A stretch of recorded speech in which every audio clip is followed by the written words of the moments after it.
அப்படின்னு இந்த ஒரு ஷீட்டு உங்களுடைய கிஃப்டில் வரும். So we thought we will explain this little later during the program, but we are explaining this now itself. So as you know, Brahma Kumaris, we teach Raja Yoga meditation.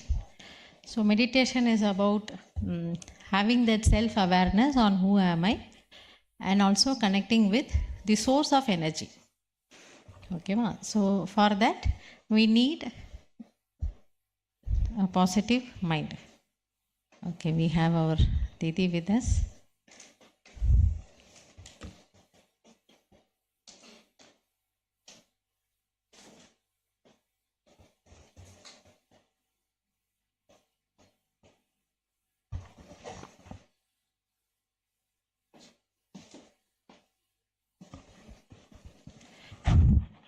Om Shanti.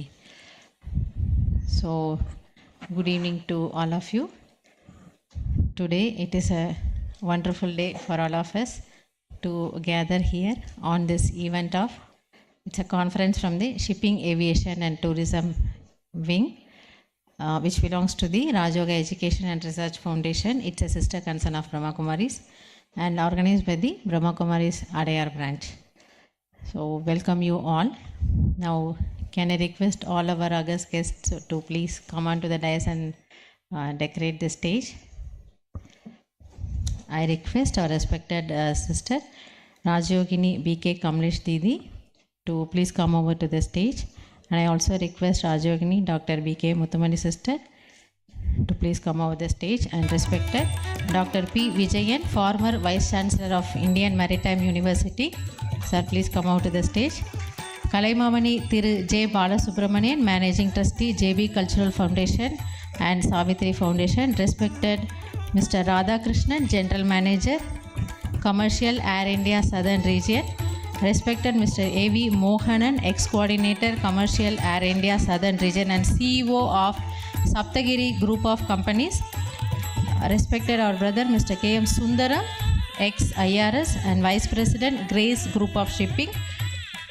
Captain K. Karthik, Principal, Amit Institute of Science and Technology. Sir, please. And Mr. John Kennedy, Principal, Aviation, Chennai's Amirtha International Institute of Aviation.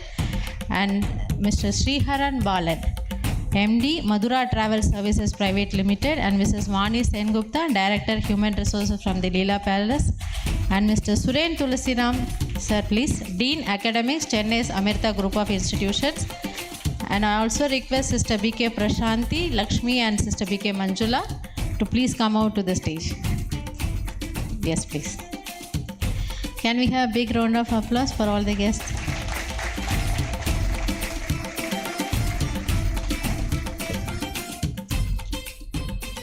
Let us spend 1 minute in silence in God's remembrance, and we will start the program.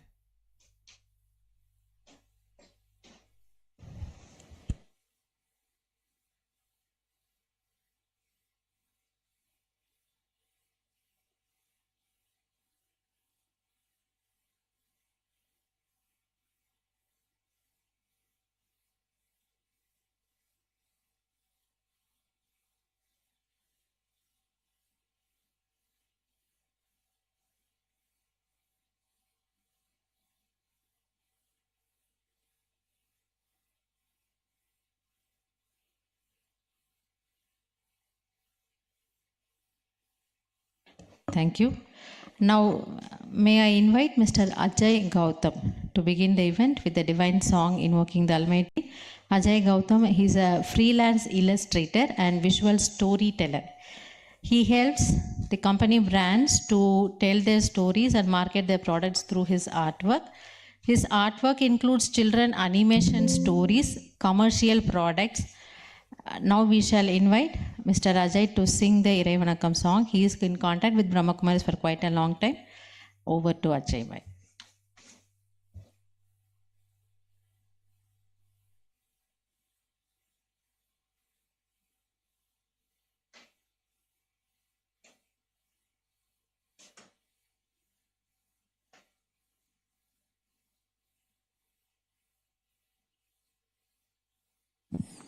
Om வணக்கம். ஓம் சாந்தி everyone. So இப்போ நான் பாட போகிற பாடல் வந்து நடுவில் வரணுமா? Okay. இப்போ நான் பாட போகிற பாடல் வந்து மகாகவி பாரதியார் வரிகள் அமைந்த பாடல்.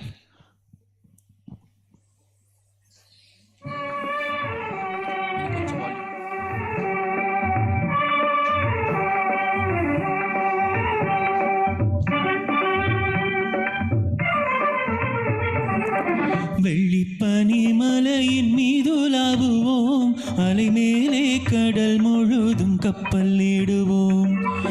வெள்ளிப்பனி மலையின் மீதுலாவுவோம், அடிமேலை கடல் முழுதும் கப்பலிடுவோம். பள்ளித்தளம் அனைத்தும் கோயில் செய்குவோம், பள்ளித்தளம் அனைத்தும் கோயில் செய்குவோம். எங்கள் பாரத தேசம் என்று தோள் கொட்டுவோம், எங்கள் பாரத தேசம் என்று தோள் கொட்டுவோம், எங்கள் பாரத தேசம் என்று தோள் கொட்டுவோம், எங்கள் பாரத தேசம் என்று தோள் கொட்டுவோம். வெள்ளிப்பனி மலையின் மீதுலாவுவோம், அடிமேலை கடல் முழுதும் கப்பலிடுவோம்.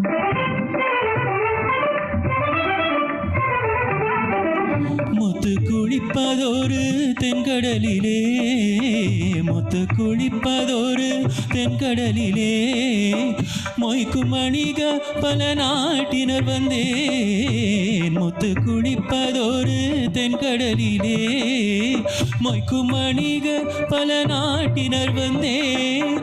நாட்டின மக்கினிய பொருள் கொண்டே, நாட்டின மக்கினிய பொருள் கொண்டே, நம்மருள் வேண்டுவதும் மெய்கரையிலே, முத்து குளிப்பதொரு தென்கடலிலே. வெள்ளிப்பனி மலையின் மீதுலாவுவோம், அடிமேலை கடல் முழுதும் கப்பலிடுவோம்.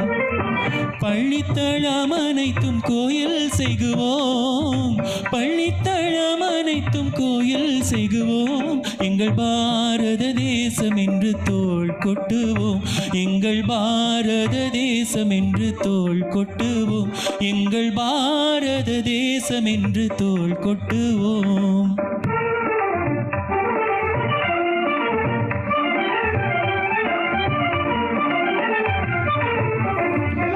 ஆயுதம் செய்வோம், நல்ல காகிதம் செய்வோம், ஆயுதம் செய்வோம், நல்ல காகிதம் செய்வோம். ஆலைகள் வைப்போம், கல்வி சாலைகள் வைப்போம், ஆலைகள் வைப்போம், கல்வி சாலைகள் வைப்போம். ஓயுதல் செய்யோம், தலை சாயுதல் செய்யோம், ஓயுதல் செய்யோம், தலை சாயுதல் செய்யோம்.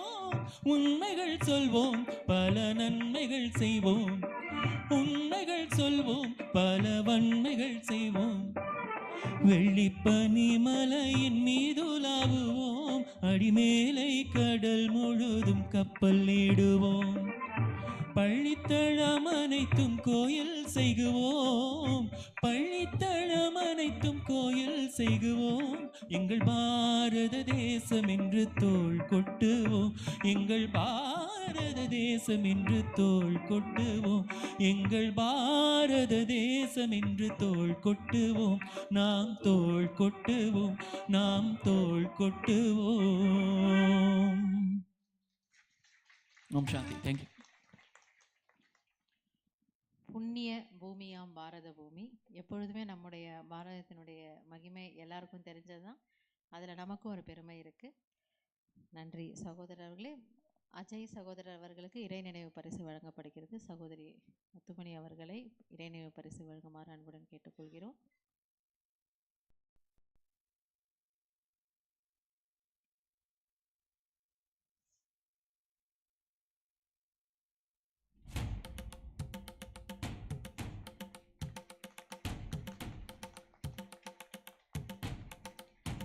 உங்களுக்கு 5 மணிக்கு பிரேக் இருக்குது, ஆனால் கொஞ்சம் நல்லாவே கை தட்டலாமே.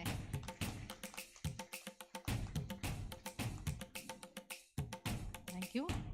அடுத்ததாக நம்மிடையே நம்முடைய அன்பான அழைப்பை ஏற்று இங்கு மேடை அலங்கரித்து கொண்டிருக்கும் ஒவ்வொருவருமே ஒரு பெரிய ஹிஸ்ட்ரி, ஒரு பெரிய ஸ்டோரி இல்லை, அது அவர்களுடைய ஒரு கடுமையான உழைப்பு, ஹார்ட் ஒர்க், அதில் நிறைய கமிட்மெண்ட் இருக்குது, டெடிகேஷன் இருக்குது, சின்சியாரிட்டி இருக்குது. அதெல்லாம் நம்ம பின்னாடி கேட்போம். ஆனால் அவங்களுடைய இந்த டைட் ஷெட்யூலையும் நமக்காக நேரம் ஒதுக்கி வந்திருக்கிறார்கள். அவர்களை வரவேற்க வருமாறு நம்முடைய அன்பு சகோதரர் மணிவண்ணன் அவர்களை அன்புடன் அழைக்கின்றோம். சகோதரர் மணிவண்ணன் அவர்கள் கடந்த 35 வருடங்களாக பிரம்மா குமாரிகளோடு இணைந்திருக்கிறார் மற்றும் இந்த இறை சேவையில் தன்னை முழுமையாக 26 வருடங்களாக சமர்ப்பணம் செய்து இப்பொழுது மடிப்பாக்கத்தில் நம்முடைய ஒரு பிரான்ச் இருக்குது. மடிப்பாக்கத்தினுடைய சேவையினுடைய பொறுப்புகளை செவ்வனை நிறைவேற்றி கொண்டிருக்கிறார் சகோதரர் மணிவண்ணன் அவர்கள்.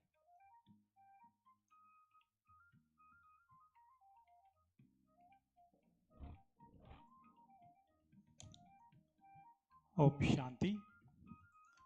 அனைவருக்கும் இனிய மாலை வணக்கம். இந்த இனிய மாலை வேளையில் நேவிகேட்டிங் டுவர்ட்ஸ் சக்ஸஸ் என்ற கான்ஃபரன்ஸிற்கு வந்திருக்கக்கூடிய உங்கள் அனைவரையும் வரவேற்பதில் நான் மிகவும் மகிழ்ச்சி அடைகின்றேன்.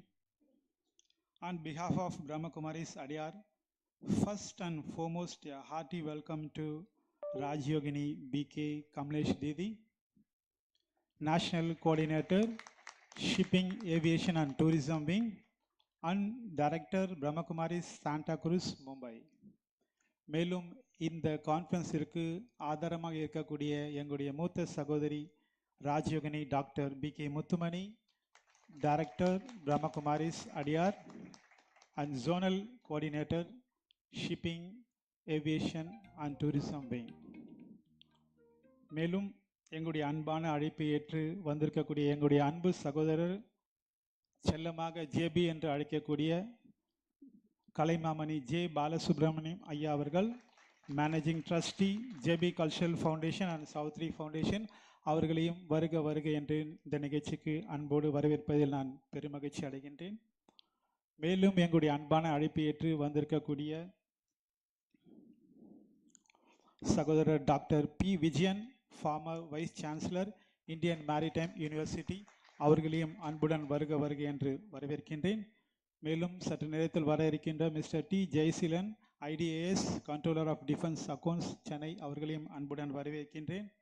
மேலும் எங்களுடைய அன்பான அழைப்பை ஏற்று வந்திருக்கக்கூடிய சகோதரர் mister R. Radhakrishnan, retired general manager commercial Air India southern region, ஐயா அவர்களையும் அன்புடன் வருக வருக என்று வரவேற்கின்றேன்.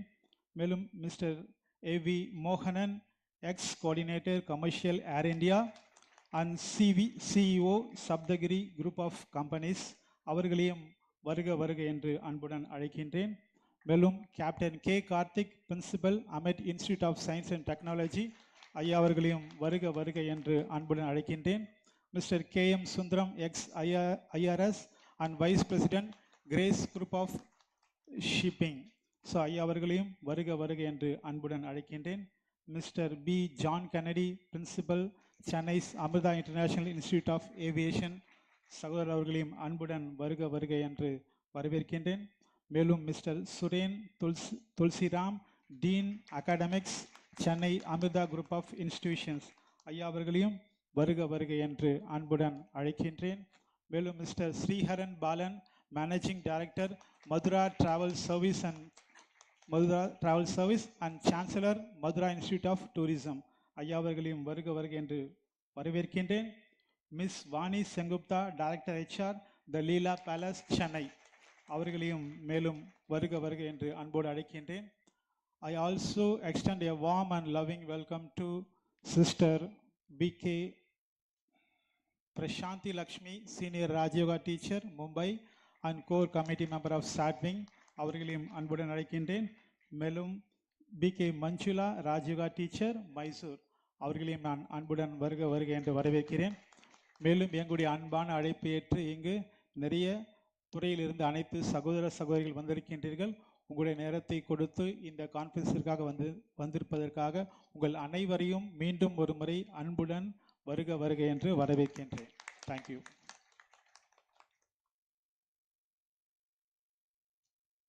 நன்றி சகோதரர் அவர்களே. நம்முடைய சிறப்பு விருந்தினர்களை வரவேற்கும் முகமாக அவர்களுக்கு ஷால் போர்த்தி பேட்ஜ் அணிவித்து பொக்கே கொடுக்க வருமாறு நம்முடைய சகோதரர்கள் BK சகோதரர்கள், பிரம்மாகுமாரர்கள், பிரம்மகுமாரி சகோதரிகளை அழைக்கின்றேன். முதலாவதாக அனைவருக்கும் ஷால் அணிவிப்பதற்காக சகோதரர் சண்முகவேல் அவர்களை மேடைக்கு அழைக்கின்றேன் மற்றும் சகோதரி பானுரேகா.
சகோதரி மனோரஞ்சனி அவர்கள் இங்கு அமர்ந்திருக்கும் அனைவருக்கும் பூச்செடியை கொடுக்க வருகின்றார்.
இந்த செடியை பார்க்கும் போதெல்லாம் உங்களுக்கு இந்த ஈவெண்ட் நிகழ்ச்சி ஞாபகம் வரும்.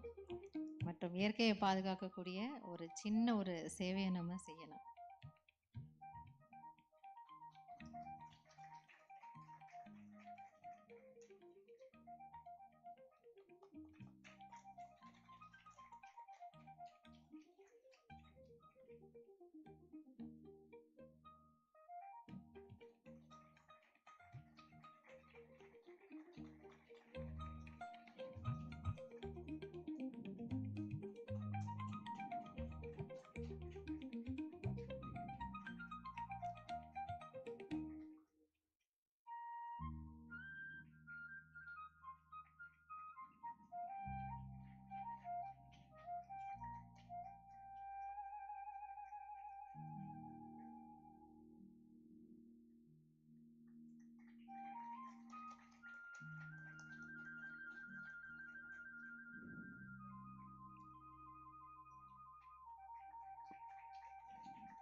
மேடையில் அமர்ந்துக்கக்கூடியவங்கள ஒரு சின்ன விண்ணப்பம், நீங்கள் எல்லாரும் இந்த செடியோடு கொஞ்சம் எழுந்து நிற்க முடியுமா?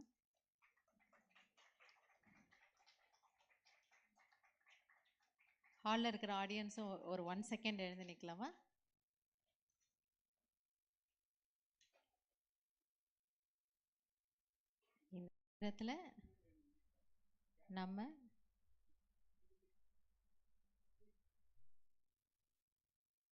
இந்த நேரத்தில் நம்ம இயற்கைக்கு நம்முடைய சுப எண்ணங்களை தருவோம். மனிதர்களாகிய நாம் தான் நம்முடைய எண்ணங்கள் மூலமாக இயற்கையை மாசுபடுத்தவும் செய்கிறோம், தூய்மையாக்கவும் செய்கிறோம். இப்போ இந்த ஹாலில் இருக்கக்கூடியவங்க நம்ம எல்லாருமே ஜஸ்ட் ஒரு ஃபியூ செகண்ட்ஸ் இயற்கை இதுவரைக்கும் நமக்கு என்னெல்லாம் கொடுத்திருக்கிறதோ அதற்காக என்னுடைய மனப்பூர்வமான நன்றிகள்.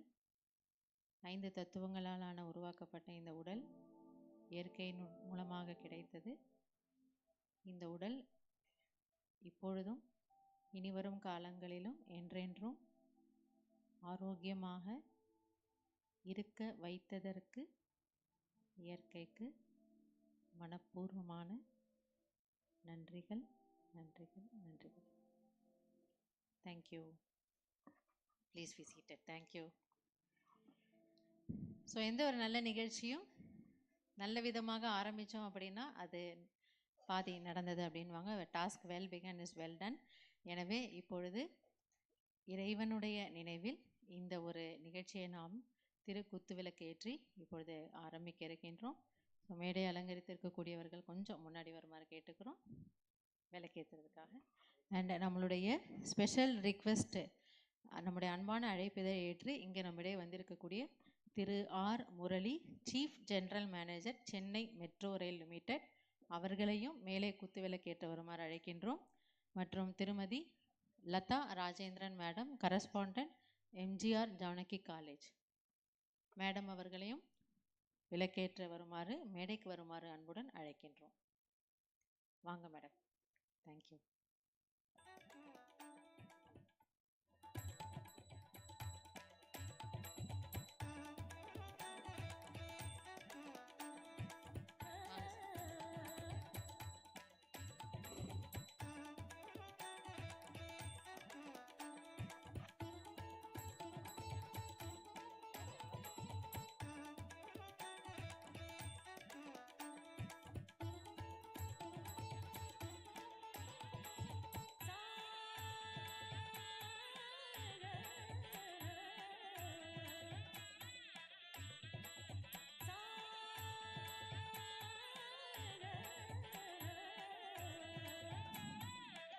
உங்கள் கை கேண்டில் வந்துடும். நம்ம எல்லாருமே சேர்ந்து ஒரே நேரத்தில் ஏற்றுவோம். அதனால் ஓம் சாந்தி சொல்லும் பொழுது அனைவருமாக சேர்ந்து ஏற்றலாம்.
ஓம் சாந்தி.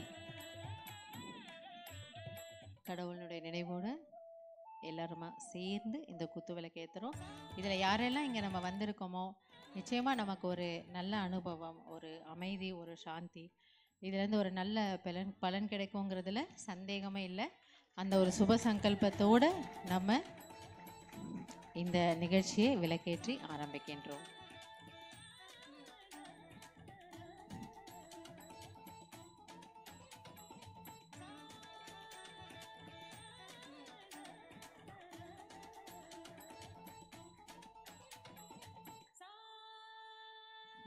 நீங்கள் எல்லோரும் கொஞ்சம் towards the request from photographer, towards the photographer அப்படி நிற்பீங்களா கையில் கேண்டிலோட.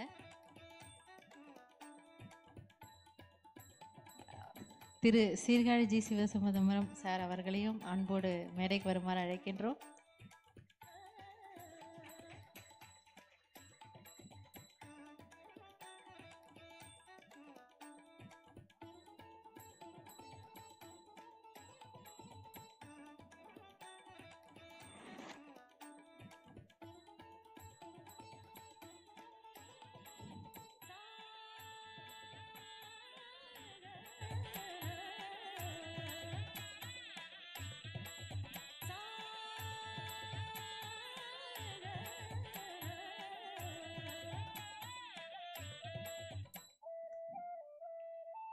தேங்க்யூ.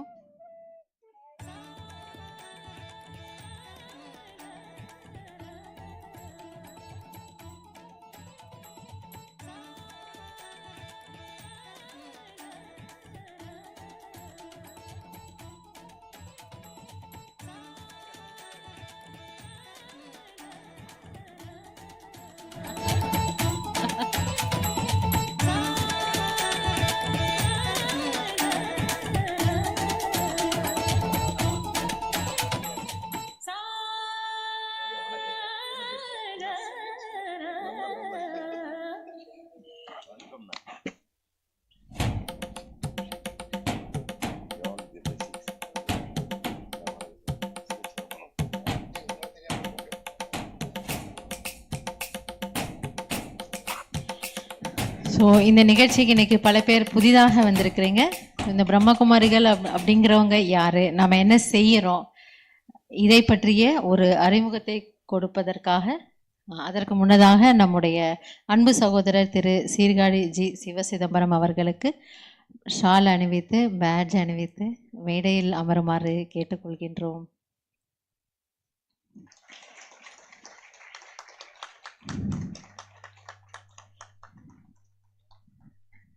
பிரம்மகுமாரிகளை பற்றிய ஒரு சிறு அறிமுகத்தை தருவதற்காக நம் முன் வருகிறார் sister BK Prasanthi Lakshmi. Sister BK Prasanthi Lakshmi பிரம்மகுமாரிஸ்னுடைய சாந்த குரூஸ் மும்பை சென்டரில் இப்போ இருந்து சேவை செய்துட்ருக்குறாங்க. அவங்க சின்ன வயசுலேயே ஞானம் கேட்க ஆரம்பித்தவங்க 2001 complete surrender life with Brahma Kumaris. She is also the core committee member of shipping aviation and tourism அலைஸ் சாட்விங். She has the expertise of delivering lectures in relationship management, emotional wellness and health management. She has also facilitated 2 courses especially for the SATwing, namely Finding Your Compass of Life and also Uday. She has conducted sessions in many hotel management institutes and ports and across the nation. Let me now invite Sister Prashanthi to give a brief introduction of who we are.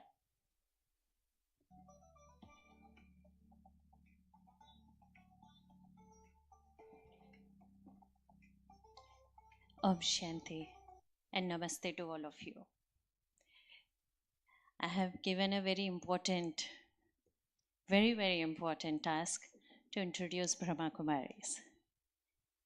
Being an international organization, and it has been founded in 1936. Brahma Kumaris is a well-known organization now through various phases in the media also. But it is my privilege to introduce this institution to all of you as world's largest women's organization. This is totally administered by we women with our brothers. Yeah, because none of the sisters can success without brothers. So they are our backbones. They are always with us.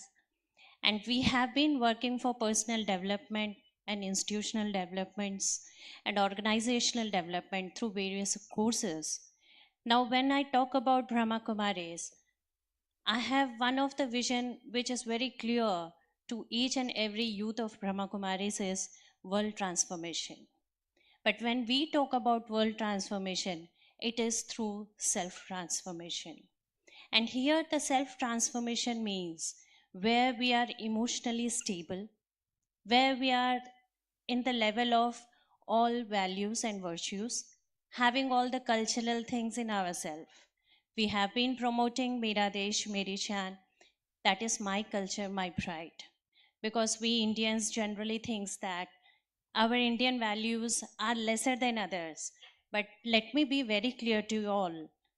Indian values are very ancient, very precious, and these are the only values which can make the world a golden age. Therefore, when I introduce Brahma Kumaris, I have this privilege that Brahma Kumaris, through ancient Indian values, are going to make this world as golden age. Therefore, we have been spreaded all across the world and promoting various tasks here. Today, when I'm talking about shipping, aviation, and tourism wing, I have one of that vision in myself when I was associated with this wing, being a very stressful wing, to be very frank. When I was meeting pilots, shipping pilots, and captains, yesterday when I was in a maritime institution, I was saying that the stress level there is very high. And moreover, they are not being able to cope up with their things. Sorry, I think I'm not feeling well.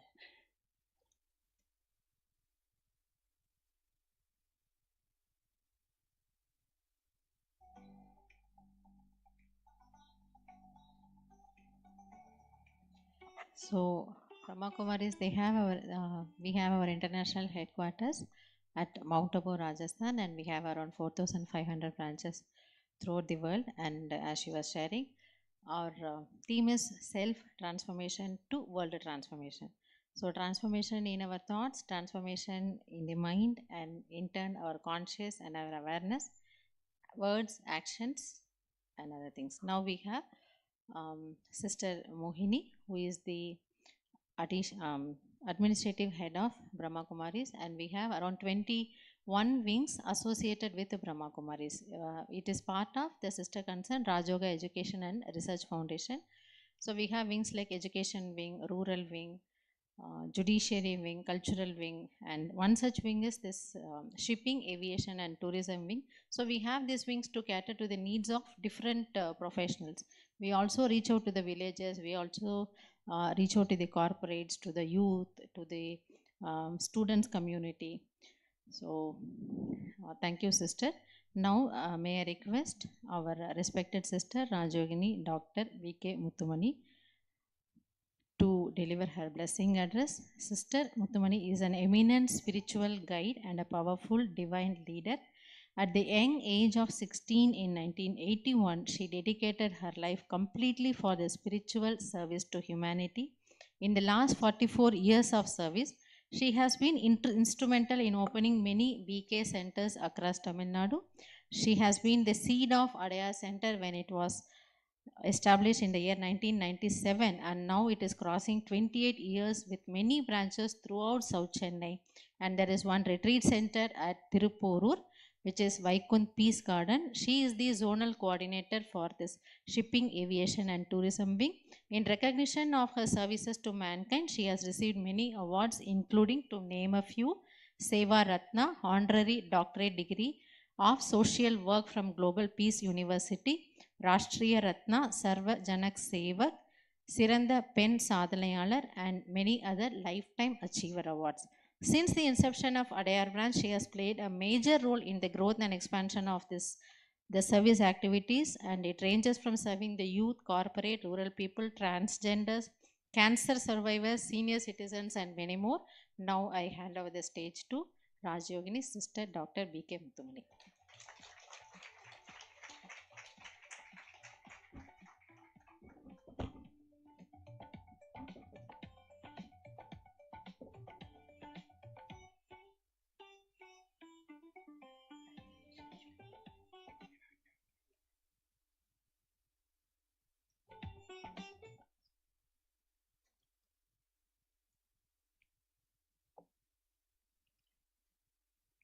Om Shanti.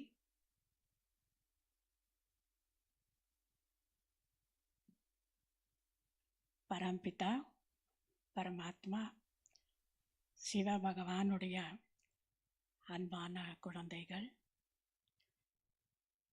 இங்கே வந்திருக்கிறவங்க எல்லோருமே இறைவனுடைய பார்வையில் மிகவும் உயர்வானவர்கள் இங்கே வந்திருக்கிறோம்.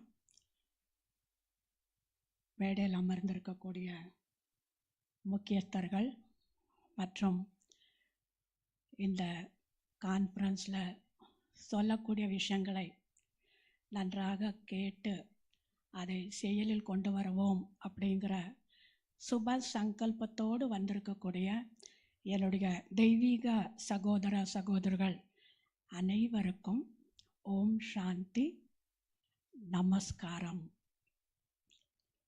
இந்த முத்தமிழ் பேரவையில் 3 துறைகளை சார்ந்தவர்களுக்கு இன்றைக்கி நம்ம ஒரு கான்ஃபரன்ஸ் ஏற்பாடு பண்ணியிருக்கிறோம். Shipping, aviation and tourism. இந்த 3 துறையை சார்ந்தவர்களுக்கும் பிரம்மா குமாரிகளினுடைய இயக்கத்தில் சொல்லித்தரக்கூடிய ஒரு நல்வழி, ஒரு மனிதனை உண்மையான மனிதனாக ஆக்கக்கூடிய கல்வி முழு உலகத்தில் இருக்கக்கூடிய எல்லோருக்குமே சேர வேண்டும் அப்படிங்கிற நோக்கம்தான் இந்த இயக்கத்தினுடைய நோக்கம். அதனுடைய அடிப்படையில் இன்றைக்கி நம்ம ஷிப்பிங், ஏவியேஷன் அண்ட் டூரிசம் இந்த துறையை சார்ந்தவர்களை இன்றைக்கி இந்த இடத்துல கூப்பிட்டுருக்குறோம். இப்போ இந்த கான்ஃபரன்ஸுடைய தலைப்பை பார்க்குறப்போ, அதாவது வெற்றிக்கான ஒரு பயணம். முதல்ல வெற்றி அப்படிங்கிற ஒரு விஷயத்தை கேட்ட உடனே எல்லோருக்குமே இந்த தலைப்பு ரொம்ப பிடித்தமானது. சின்ன குழந்தையிலிருந்து வயதானவர்கள் வரை வெற்றி அப்படிங்கிற வார்த்தை கேட்டாலே எல்லோருக்குள்ள ஒரு மகிழ்ச்சி பொங்கி வருது. ஏன்னா உலகமே காலையிலிருந்து இரவு வரை வெற்றியை நோக்கி, வெற்றிக்காகத்தான் எல்லோருமே உழைச்சிட்ருக்காங்க. ஆக இந்த வெற்றி அப்படிங்கிற அந்த வார்த்தைக்குள்ளே அடங்கி இருக்கக்கூடிய அதனுடைய இன்னொரு பொருள் என்ன அப்படின்னு பார்க்குறப்போ, சாதாரணமாக ஒரு லட்டு அப்படின்னு நம்ம சொல்வோம். ஆனால் அந்த லட்டுங்கிற வார்த்தையை கேட்ட உடனே நம்முடைய மனதில் லட்டு அப்படின்னா ஸ்வீட் அது வந்துடுறது. அதுக்குள்ளே எவ்வளோ பொருட்களை நம்ம சேர்த்து அந்த ஸ்வீட்டையும் போட்டு நம்ம அதை தயார் பண்ணியிருப்போம். ஆனால் பேச்சுவார்த்தையில் லட்டு சொன்னோடனே எல்லோருடைய மைண்டில் வர்றது லட்டு, ஸ்வீட் இது வருது. அதே போல் வெற்றி அப்படிங்கிற வார்த்தைக்குள்ளே அடங்கி இருக்கக்கூடிய ஒரு சக்தி நிறைந்த ஒரு வேல்யூ, ஒரு பண்பு, குணம் என்ன அப்படின்னு பார்க்குறப்போ அது மகிழ்ச்சி அப்படின்னு தான் சொல்ல முடியும். ஆக உலகமே வெற்றிக்காக தான் காலையிலேருந்து ராத்திரி வரைக்கும் நம்ம எல்லோருமே உழைக்கிறோம். பல துறையில் இருக்கக்கூடியவர்கள் எல்லோருமே வெற்றியை நோக்கி தான் ஓடிட்டுருக்குறோம், படிச்சுட்ருக்குறோம், வேலை செஞ்சிட்ருக்குறோம்.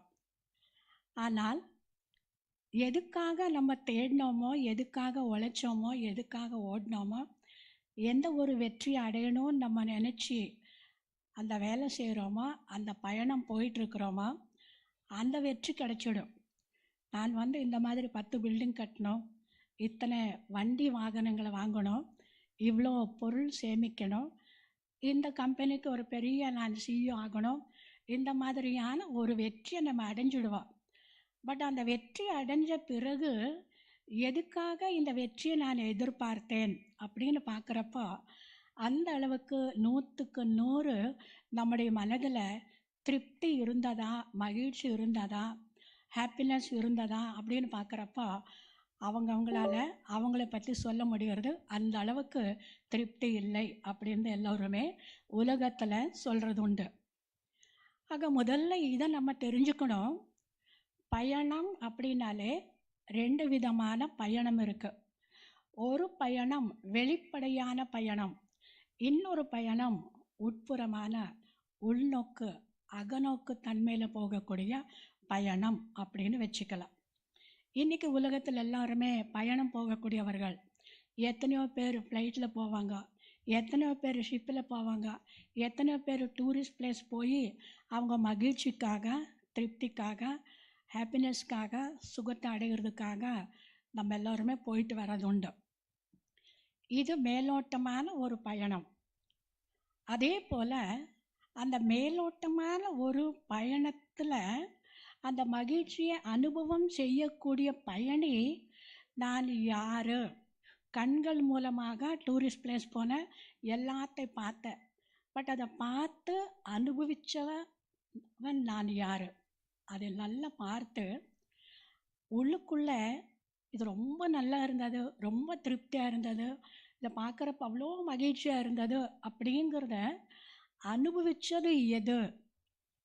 அப்போ இந்த பிரம்மா குமாரிகளினுடைய இயக்கத்தில் நடத்தக்கூடிய சொல்லித்தரக்கூடிய ஒரு வழி, ஒரு பாடம், ஒரு கல்வி, அது என்னான்னு பார்க்குறப்போ இந்த வெளி உலகத்தினுடைய பிராணாயாமம் வேணும், இந்த ஒரு பயணமும் தேவை. அதே போல் உட்புறமாக செல்லக்கூடிய பயணமும் நமக்கு தேவை. இது ரொம்ப முக்கியமான விஷயம். இப்போ இன்றைக்கி காலையிலேருந்து ராத்திரி வரைக்கும் நம்ம ஒவ்வொருத்தருடைய வாழ்க்கை பயணம் அப்படின்னு நம்ம சொல்வோம். அந்த வாழ்க்கை பயணத்தில் எவ்வளோ நேரம் நம்ம மகிழ்ச்சியாக ராத்திரி வரைக்கும் பயணித்தோம், எந்த அளவுக்கு மகிழ்ச்சியாக ஃபுல் டே என்னுடைய வாழ்க்கை பயணம் அமைந்திருந்தது. நான் வெற்றிகரமாக இன்றைய 24 மணி நேரம் என்னுடைய வாழ்க்கை பயணத்தை நான் முடிச்சுக்கிட்டேன், நான் வெற்றி அடைஞ்சிட்டேன். அப்போ முதல்ல நம்ம பார்க்கணும், இப்போ ஃப்ளைட்டில் போகணும் அப்படின்னு சொன்னாலும் கூட அதுக்கு பாருங்க, நம்மக்கிட்ட இத்தனை கேஜி தான் கொண்டு வரணும், இவ்வளோ எல்லாம் எடுத்துகிட்டு போகக்கூடாது, ஒரு விதிமுறை இருக்குது. அந்த லேசான மனநிலையில், அதாவது லேசாக நம்ம அந்த ஃப்ளைட்டை வச்சுக்க போகிறோம். அதே போல் நம்முடைய மனநிலையை எந்த அளவுக்கு நம்ம லேசாக வச்சுக்கிட்டோம். ஒரு பாயிண்ட், நான் ஷிப்பில் போனோம் அப்படின்னா கூட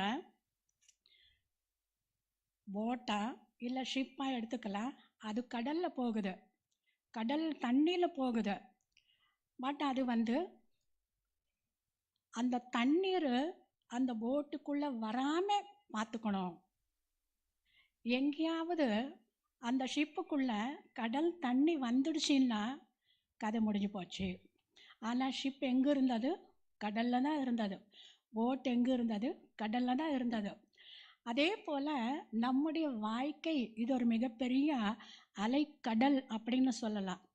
ஆக இந்த கடலில் நம்ம இருக்கிறப்ப இறைவன் நமக்கு இலவசமாக நிறைய விஷயங்கள் கொடுத்துருக்காரு. அது எல்லாத்தையும் நம்ம அனுபவிக்கணும்.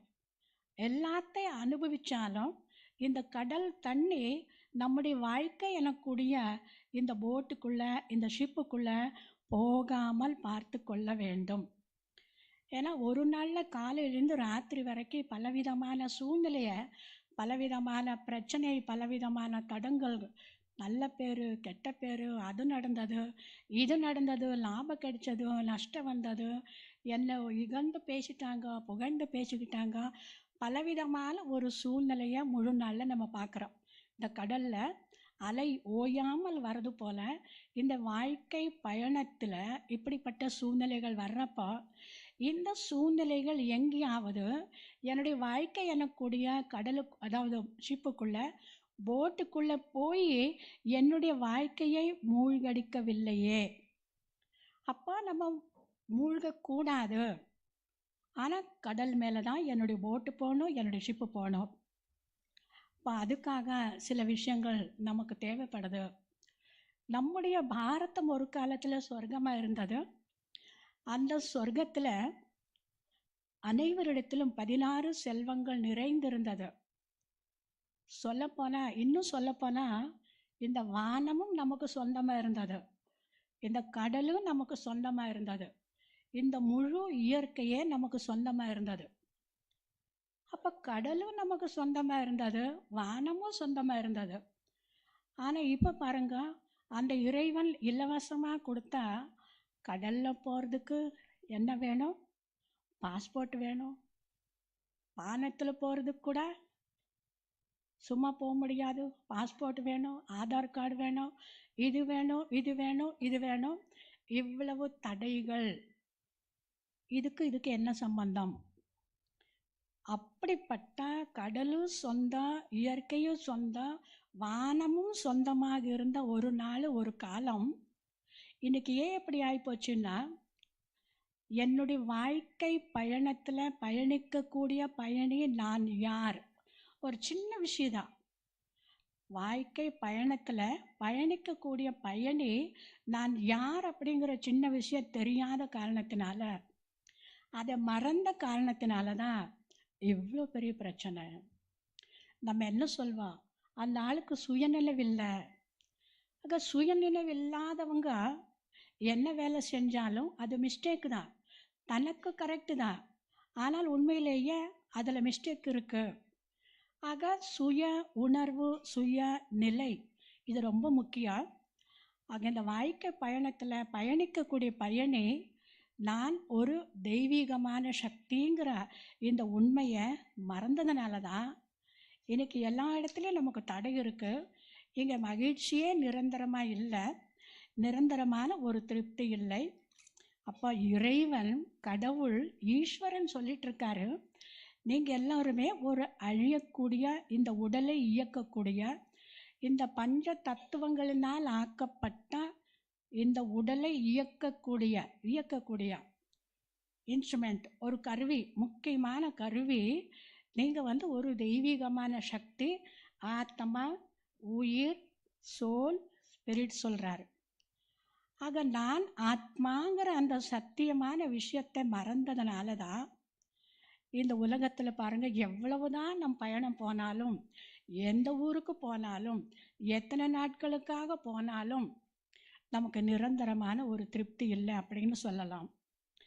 ஏன்னா நம்முடைய பயணம் எப்படி போயின்னு இருக்குன்னா, பயணிக்கக்கூடிய பயணி நான் யாரும் தெரியல, நான் எங்கே போயிட்டுருக்கிறேன்னு தெரியல, என்னுடைய எண்ட் ஆஃப் த பிளேஸ் எது கோல் பற்றி தெரியல.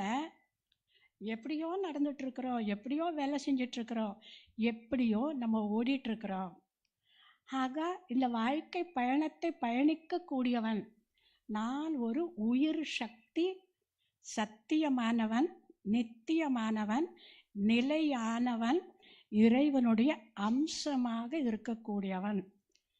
அப்போ இது ஒன்று புரிஞ்ச உடனே நம்ம என்ன நினைக்கிறோன்னா, எதை புரிஞ்சிக்க போகிறோன்னா, அப்போ இந்த உலகத்தில் இருக்கிறவங்க எல்லோருமே ஒரு உயிர் சக்தி ஆத்மாக்கள், இந்த உடலில் புருவ மத்தியில் புள்ளி ஒளியாக பிரகாசமாக இருக்கக்கூடிய ஆத்மாக்கள், இந்த ஒரு உண்மை. அப்போ நான் ஒளி பிரகாசமான ஆத்மா, இதை புரிஞ்ச உடனே இறைவனும் கூட, இப்போ நம்ம முதல்ல இதை ப்ரோக்ராம் ஸ்டார்ட் பண்ணுறப்போ அழகான தீபத்தை ஏற்றி இறைவனை வணங்கி நம்ம இந்த தீபத்தை ஏற்றி இந்த ப்ரோக்ராம் ஸ்டார்ட் பண்ண ஆரம்பித்தோம். ஆக அந்த இறைவனும் கூட நான் எப்படி ஜோதி ஸ்வரூபமாக இருக்கிறேனோ, நீங்கள் ஒவ்வொருத்தரும் எப்படி ஜோதி ஸ்வரூபமாக புள்ளி ஒளியாக புருவங்களுக்கு மத்தியில் இருக்கிறீங்களோ, அதே போல் இறைவன் ஜோதி ஸ்வரூபமாக இருக்கிறாரு.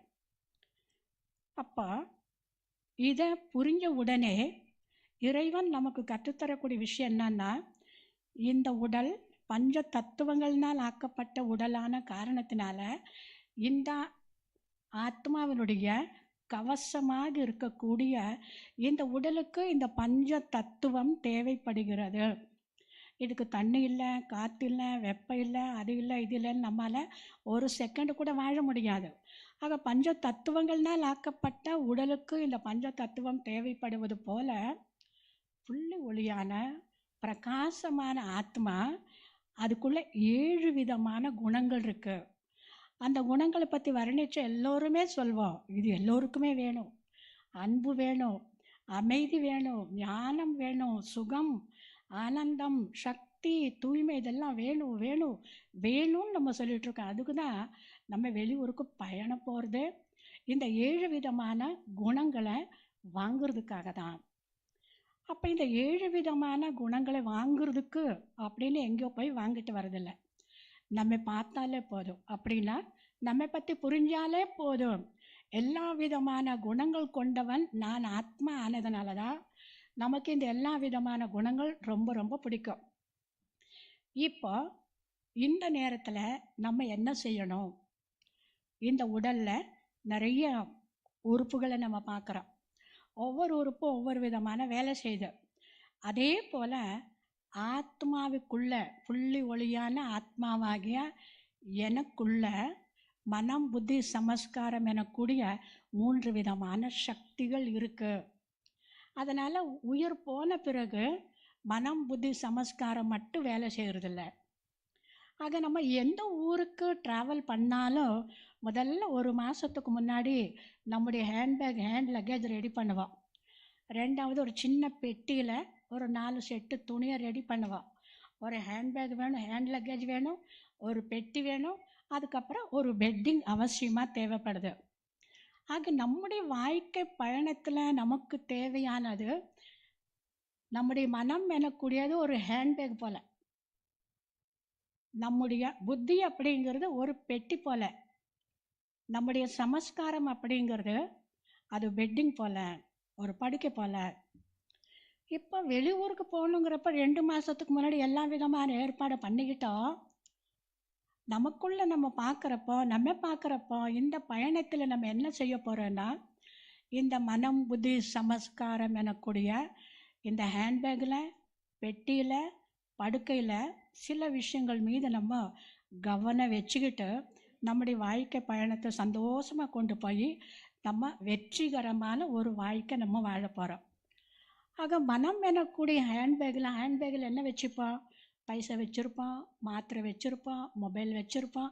அடிக்கடி யூஸ் பண்ணக்கூடிய பொருள், ஃபுல்லாக யூஸ் பண்ணக்கூடிய பொருளை நம்ம ஹேண்ட்பேக்கில் வச்சுக்கிறது போல் நம்முடைய மனம் எனக்கூடிய அந்த ஹேண்ட்பேக்கில், ஹேண்ட் லக்கேஜில் இறைவனுடைய நினைவு எனக்கூடிய சிந்தனை, இறை சிந்தனை எனக்கூடிய பணத்தை நம்ம வச்சுக்கணும். அதை நம்ம சேமிக்கணும், அதன் மீது கவனம் வைக்கணும். புத்தி எனக்கூடிய பெட்டியில் நம்ம எல்லோருமே விரும்பக்கூடிய குணங்கள் எனக்கூடிய ட்ரெஸ்ஸை நம்ம எடுத்து வச்சுக்கணும்.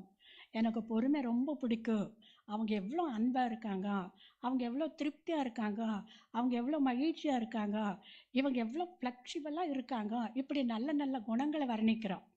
அந்த குணங்களை புத்தி எனக்கூடிய பெட்டியில் அந்த குணங்கள் எனக்கூடிய ட்ரெஸ்ஸை நம்ம ரெடி பண்ணிக்கணும்.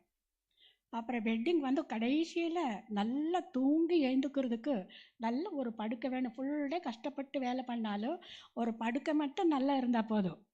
ராத்திரி ஃபுல்லாக நல்லா தூங்கி மறுநாளுக்கு வேண்டிய எனர்ஜியை நம்ம சார்ஜ் பண்ணிக்க போகிறோம். அப்போ அந்த படுக்கை நம்முடைய சமஸ்காரம் எனக்கூடிய படுக்கை, அந்த பெட்டிங்கில் புண்ணிய கர்மம், புண்ணியம் எனக்கூடிய அந்த பெட்டிங்கை நம்ம தயார் பண்ணிக்க போகிறோம். ஆக இந்த ஊரில் நம்ம டூர் போகிறப்போ இந்த பொருட்கள் மீது கவனம் வச்ச போல் ஒவ்வொரு நாளும் நம்ம பயணிக்கிறப்போ நம்முடைய மனம் புத்தி சமஸ்காரம் எனக்கூடிய இந்த ஹேண்ட்பேக் பெட்டி படுக்கையை நம்ம தயார் பண்ணிக்கிட்டு நம்முடைய வாழ்க்கை பயணத்தை சந்தோஷமாக நம்ம வெற்றிகரமாக முடிக்கலாம். ஆகவே வந்திருக்கக்கூடிய அனைத்து சகோதர சகோதரிகள் அனைவரும் இந்த ஹேண்ட்பேக் பெட்டி வெட்டிங் இது 3 நிச்சயமாக நீங்கள் தயார் பண்ணுவீங்க அப்படிங்கிற சுப சங்கல்பம்தான் எங்களுக்கு இருக்குது. ஓம் சாந்தி.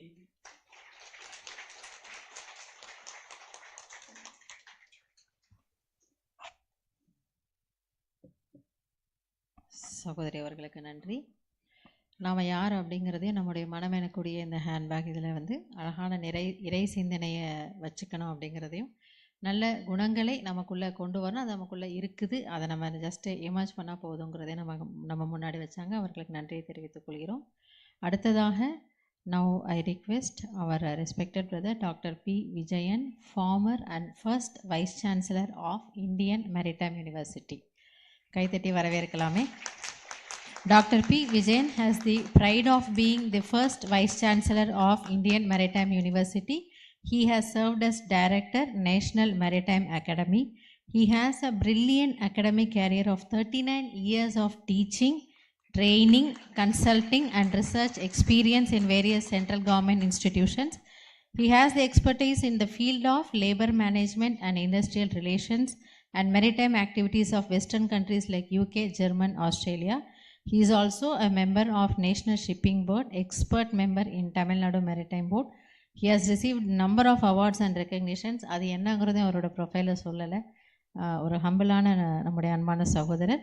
His main contribution for the university, இப்போ நீங்கள் பார்த்துருப்பீங்க நம்ம ஈசிஆரில் ஒரு பெரிய கேம்பஸோட இருக்குது இந்தியன் மெரிடைம் யூனிவர்சிட்டி. அது அவருடைய ஹார்ட் ஒர்க்னுடைய ஒரு ரிசல்ட் அப்படின்னு நம்ம சொல்லலாம். அதற்காக அவருக்கு கையை தட்டி கொடுக்குறோம். He has also developed many new campuses for the Indian Maritime University at Cochin, Vizag and Gujarat, and it's our pride to share that he is also a member of this Brahma Kumaris family for many years together.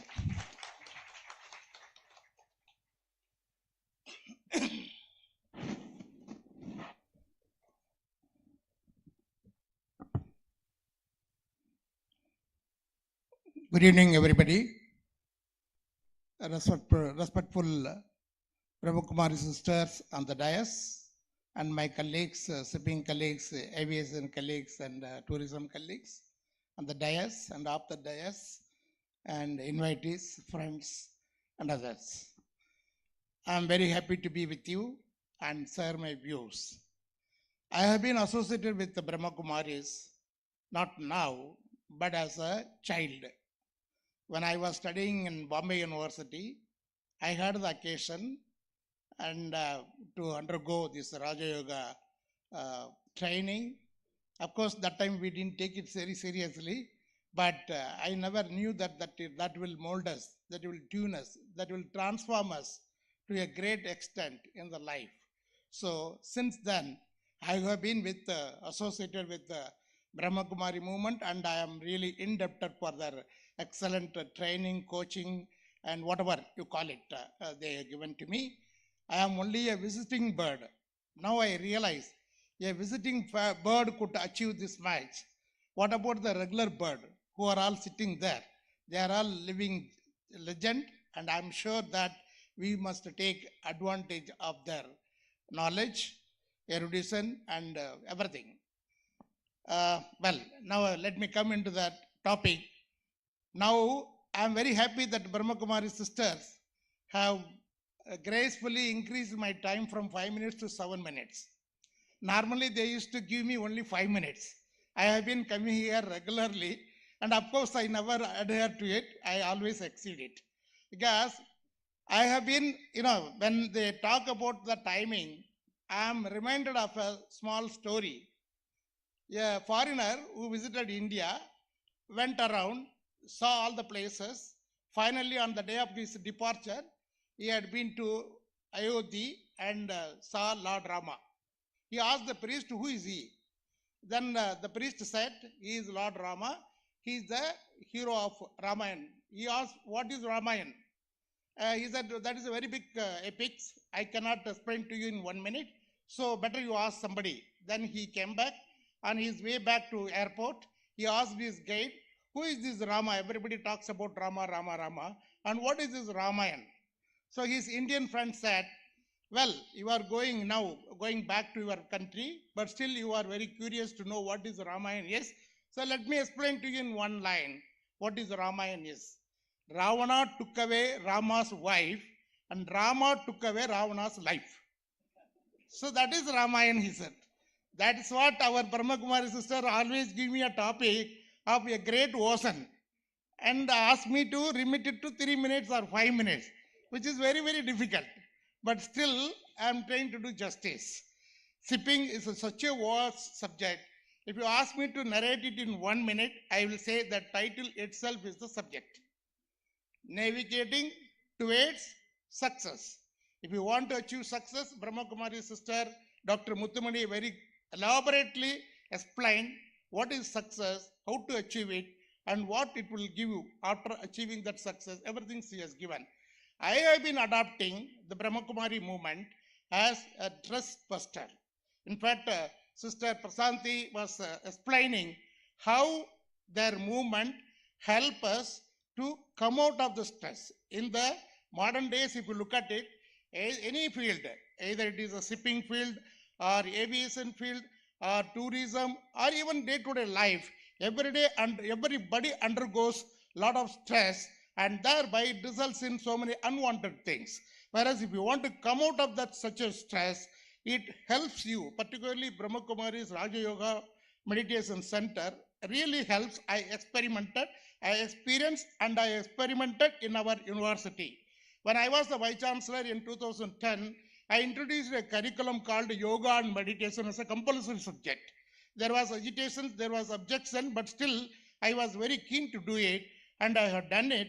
And the result was Max company, some of my colleagues are here, shipping colleagues, they would agree with me, a leading ship owners, they have endorsed the views saying that they are the best conflict resolver. Anybody who undergoes the training in yoga and meditation, they are equipped themselves or they are knowledge themselves to come out any kind of emergency situation.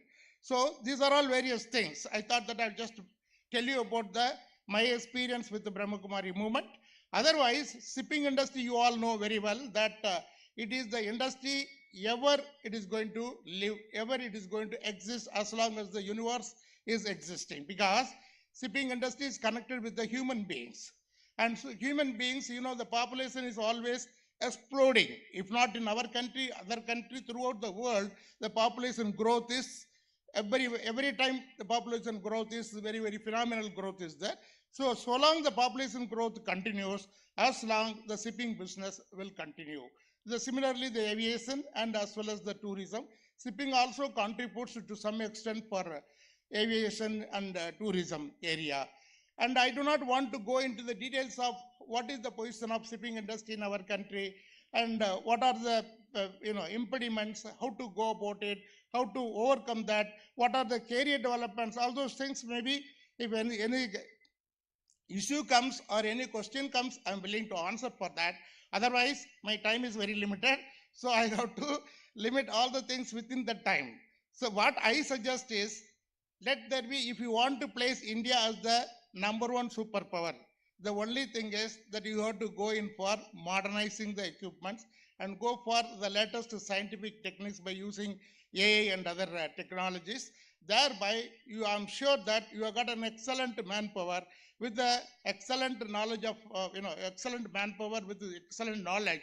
I'm sure that India will be #1 positions in maritime area. As of now, India occupies 16th positions in the maritime sectors. Though India has the longest coastal line of about 7,517 kilometers, but we are not #1 in the world. In terms of manpower supply also, if you look at it, we have only 10%, and of course we occupy about 3%, the third positions in the world. These are all some of the statistics which I can explain to you. But what is required is the idea to overcome the impediments. If you are able to overcome the impediments, if you are able to overcome the stress level which you undergo, definitely India has the vast resources in terms of coastal line, or in terms of internal water supply in the inland waters, or in terms of port development, or anything you name it, you have excellent resources. I want to point out only one thing. I had an occasion to go to Germany in 2010, and I had the occasion to visit Albert Einstein institutions. I always say this in many meetings because at least somebody would take it up, and then one day India would be able to achieve that. There in the Albert Einstein institutions, I was informed by somebody that there is a great amount of deposit of nitrous gas. Anybody aware about it? There is a gas called nitrous gas. The deposit is huge in Gulf of Mannar area in Tamil Nadu. If you are able to tap the correct source, if you are able to use the correct technology to tap the resources, and I was told that for another 250 years, India will be the leading in energy sectors. The nitrous gas is very, very highly inflammable, and once it comes out of the deposit, it catches fire. It is available about 6 kilometers below the sea level. The research is going on by ONGC and other agencies. So such kind of things, if you are able to find out, if you are able to come out with AI technology, a correct tools or technique to tap such kind of resources, I'm sure that India will become #1 in maritime sectors. I have given the concept paper after this. We have missed the industrial revolution. We have achieved a green revolution, thereby we achieved sustainability in agriculture, and we achieved milk, white revolutions through Korean in Anand Dairy, and thereby we have achieved self-sufficiency in milk. And one area where we are lacking now is the blue revolution. Blue revolution is the one, use the available sea resources, coastal area, coastal resources, and achieve what you want to achieve. Thereby, you will be able to place India as #1 maritime country. Thank you.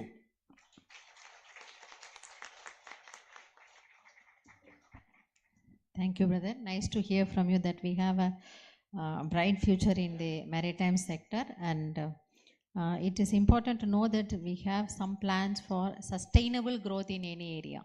So thanks for sharing those views. Now, may I request Mr. R. Radhakrishnan, retired General Manager, Commercial, Air India, Southern Region. Yes, please, sir. He has 37 years of continuous experience in airline industry. He has retired as General Manager, Southern Region, Air India. Served successfully in various positions in Indian Airlines, Air India as Marketing Manager, Chief Manager, Station Head in Chennai, Madurai, and many other places. Also served as Country Manager and Indian Airlines representative in Malaysia for 3 years.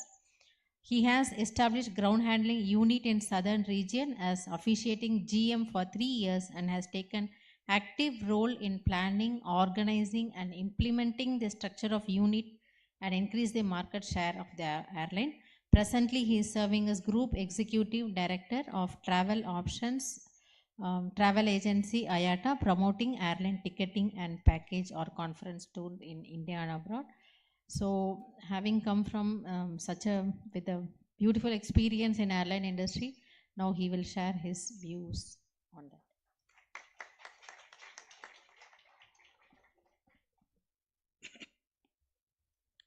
Good evening to everybody. Respected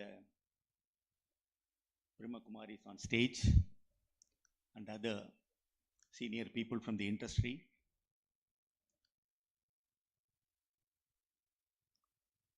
I really thrilled to be here because first I thought that it's a Brahma Kumari, it is from the education side, and when I see the crowd, when I see the audience here, you are all very senior people, maybe knowing a lot of things about the aviation, must have read many things in the paper. To start my topic, I would like to give a small brief about the aviation. You know, the aviation has gone up in India, the aviation industry, in leaps and bounds. When I think of myself, when I started my career in 1977 in Madurai, we used to do ticketing, everything through paper. We were not aware about the computers and other things, whatever we are having today. But the aviation industry, technologically, scientifically, it has grown up like anything. And in India, the aviation industry was started in the year 1911. 1930, a commercial airmail service was started. And before independence, lot of airlines were operating with war surplus aircrafts. You all know that after the World War, lot of aircrafts are available. There were 8 airlines operating with war surplus aircrafts, competing with each other, operating only on trunk routes. There was a price war. They were not serving to other areas, they were serving only to the trunk routes. So in the year 1953, the government enacted an act, Air Corporation Act of 1953, merging all the airline and formed 2 nationalized airlines called Indian Airlines Corporation, serving India and to the neighboring countries, Air India International, operating long haul flights outside India. 1960, they were operating only with war surplus aircrafts with the turbine. You all know that turbine type aircrafts. Only in 1960, jet aircraft came into being, and 1980s onwards, Airbus, Boeing, lot of other aircrafts came into operation in India. 1990, the government of India introduced the open sky policy that has given way to many private operators commencing their air services in India. In 1993, East West Airline came, the Mania, Modi Luft, you all know many airlines came. Again, there was a price war. And they were operating only to routes where more profit is there. And then came the LCC, low cost carrier. And then in 2003, 2004, Government of India approved new airports. Till such time, it was under the control of government. And when the new greenfield airports came into being, the airline as well as the aviation industry in India has jumped into a third rank in the world. Today, the aviation industry, we are the third largest carrier in India. More than 100 airports are there. And there are 10 scheduled airlines in 2025. And the total passengers, almost 220 million per year. It is no more a luxury. Air travel has become a common man's travel. And the government has developed a lot of infrastructure facilities by which it is easy for an airline to operate a service, and they have introduced a lot of dynamic pricing, you all know, to introduce competition in the market. And because of the dynamic pricing, any common person can travel by air now. It is not like earlier. And the pricing, if you book early, you get a ticket much cheaper, almost equal to a train travel. And especially in the world, the Asia Pacific region is expected to dominate the global aviation in the years to come. Because of the economic growth in China and India, we are likely to supersede other major countries in the world. And the day is not far off that our region is going to achieve much progress in aviation industry. And I have given a topic about this safety and security of the air travel. Accidents do happen, you all know. In spite of accidents, traveling by air is the only safest mode of travel. In fact, I was involved in an air crash in the year 1993 when the A300 could not fly up to Hyderabad, and it landed in a paddy field near Tirupati. It happened in the year 1993. Enquiry, everything was conducted. Enquiry was conducted, and finally it is a mechanical problem. And after 1 year, the same commanders were operating the flight. I was traveling to Delhi in the same aircraft. I went to the cockpit and told them, please operate carefully, because I have to reach the destination. Why I am telling the story is, these accidents do happen. There are certain internal factors, there are certain external factors. Internal factors, you all know, the pilot training, the mechanical, the safety of the aircraft, airworthiness of the aircraft. The external factors are, you all know, there are birds, there is a bird menace, we call it. And there are other reasons externally which can, weather especially, which can hamper the operation of the flight. But despite all these things, air travel is the safest mode of transport, and the day is not far off. The aviation industry is going to use biofuel, which is environmentally friendly, so that the carbon emulsion will be very less.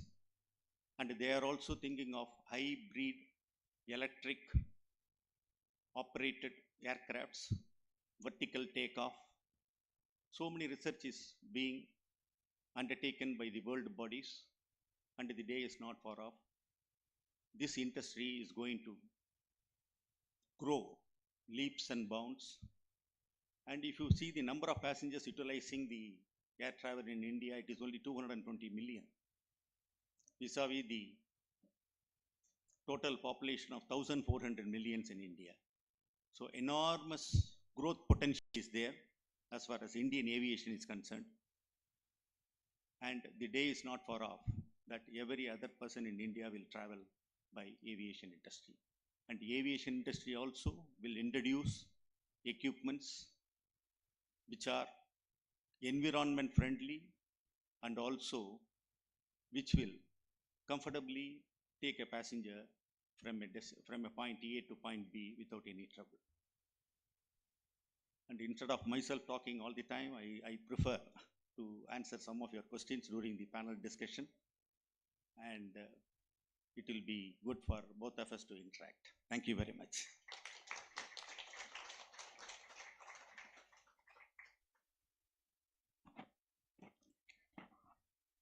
Thank you, sir.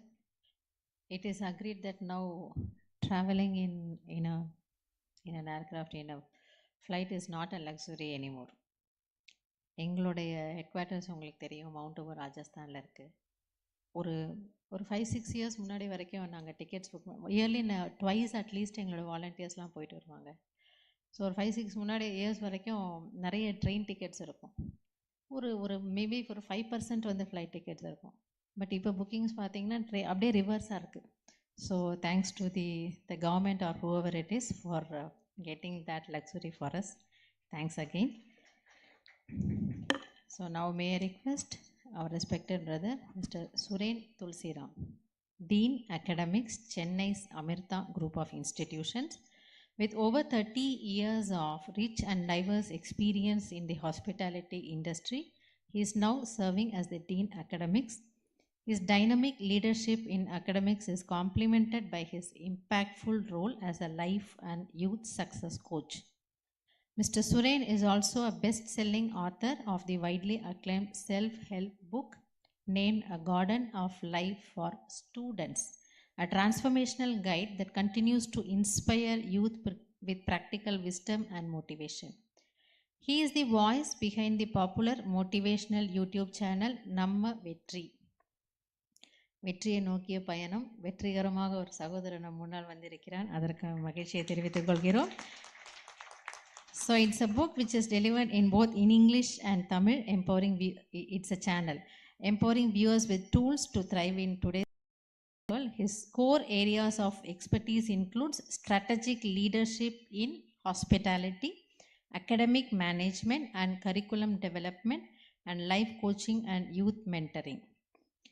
So being from an academic background, we request our brother to share his views on how to keep ourselves, how to keep the students, because it's a technologically challenged world, and every 2-3 years the technology keeps updated.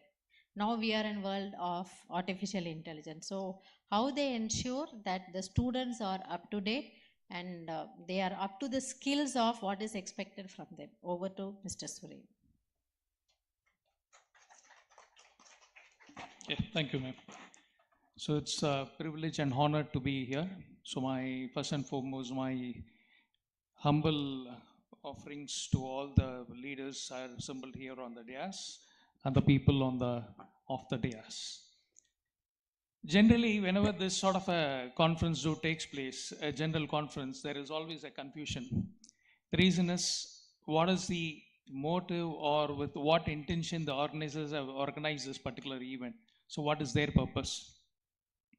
Next comes the audience or the participants. They come with a lot of expectations. So what is their purpose of coming here?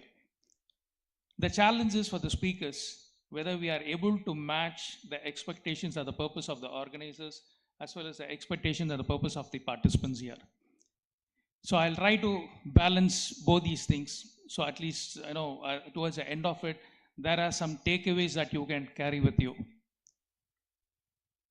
So getting back into it, we say that nothing is permanent. everything is subjected to change. Who we are today, we were not the same person yesterday. We keep on changing. Every day we keep on changing. Change is inevitable. The change is the only thing which is going to be permanent. And if you don't change when there is a change, the change will change you. This you can reflect it. Sometime back, theaters were there. And the theaters were doing a very good business. And the theaters, when they're doing a very good business, then there came a revolution. Then immediately all the theaters, they said, okay, fine, let me update ourselves. We have to update now. This is the time to update. And some of the theater owners, they updated. But not many owners did that. They thought, why should I do it? Our business is good. Our people will come. End of the day, it is the movie what is going to count. It is the performance of the actors. It is the story that is going to make the difference. What way this is going to make the difference? They continue to be the same thing. And what is the result? Today, those theaters are not there. Many of the theaters have turned into malls or halls, convention centers. Today, we are all witnessing a beautiful revolution, a beautiful change. And that revolution is the AI revolution. And it is each and every one of us here, it is a responsibility for us to empower the other people here to face this particular revolution. AI is the next step. What we do here in our academics, in our college, to the students is that there is a culture we try to inculcate in them to them. The culture is that continuous learning. And it is not only for the students, it is for everybody, it is the same. There is no point when we can say that, yes, everything is learned, we don't require any more learning to be done. No. What was happening yesterday is gone. What is happening today will be only for today. What is going to happen tomorrow, that will be completely different. So we need to get into the culture of every day we need to keep on learning. Second, we focus on meta skills. It's not only the core thing they learn, the students. We give them the exposure on other skills that they need to learn. It can be critical thinking, communication, digital literacy, and how to handle the emotions, emotional intelligence, all these things.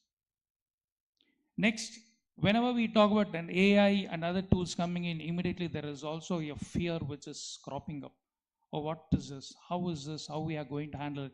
Will AI replace mankind? All these things are there. So you got to control that. You got to clear it. You have to make it clear to the students that AI is in no way can replace a human being. I'll tell you why AI cannot replace a human being. We all have this experience. Chatbot is also a form of AI. Whenever you have any queries for a banking or anything, you get into it, immediately there is a virtual assistant popping in. And it is customized, like, they have formed like only these are the questions that will come into the mind. But our intention is something else. We want to ask something else, but till the end, that particular thing will never be answered. You can never get the access to that particular answer. How many of you had this experience? Can you just put your hands up? That is what. Every time, it is like only this, only this, only this. But how, and worst part is these days, you're not able to get to the person through your contacts also. You dial them also, you will not be able to reach them.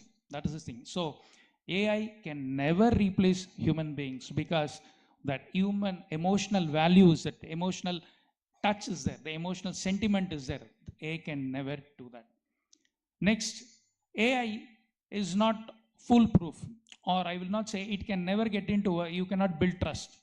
How many of you, I think most of you would have tried all this ChatGPT and things like that. When you put a question, it will give you some answer. Then you ask it, this is not the thing, it is supposed to be this, you're giving a wrong answer, then he'll say, I'm sorry, my apologies, I made a mistake, this is not the thing, it is actually this. So blindly people cannot take AI, so trust, you cannot have it. Third thing is that just because AI is there, will things get on to it, everything can be done? No, it cannot be done unless you know how to operate it. And that operation only we can do it. Now, I'll give you three things that is very important, which is relatable to both AI as well as for us. The first and foremost is asking your questions. For every AI to give you a proper result, you need to give a proper questioning. This questioning is also to us. Whenever we raise a good question, we get better results. Now, what is the result that we need to ask for ourselves is, how do I keep up? That is the question we need to stop asking. Every time we say, how do I keep up? My life is full of challenges. How do I keep up with the leadership? How do I keep up with this relationship? No, stop this question. So what do? You change the question. What do I do? How do I raise within? That is the question you have to put. How do I raise within? How do I raise within for my life? How do I raise within to have this relationship? How do I raise within to get into a proper leadership? That's your first takeaway I'm giving you. It's a first awakening that I'm giving you. The second is that whenever the skill is coming, it's not always upgrading skills. Yes, upgrading skills, it's one more tool. But what is that tool for? The tool is to do something, a work, what you have been doing. That tool is going to help you out in doing it in a better way. Stop that. We don't need a change only to do how the work to be done. We need a change within ourselves, change of who we are. So now this AI, you got to give a change to who we are.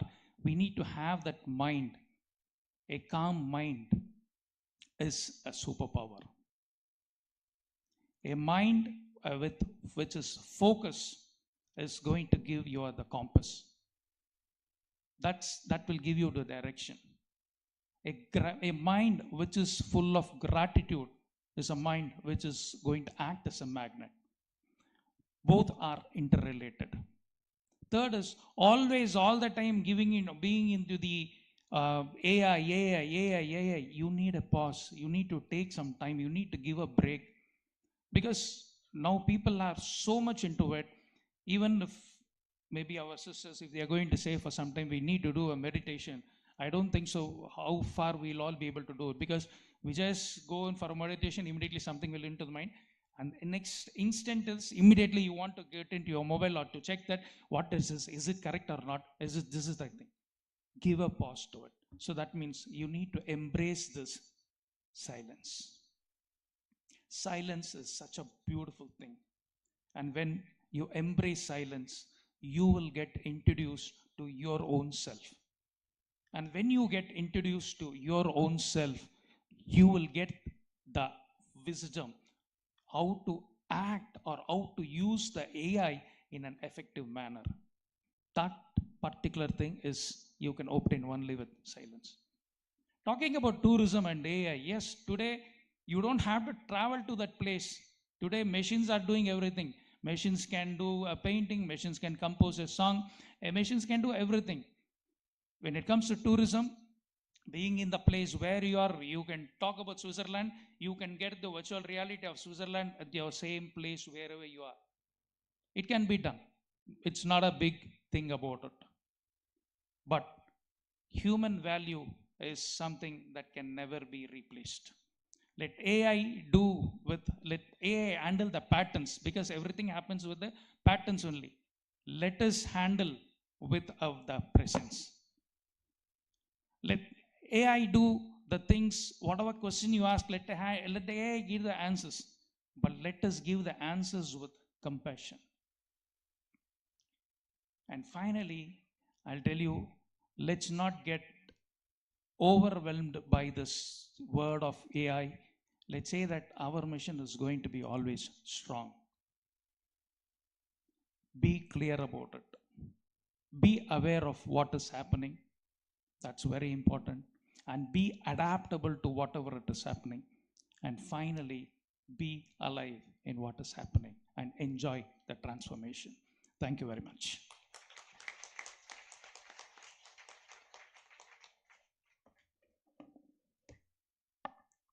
Thank you sir. நல்ல ஒரு good நியூஸும் சொல்லிட்டு போயிருக்கிறாரு. ஏன்னா ஒரு சின்ன கவலை இருந்தது.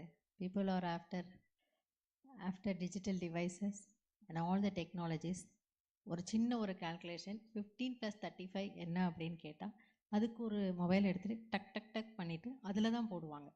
15 + 35 50ங்கிறது கூட சாரி டு சே நாம் பார்த்த வரைக்கும் சொல்கிறோம் வரமாட்டேங்குது. அதனால் உண்மையிலே ஒரு கவலை இருந்தது, இப்படியே போனால் மனிதர்கள் யோசிக்கிறத நிறுத்திடுவாங்களோன்னு ஒரு கவலை இருந்தது. So thanks to our brother Mr. Suren for sharing the good news that AI cannot ever replace human minds because we are emotional beings. அவர் பேசும்போது he has mentioned many subtle things. நீங்கள் அதை கவனிச்சிங்களான்னு தெரில. a sense of gratitude, a sense of compassion, a sense of caring, இதெல்லாம் வந்து நம்மளுடைய ஏஐயில் வராது. So I see many elderly people here.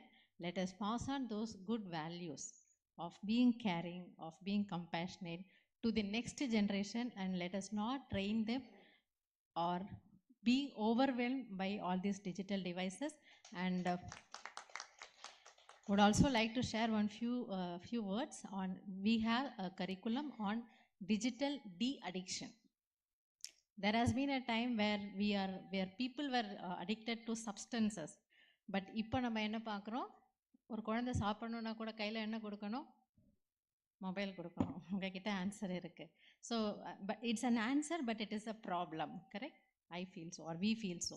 So we have some curriculum called digital wellness or digital de-addiction, and it has been introduced to colleges, and we are in the second year of successfully rolling out in the well-renowned university, Anna University, as a course for the first year students, and this is our second batch.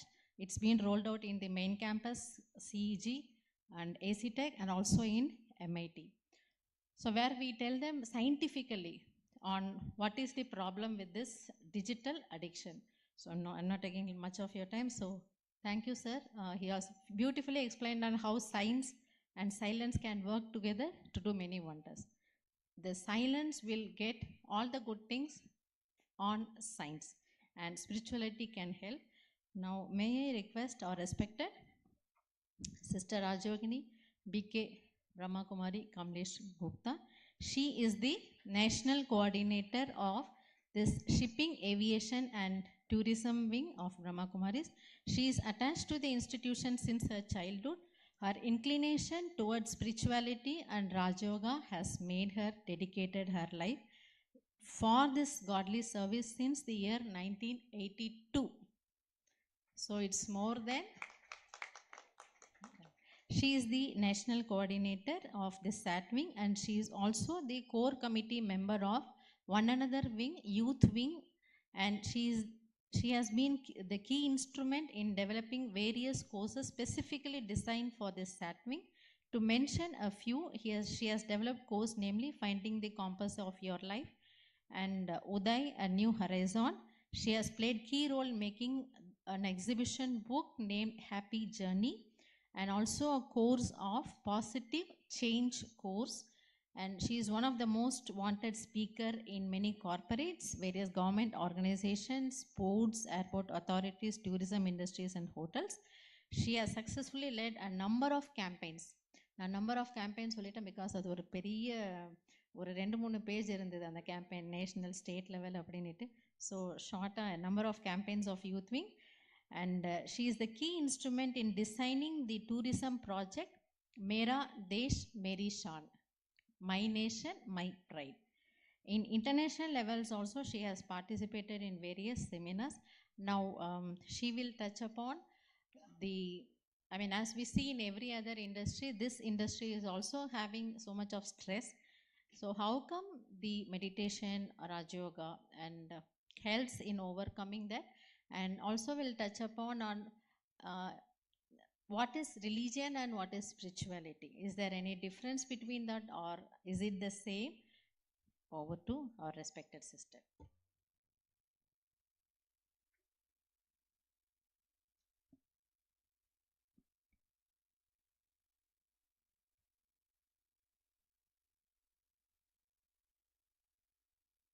Om Shanti.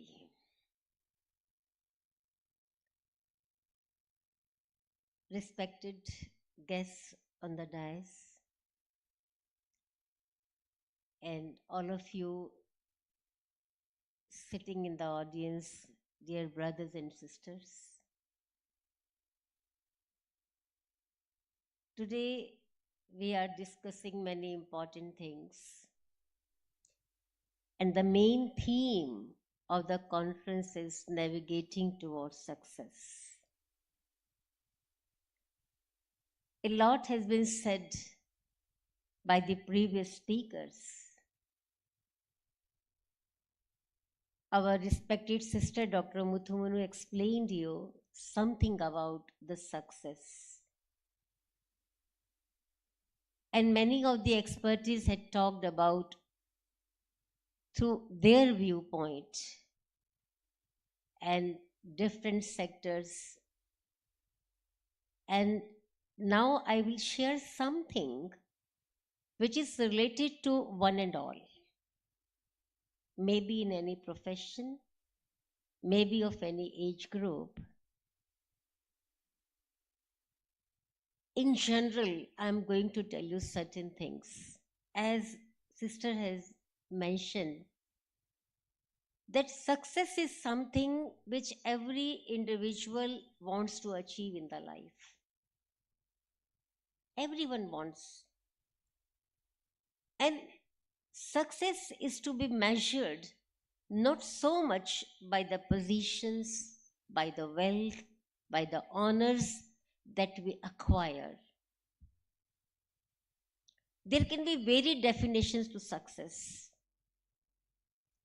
Maybe as many as the people are there to define it.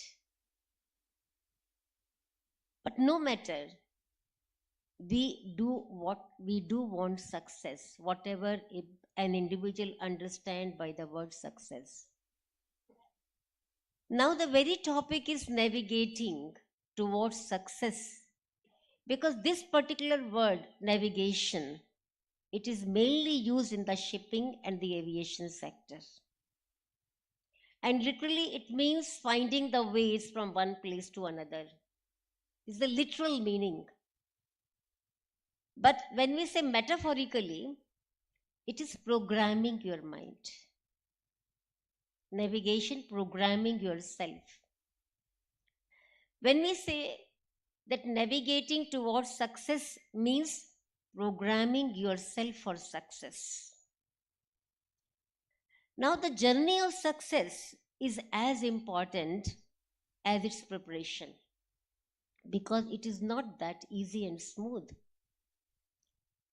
Now my previous speakers were talking about the aviation, how aviation now has come up to how it started in the beginning and now what is the position. Similarly in shipping, let me tell you, this wing has been created 25 years back, and I am working in this area as a spiritualist, as a spiritual person for the last 25 years. And I have seen so many changes have come. And with our efforts, we are able to bring a lot of changes in the human beings working in these sectors. Because human being is everywhere. That human element is everywhere. This is why we have HRDs. So first of all, we have to bring a change in the human beings. And when we say navigation towards success, so navigation is like preparing your mind, preparing yourself. And when I say navigating the mind means nurturing the mind to develop new approach, new outlook towards life. And it requires new mindset. Like, our previous speaker was talking about AI. No, I was just thinking from a spiritual angle, AI is artificial intelligence. So I was thinking, how can I define it? So maybe I can define it, awareness of I, the real I. Artificial intelligence is the outcome of this science, and awareness of I is the outcome of spirituality. It is the basis of spirituality. So we have to find out, we have to develop a new approach, new outlook towards life, and it requires new mindset. And all of us know very well that mind is the most delicate, most sensitive, yet very powerful. It has a lot of potential. It has wonderful mechanism. This mind can move you forward, can take you forward to give outstanding, wonderful, fruitful, positive, extraordinary results. And the same mind can produce failures. Is it right? Is it right? It all depends upon our mind. Positive mindsets, success. Negative mindset, failures. Or you can say negative results. So now a small question to all of you is this. Are we born with the positive mindset, or is it our choice? Are we born with the positive mindset, or is it our choice? Think. I think people predominantly fall into two categories. And these two categories are fixed mindset and growth mindset. And people who have this fixed mindset, what type of thinking they have? Okay, I'm fine. Whatever is going on, let it go. They never take pain to accept challenges. They avoid challenges. They lose interest in the work when faced with difficulties. They give up very easily, and they never take a chance or try new opportunities. At the back of their mind, there is always some fear. And what type of fear? Of losing something. This is why they hardly take a chance for the new opportunities. And moreover, people with a fixed mindset, they keep on creating doubts. Doubts about themselves, about their capabilities. They will think whether they will succeed or not, they will be able to do it or not. And mainly their doubts are the result of four things. It can be past experiences, habits, surroundings, and current situations. And the other category of people is people with the growth mindset, who wants to grow, who wants to move ahead. And such people believe in enhancing and developing their skills with efforts and practice. This is the major difference between these two types of people. They put effort, understand each and every challenge, rather than having an outlook based on the knowledge they already had and or based on the information they get. Persons with this type of mindset adopt or have positive attitude towards life. They have a flexible approach towards life, and if they are faced by a problem or by a challenge on their way to success, they work very hard to find a solution. They try to find out opportunities and make use of those, and do not stop till they achieve the results, till they achieve their goal. Having growth mindset is a powerful tool for success. And we all know success is not so smooth or so easy to get. There can be many failures.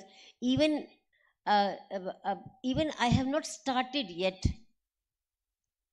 So now, what I want to point out is this: what do we need to have this type of mindset?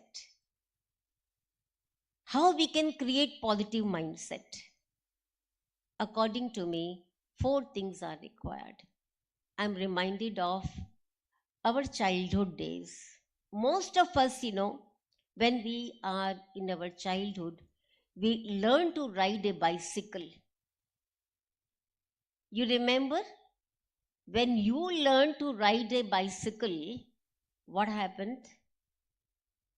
You might have fallen a number of times. You might have been hurt by falling down, but still, because you wanted to learn to ride the bicycle, you learned it. So, this type of mindset is required in life. See, we are talking about success. What is success? Unless and until there is peace, unless and until there is happiness, until and unless there is a sense of fulfillment, I think so.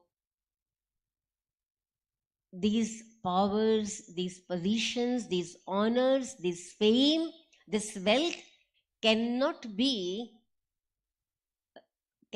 considered as synonyms for success. These are accomplishments which we have received, which we have achieved through our efforts. It must be accompanied with a feeling of fulfillment. So, what do we require? So, I will say mainly 4 things we require. And first is belief. Second, valuing the effort. Third, perseverance. And fourth, acceptability. When I say belief means having the belief in the self. Yes, I can do. Let me tell you, when we have this type of attitude, this type of belief, I am able, I can do, I can, this attitude generates a lot of power and energy and the skill required to perform a task.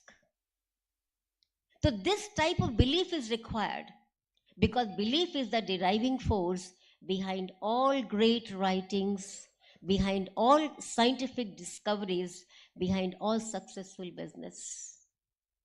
So this belief is required.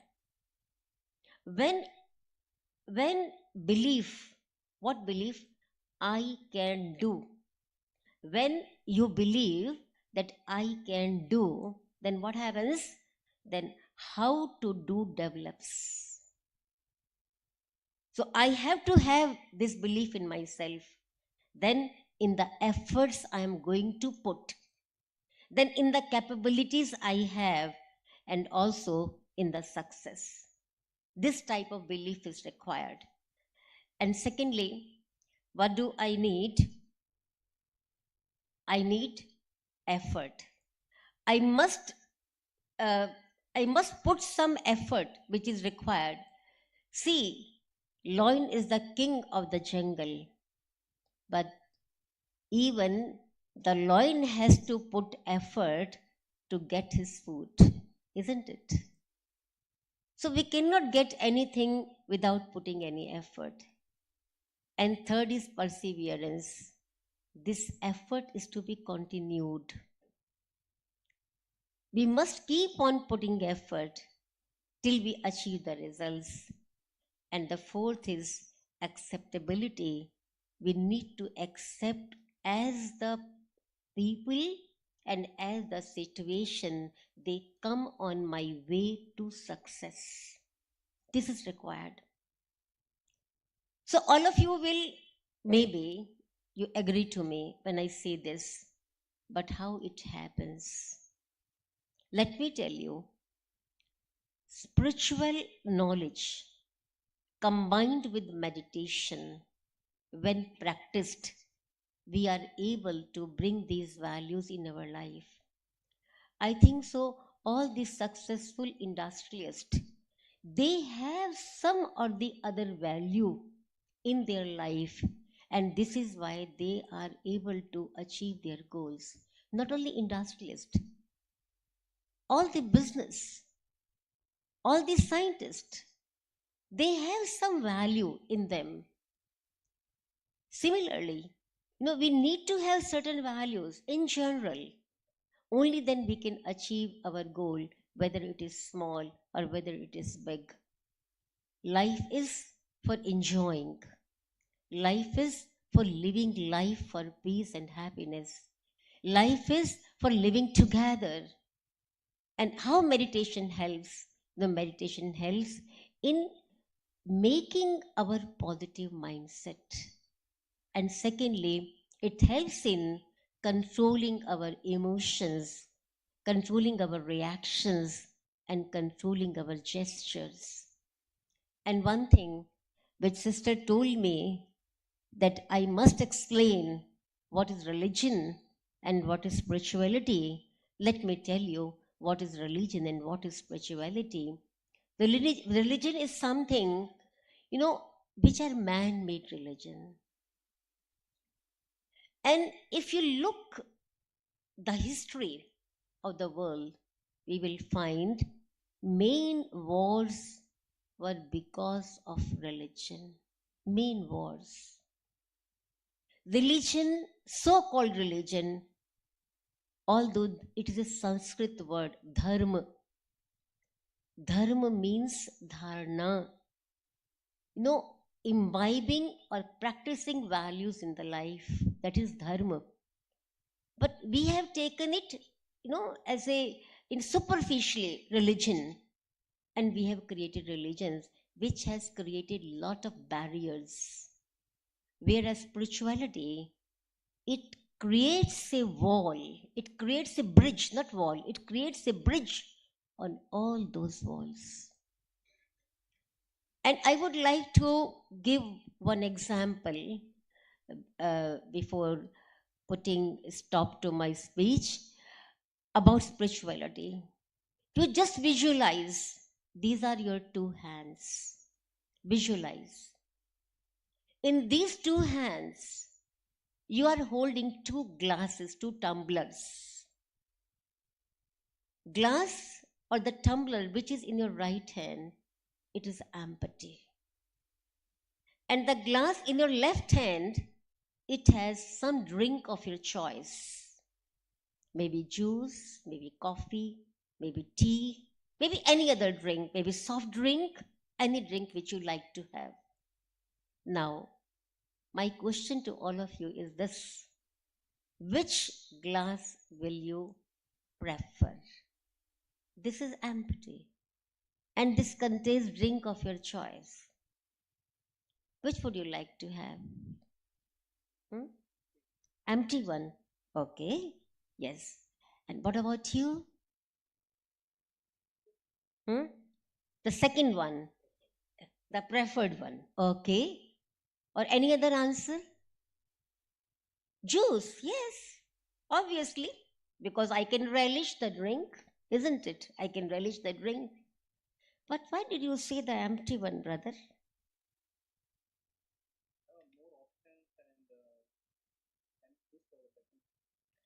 You can have more options, you can use for betterments. This is why he said that he would like to have the empty glass. But let me come to the point. The glass which seems to be empty is not empty. It contains air, but it is invisible. You can live without the drink of your choice, but you cannot live without the air. And this is the role of spirituality that plays in the human being's life. And this is what we are teaching. Brahma Kumaris' teachings are not something that we have to become recluses. No. So it is just, the color of our dress is white, symbolizes cleanliness, symbolizes purity. And because we are living in a big gathering, So we have to have some, principles. We have to have some dress code. This is just a dress code. Otherwise, you need not live like us. But yes, there are some, principles, how we maintain it and how we can live while living in the household, while doing our duties, while fulfilling our responsibilities, working on the very high position, still you can follow the teachings of Brahma Kumaris. The only thing is we have to know how to. And I'm really, I feel very happy to share with you. In this month, only from 12 to 16 June, we had a national conference in our headquarters, Mount Tabu, on the topic Exploring New Horizon. And this was under this wing only. And we had participants because we can invite only 400 people. That is the capacity of that place. So there were 9 pilots. There were 5 ship captains from the ship. There were wing commander, 50 owners of the hotels, then Air India officials, Airport Authority of India officials, officials from JNPT, now it is Jawaharlal Nehru Port Authority, Mumbai docks, Dubai docks. Then there were from Vizag, from Vishakhapatnam. We were having one deputy director from Lighthouse, from Customs. All these people were there who attended this conference, and it was a great success. And one thing more I would like to tell you, that in Mumbai, in JNPA, our regular classes are going on of meditation, and people are coming and they got a lot of benefit. So if we really want to have a successful life, if we really want to have a happy life and peaceful life, I think so we must find out some time to know, to understand what is this meditation being taught by Brahma Kumaris, which can be practiced even while working. Thank you. Om Shanti.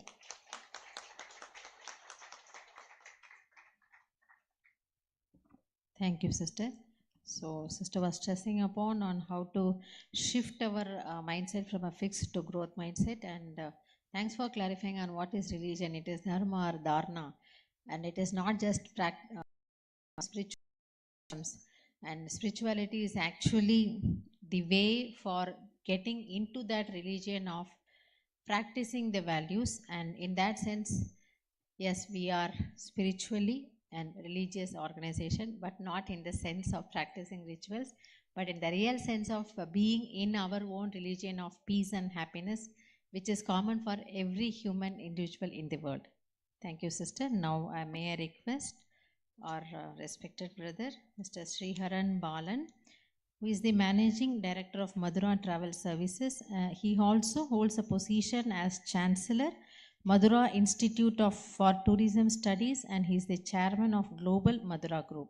He holds honorary chairman position in many organizations like Southern India Chamber of Commerce and Industry, Tourism Committee, member of the Hotel Classification Committee, Chairman of Travel Agents Association of India, member of the Tourism Advisory Committee of FICCI. He is also interested in community services and actively contributes for educating youth and has initiated student clubs as well. He holds awards as recognized as Achiever, Tamil Nadu Book of Records, and a patron of Guinness World Record and Most Certified Travel Professional.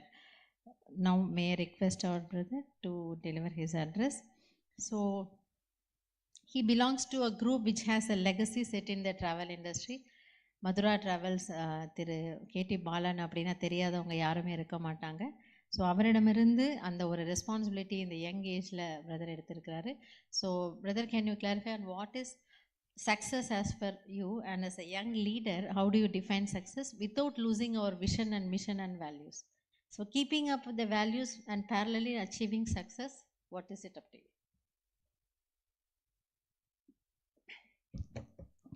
அனைவருக்கும் வணக்கம்.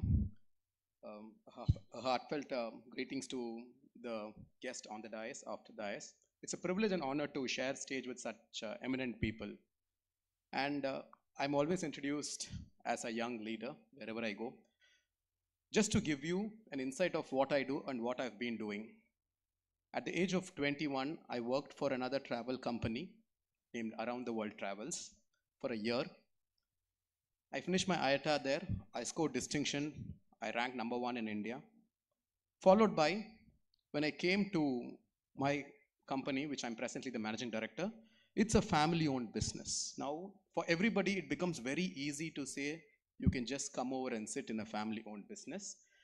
Before I start, I would like to tell all of you, Madura Travel Service, which is a 40-year-old organization, is the only surviving travel company today. There can be different trades which you can easily take over and run, but travel and tourism is not like that. Today people talk about artificial intelligence, but when I came in 2011, the first thing that everybody told me was, you have entered the wrong field. Tourism industry is a dead industry. Now I'll tell you what is a dead industry. Now how many of you remember STD, ISD, PCO? Have you seen this? Most of us. But you ask the youngsters, no, they'll not even know what it is. Back then, STD, ISD, PCO was an amazing business. You just keep a telephone, sit, gather a couple of books, you spend your time, money will just come. People just use the phone. But at one point of time, when the cell phones came in, it became a dead business. Similarly, as Sir Radhakrishnan sir rightly said, earlier there were return tickets. Just to issue an air ticket, it would take at least 3 to 4 hours where everything was done manually. And because the work was done manually, the commission from the airline to a travel agent would be up to 15%.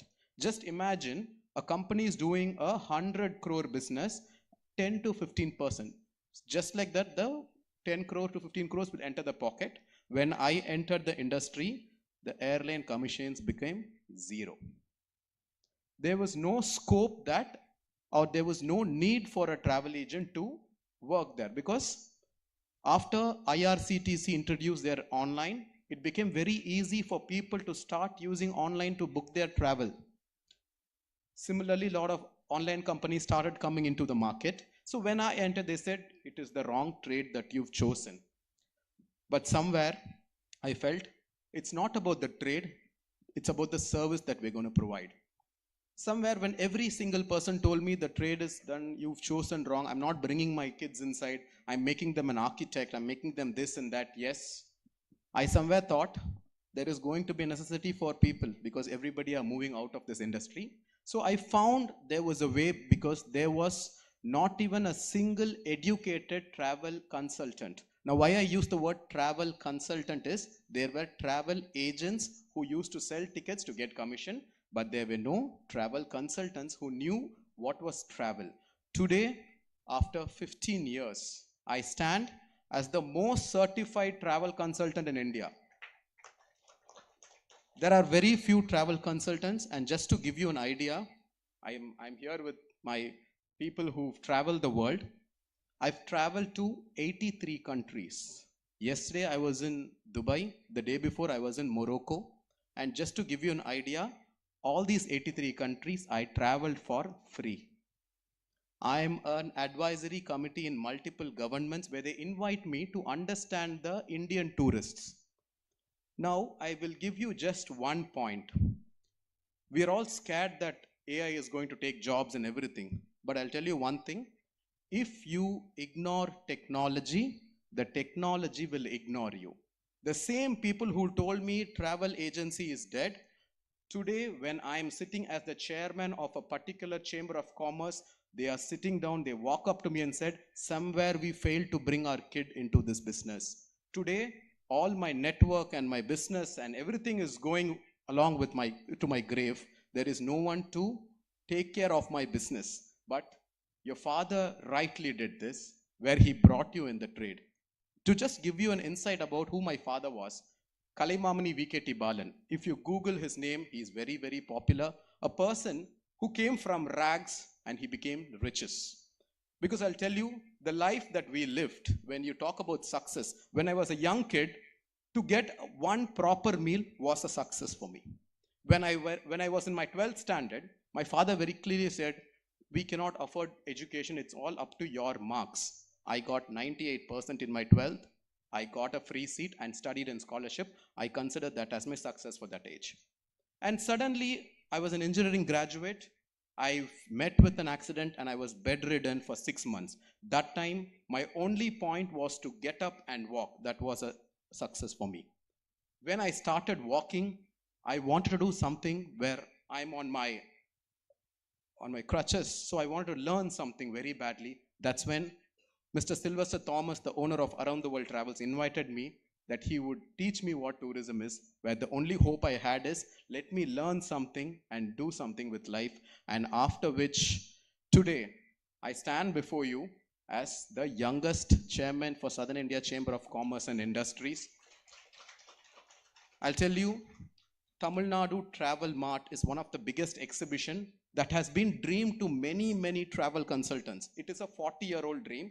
And I should say, I was blessed, I was honored to be the chairman and the managing committee for the first ever travel mart that happened in 2017. Last year, we had the first Murugan Manadu that was done by the HRNC committee. And I should also tell, I had the privilege to be the only tourism person to be in the government committee. Today, I'm also in the Tamil Nadu Tourism Committee.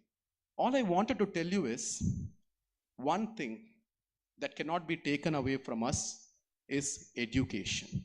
Please make sure we educate ourselves. It's not about the age. It's not about, because my very, very good friend, and I look upon to him, is Dr. Kamala Hassan. And today even he left to US to learn artificial intelligence. I will always tell you there is no age barrier to learn. Second, please take opportunity that comes your way. I know there are so many elder people to me, and I'm not in a stage to give advices, but I'm also in a stage where I have benefited from these opportunities that was beyond my age. It was beyond what I was doing. But today, because I have chosen those opportunities, I'm here sitting with such eminent people and addressing this gathering. Always understand, tourism industry can never die. I'll tell you about a country that I visited. Out of these 83 countries, my most favorite country is a country named Seychelles. It's a small island in the African continent.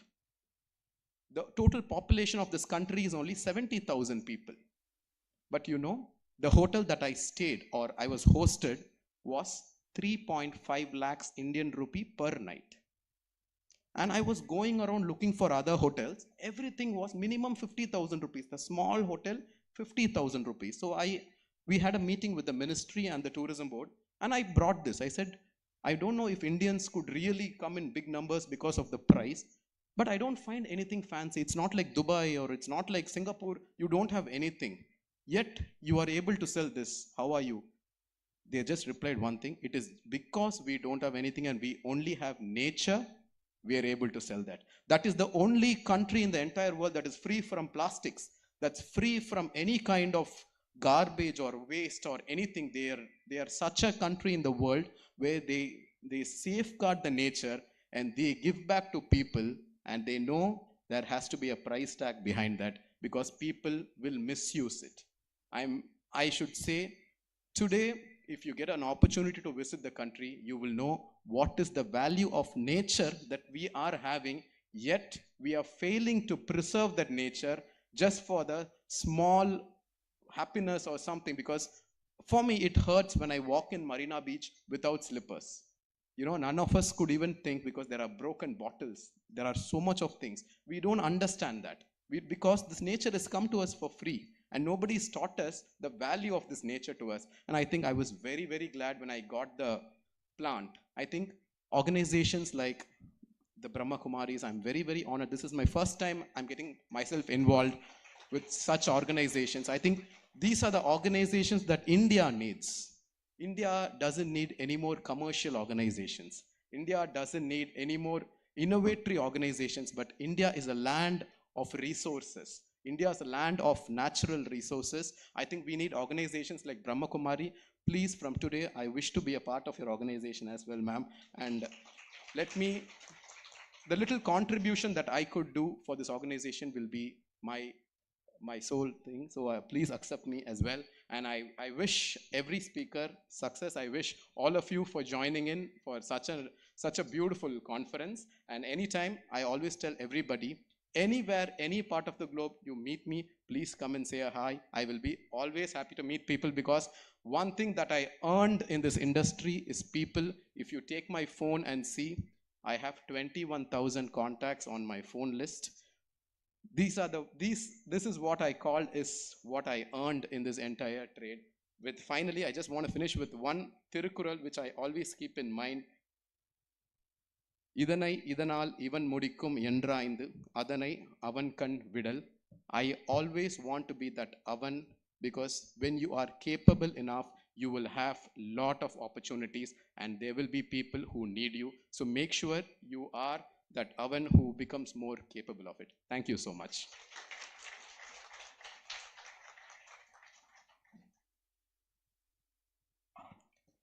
Thank you, brother. So education is a must அப்படின்னு நம்ம முன்னாடி தெளிவாக சொல்லிட்டு போயிருக்கிறாரு. And success in every setback. சில நேரங்களில் சில தோல்விகள் வரும்பொழுது நம்ம அதில் பின்தங்கிடுவோம். ஆனால் அதையே ரியல் ஒரு ஆப்பர்ச்சுனிட்டியாக எடுத்துக்கிட்டு using that chance with the determination to get to reach the next success, அது முக்கியம். அந்த மைண்ட் செட் பற்றி நமக்கு புரிய வச்சுருந்தாரு. ரொம்ப நன்றி. மற்றும் உங்களை இந்த Brahma Kumari family we are wholeheartedly accepting. Of course, everyone. It's not that nobody, others are rejected. Thank you. Now, may I request Mrs. Vani Sengupta, Director HR from Leela Palace. She is a skilled and dynamic HR professional with over 25 years of progressive experience in human resources management and training within the hotel industry. She has previously served in many hotels like the Westin, Radisson, and Holiday Inn. She is the managing trustee at Voice of Animals Trust, an NGO to rescue and rehabilitate stray animals by virtue of her contribution to the animal fraternity. She was made a member of the Performing Animals Committee, part of AWBI, Animal Welfare Board of India. She is nominated as the finalist for HR Leader of the Year 2024. And she is the present president of Tamil Nadu Wiki Hospitality and Tourism Council. Over to Mrs. Vani.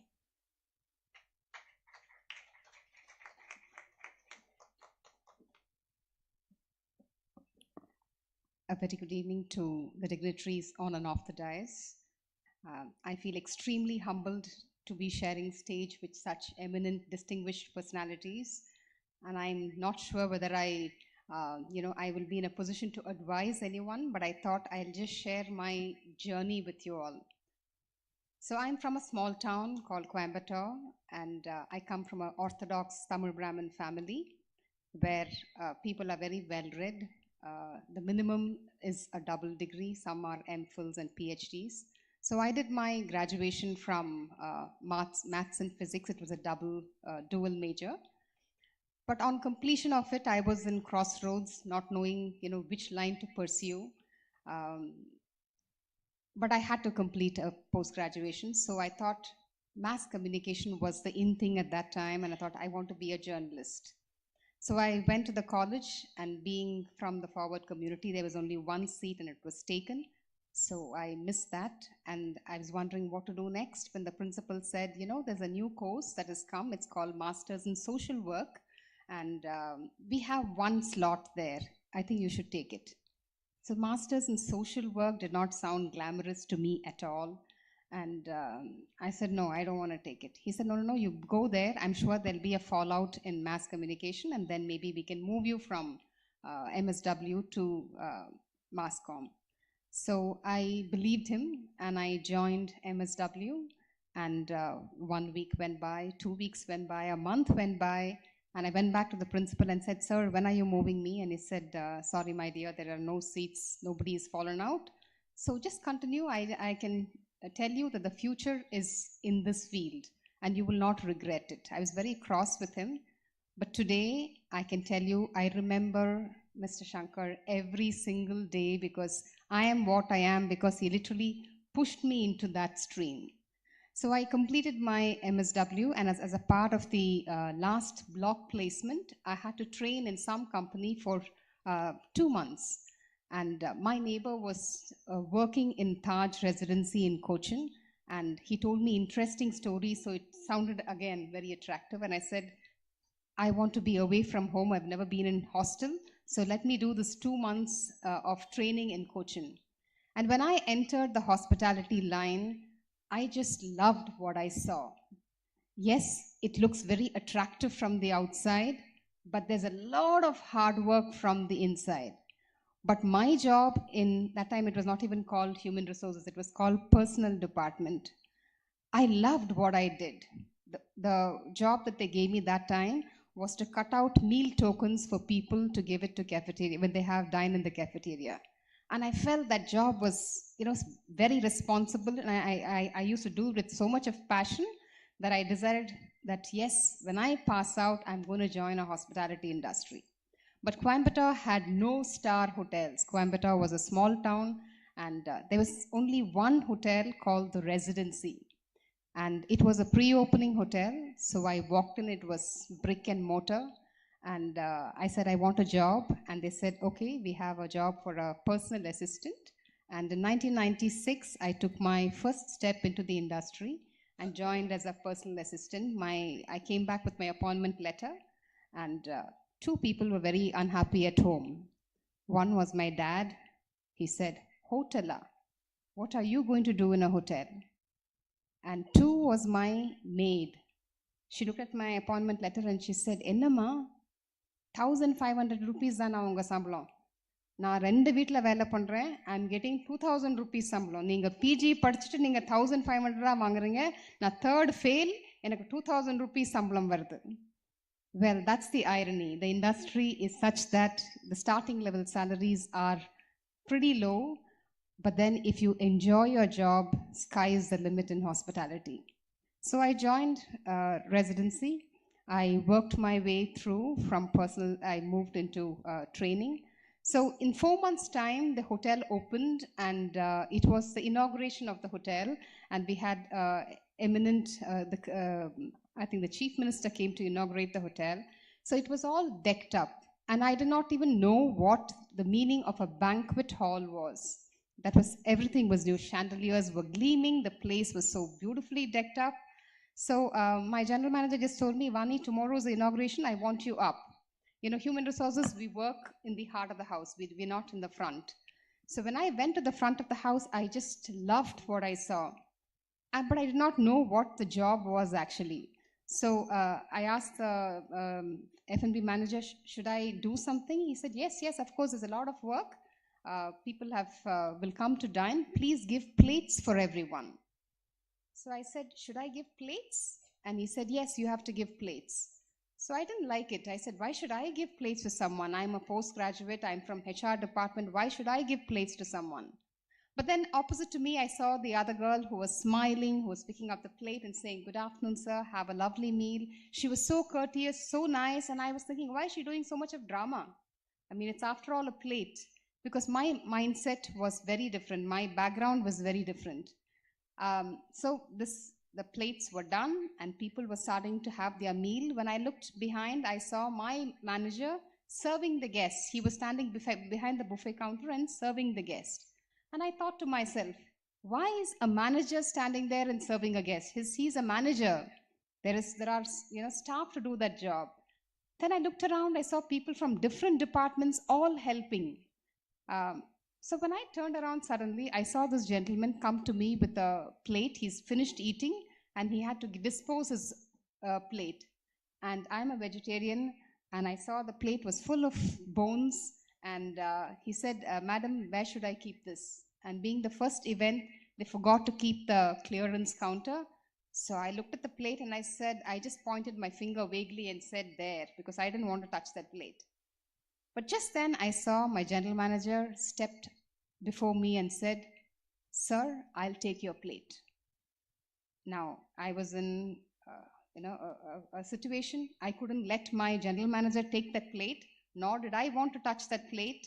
But out of just sheer, like a stimulus action, I picked up the plate and said, "Sir, I'll take it." And I went and left it at the clearance counter. And I turned back and I saw one more guest coming. "Madam, my plate." So again, I picked up that plate. I went and left it behind. Again, I turned the third plate. By the time the third plate came to me, it became, okay, it's only a plate. So what if it is dirty? It's only a plate. So the event got done, and I felt very proud of myself that, I have contributed for the inauguration of the hotel. The next day, the general manager called me, and I was told by my personal manager, "GM wants to meet you." I thought he's sure going to give me a, big praise for me doing what I did not normally do. When I went to his office, he said, "How was the inauguration, Vani?" I said, "It was fantastic, sir. It was so beautiful." He said, "No, but I saw you were not very comfortable." I said, "Yes, sir, I do not like, giving plates to people." He said, "Why?" I said, "I don't know. I've never done it before, so maybe I felt a little awkward." So then he said, "Vani, in this industry, if you want to do well, you have to leave your ego at home. Because we are dealing with people who we call God. Aditi, Devo, Bhava is the mantra for us. So if you are feeling bad to touch something that the guest has used, then I think you're in the wrong industry." That was like a, wake-up call for me. And I thought, no, if I want to succeed in this industry, I jolly well leave my ego back at home. Today, it's 27th year for me in this industry. And I can tell you, I am ready to do any job in this hotel. So that's what we are here for. We are people who work with passion. And if you're not passionate, you will never, ever be able to succeed. Passion brings you to work. We are in a trade where we put smiles on people's faces. I would like to just share a small story. I know I'm taking a little extra time. There was a guest who was staying in the hotel, and he was a regular, and he would come very stressed, and he would come one day and the next day he's out. So one evening I met him and I said, "Sir, I hope your stay in the hotel is comfortable." And he said, "Oh, it is fantastic, but I just want to meet your housekeeping staff." So I said, "Sir, is everything okay? Is there a problem?" He said, No, I just want to meet the boy who did my room." So I probed a bit. So this gentleman comes from Trichy, and every time he comes on a Friday morning, leaves on Saturday early morning. When he comes, he brings with him a small Ganapati statue. So he said that day I came and I came late, so I could not do my puja for Ganapati. And I left office in a hurry. And the whole day I was thinking in my head that, "God, I have not given you your prasad. I have not done puja properly." And my whole day was mixed up. But evening when I came home, somebody had put some beautiful flowers around my little Ganapati statue and kept one small apple there. I want to know who it was. So I said, "Sure, sir, I'll get that person to you." And I got this boy. This boy was from a small village. He has done only his diploma in hotel management, not even a degree in hotel management. But what he did, the guest said, evening I came back, I opened the door, whole day I'm worried that I didn't do my puja. But when I opened the door and I saw my God was having flowers around the statue and a prasad of apple kept, I cried. I cried that God listened to me and sent somebody to do this. So I want to see that God who served my God. So as I said, we are in a industry where we keep putting smiles. It doesn't matter what degree you have earned. It doesn't matter what background you are from. All we believe is that Aditi Devo Bhava. So in a world where you can be anything, be kind. And I'm sure if you are in crossroads, whether to be right or to be kind, just be kind. You will always be right. With that, thank you very much.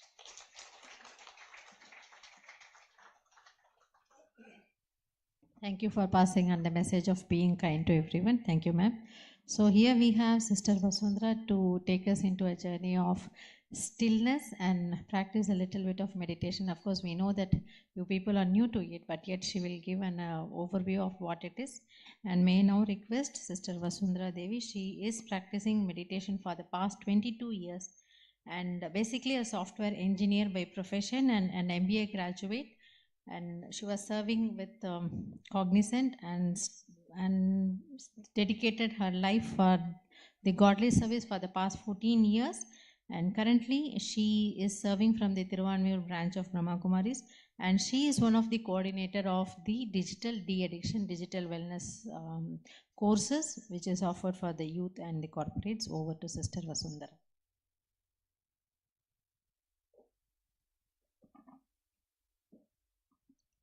Om Shanti.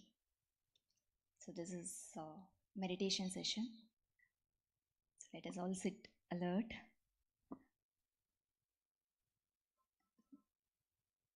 This is like just a glimpse of meditation. We are not going to give you Raj Yoga meditation in full, but within 3 minutes, we'll try to have a meditation session. You can either open your eyes or close your eyes and visualize whatever I say. I'll start with Om Shanti, I'm a peaceful soul, and end with Om Shanti.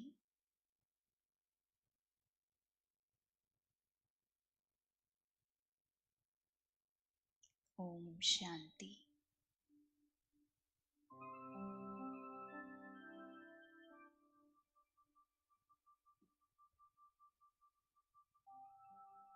Let us all remember that we are all soul and not this body.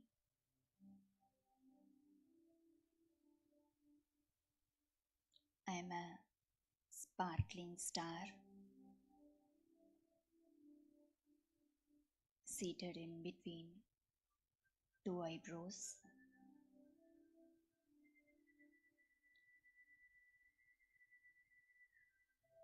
Now, let me enjoy an inward journey.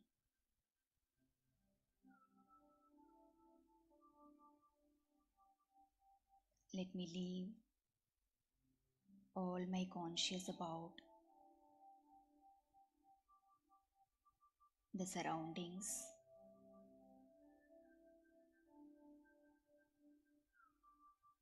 the worldly beings, the worldly things.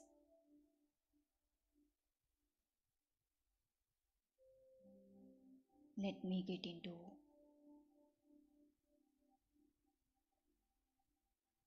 my inward journey.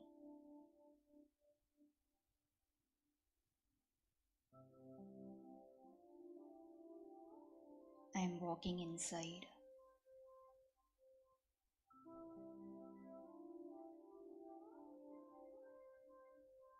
I see there are flowers, there are thorns deep inside me.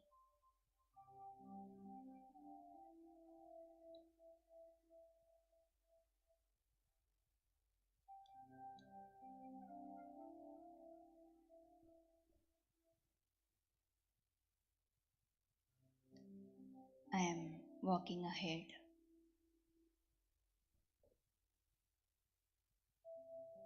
I see a mirror. I see my face. I reflect on myself.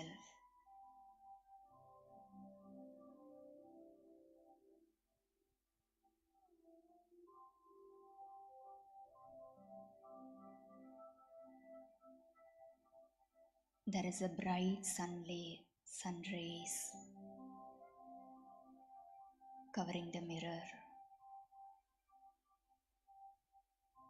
The rays from the sun touches me.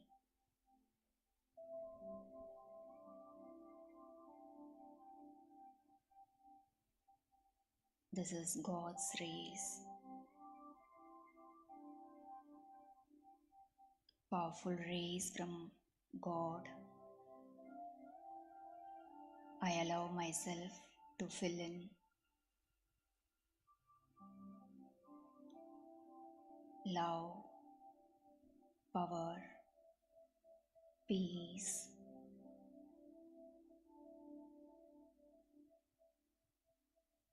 and many more virtues.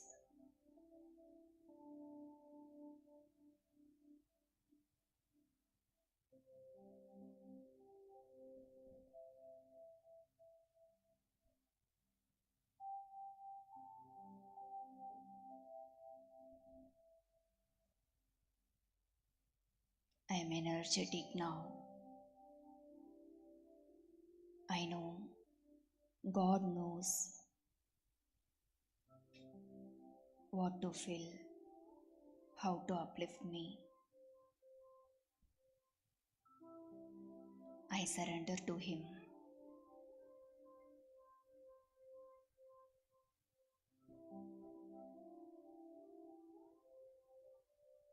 I again see my face in the mirror, a very beautiful, shining face, filled with virtues, ready to serve the world around me.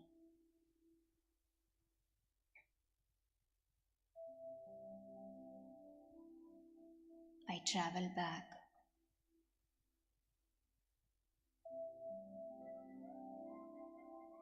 I see my mind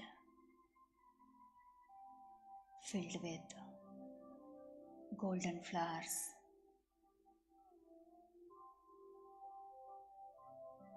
Thorns are dead.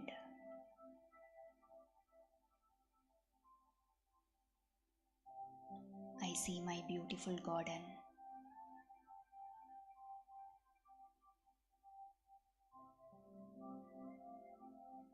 I come back.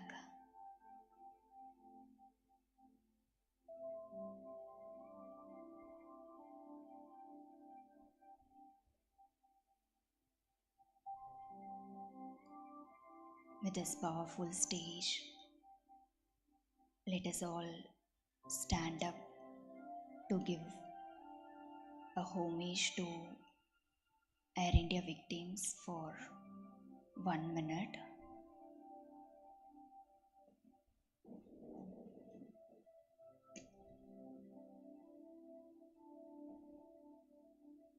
Let us shower our pure vibrations to them in silence.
Thank you very much.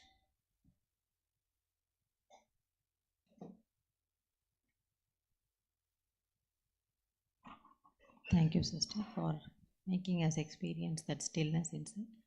Now I request our respected sister, Sister Rajyogini B.K. Muthamani and Sister Rajyogini Kamlesh Devi to present the godly gifts to our guests on the dais.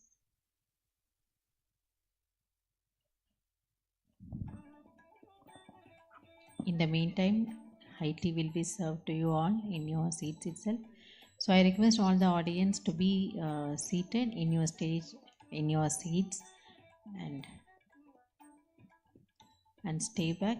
We have a wonderful cultural performance by a group of youngsters from the very well renowned Kala Pradarshini Foundation, which is managed by our Srimati Kalaimamani Srimati Parvati Ravi Gantasala. They have a beautiful dance performing the different dance practices of the states across India, and followed by which we have a wonderful session on a panel discussion, and we have few more experts from the respective industries to share their views on success. So I request the guests also to receive the godly gifts and be seated in the hall so that we can make arrangements for the panel discussion. Thank you. Thank you for your cooperation. கொஞ்சம் முன்னாடி வந்து வாங்கிக்கலாமே.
So we request everyone again to be seated in your seats.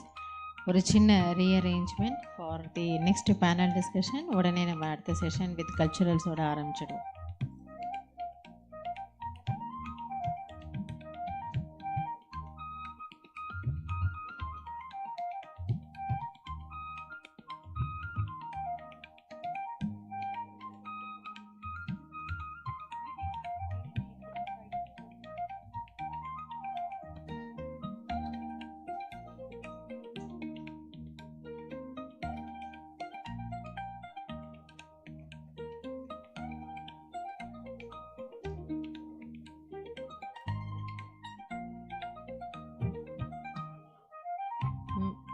Volunteers, stage volunteers கொஞ்சம் நீங்கள்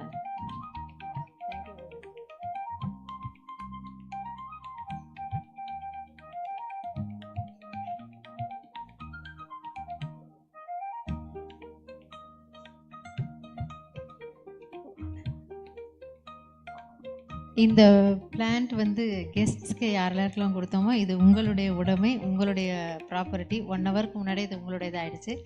மீண்டும் நீங்கள் அதை எடுத்துக்குமாறு கேட்டுக்கொள்கிறோம்.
Shanti.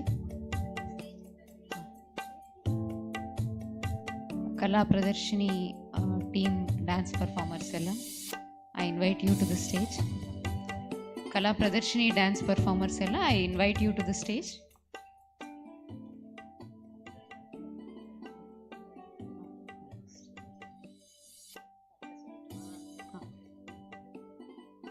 ஓம் சாந்தி. திருமதி பார்வதி ரவி கண்டசாலா அவர்கள் குழுவினரான கலா பிரதர்ஷினி நடன குழுவினரின் 5 மாநிலங்களுடைய கலர்ஃபுல்லான ஒரு நடனத்தை நாம் இப்போ பார்க்க போகிறோம். அதனால் அந்த நடன மணிகளை நம்ம வரவேற்கலாம். நம்ம தேநீர் அருந்தியபடி நம்ம இந்த நிகழ்ச்சியை கண்டு கழிக்க இருக்கிறோம். வாங்க. கலா பிரதர்ஷினி team from Kalaimamani Srimathi Parvati Ravi Ghantasala.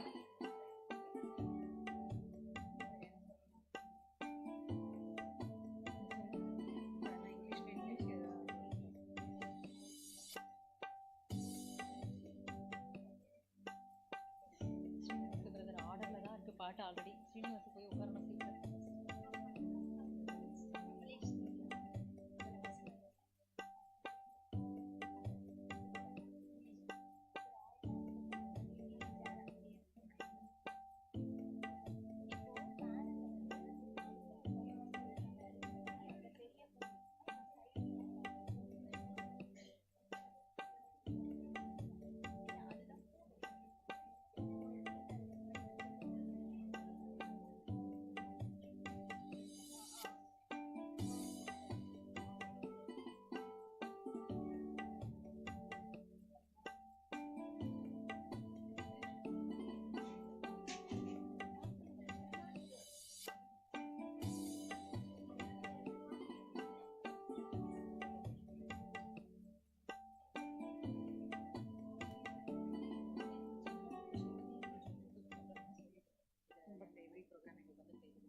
On this occasion, I would like to thank Kalaimamani Madam Srimati Parvati Ravi Gantasala.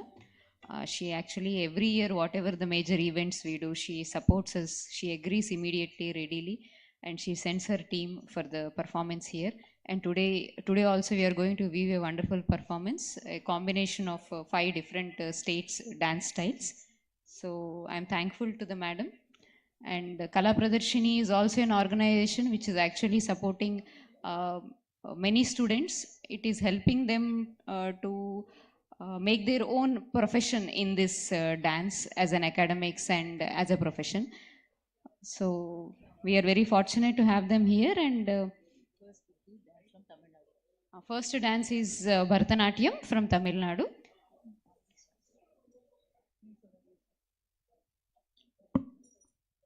Shri Gurubhyo Namaha, Om Shanti, Namaskaram. We extend our heartfelt gratitude to the Brahma Kumaris for giving Kala Pradarshini this wonderful opportunity to perform today. Our revered Guru, Kalaimamani Srimati Parvati Ravi Gantasala, has had a long-standing and cherished association with the Brahma Kumaris. We are truly honored to continue this beautiful connection through our heart. In today's performance, we are delighted to present a vibrant tapestry of India's diverse classical and folk dance traditions. The presentation includes Kavadi Chinde from Tamil Nadu, Kerala's Mohiniyattam, Odissi, Kathak, Telugu folk dance, and Rajasthan's Gomar.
മുത്താളം മുടിതാളം കളിയാടും നാടേ നിൻ തുഞ്ചത്ത്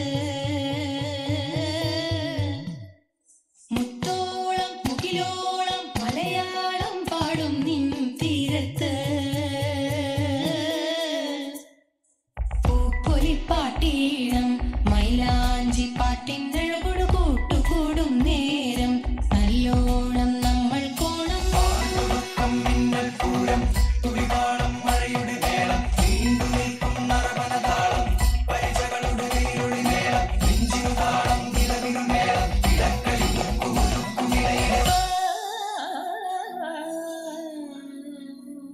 പാടത്തെ പാട്ടിൽ നിന്നോർത്തെടുക്കാം ഈണങ്ങൾ മേടത്തിൽ ചിങ്ങത്തിൽ പൂത്തിറങ്ങും വർണ്ണങ്ങൾ എണ്ണിത്തീരുന്നെങ്കിൽ ചൊല്ലിത്താ കഥകൾ നിറയും പല മട്ടുക്കും പാട്ടുകൾ പാടിത്താ തേരാറ്റിൻ തീരത്തെ പമ്പയാറ്റിനോരത്തെ പൂന്തോപ്പിൽ മങ്കാവിൽ നാളികേരത്തോട്ടത്തിൽ തത്തി തത്തി പോകും പൂങ്കാറ്റേ രുചികൾ പടരും മരുതപ്പാട്ടിൻ നീട്ടുകൾ മൂളിത്താ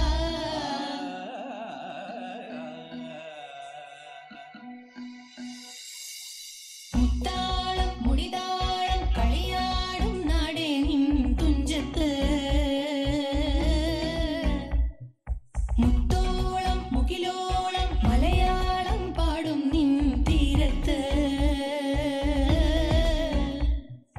പൂപ്പൊലിപ്പാട്ടീണം മൈലാഞ്ചി പാട്ടിനഴകൊടു കൂട്ടുകൂടും നേരം നല്ലോണം നമ്മൾ കോണം മിന്നൽ പൂരം തുടിതാളം മഴയുടെ മേളം നീണ്ടു നിൽക്കും നരവനതാളം പരിചകളുടെ നീരൊളി മേളം നെഞ്ചിനു താളം നിലവിനു മേളം ഇടക്കളി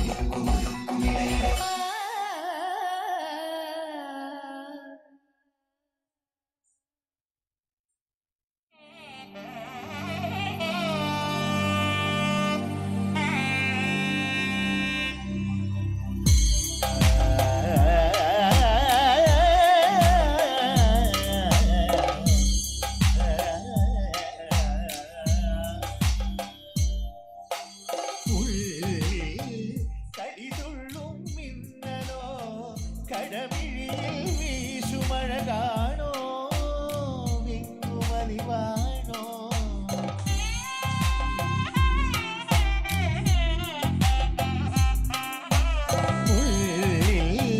കരിതുള്ളും മിന്നലോ കടമിഴിയിൽ വീശുമഴ കാണോ വിങ്ങുമലിവാണോ മാറിലേ തേങ്ങലിൽ പരിഭവമുറയുന്നു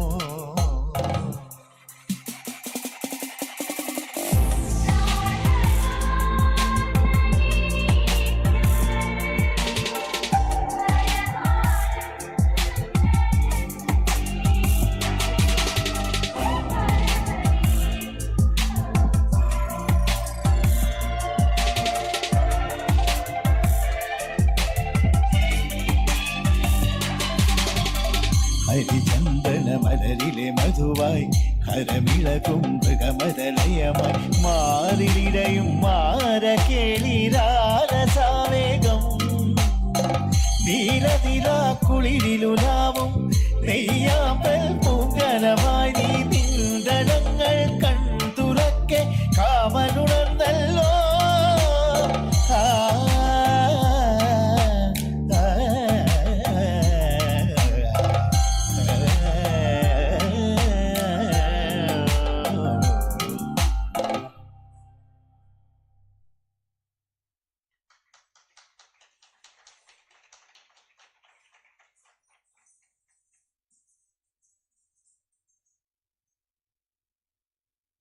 ఎంత చక్కనిది వసంత వేళ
ఎంత చక్కనిది వసంత వేళ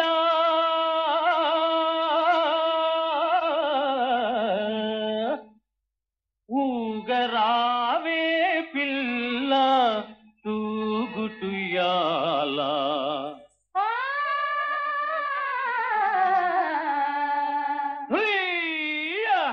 మల్లి ఎల్లో మల్లి ఎల్లో మల్లి ఎల్లో మళ్ళీ వస్తావు లేదు మరదలు పిల్లు వెన్నీ ఎల్లో వెన్నీ ఎల్లో వెన్నీ ఎల్లో నిన్ను చూస్తేనే ఒళ్ళు జల్లో జల్లో మల్లి ఎల్లో మల్లి ఎల్లో వెన్నీ ఎల్లో వెన్నీ ఎల్లో మల్లి ఎల్లో వెన్నీ ఎల్లో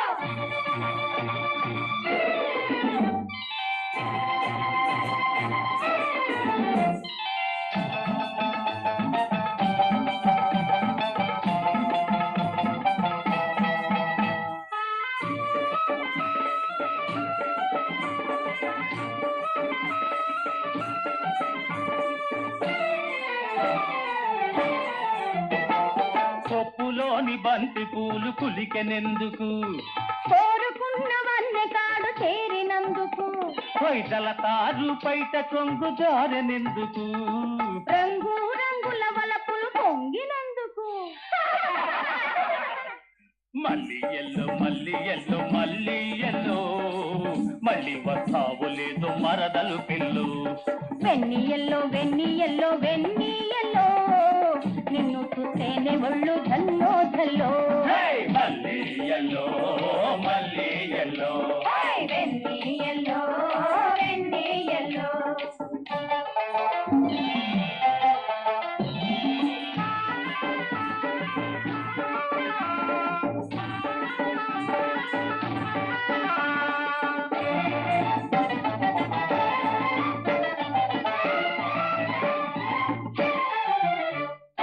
కళ్ళలోన కుంకుమ పొడి తల్లు తెందుకు బుగ్గలపై కస్తూరిని గిల్లినందుకు ఒళ్ళు మరచి మీది మీది కొరుగు తెందుకు పిల్లాయని పిలిపితే గిల్లినందుకు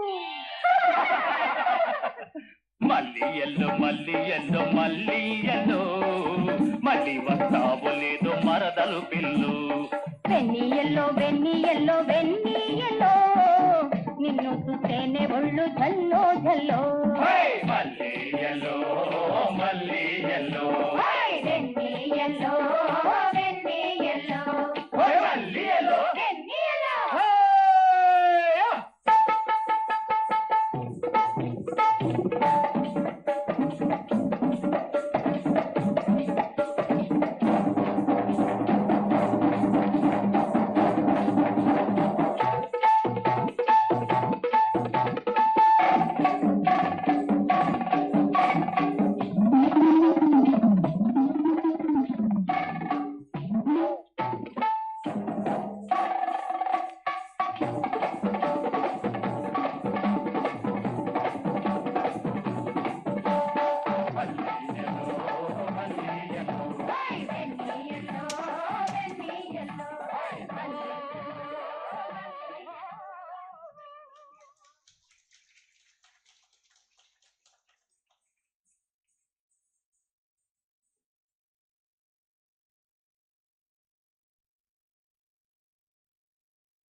நிமிஷம் அதே போஸ்டில் இருங்கம்மா. குரூப் ஃபோட்டோ எடுத்துக்கலாம்.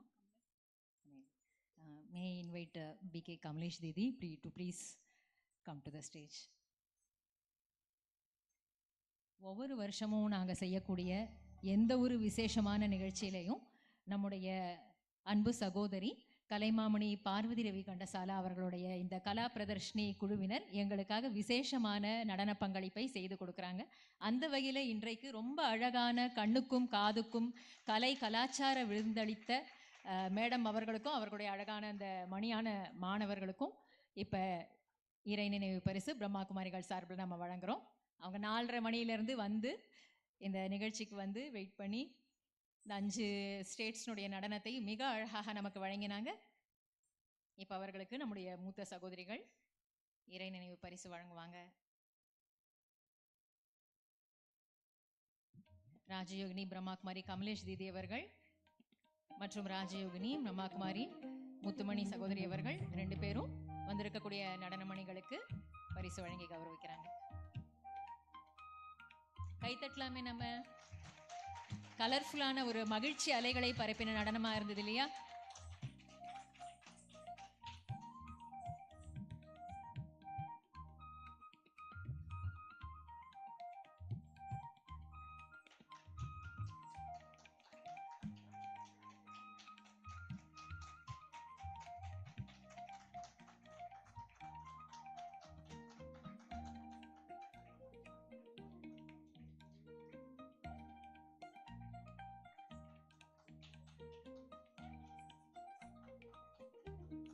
மேடம் அவர்கள் பார்வதி மேடம் அவர்கள் பெங்களூரில் ஒரு நிகழ்ச்சிக்கு சீஃப் கெஸ்ட்டாக போயிருக்கிற காரணத்தினால அவங்களால வர இயலலை. மற்றபடி நிகழ்ச்சியை மிக அழகாக நடத்தி கொடுத்த அவங்களுடைய குழுவினருக்கு நன்றி பாராட்டுறோம்.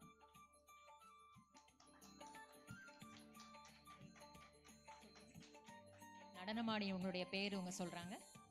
Performing artist for the day, Harini,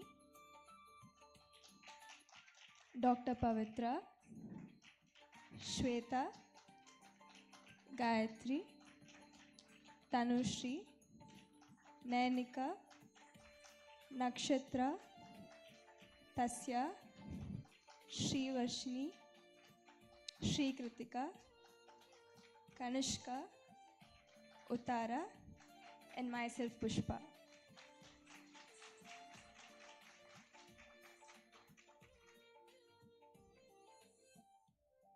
Thank you very much. Thank you.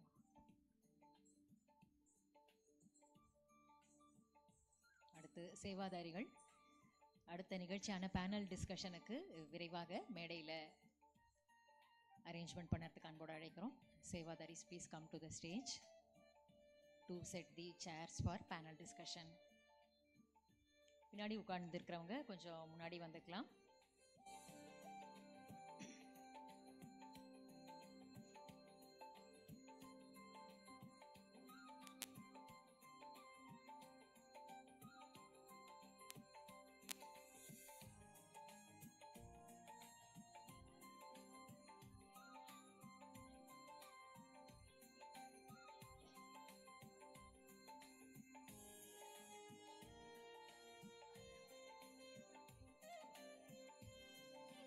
இந்த பேனல் டிஸ்கஷன் நிகழ்ச்சியோட நம்முடைய நிகழ்ச்சி நிறைவு பெறும். இது நம்ம சுருக்கமாக முடிச்சுப்போம். அதனால் வந்திருக்கக்கூடிய பார்வையாளர்கள் இன்னும் இவ்வளவு நேரம் பொறுத்து இருந்தீங்க.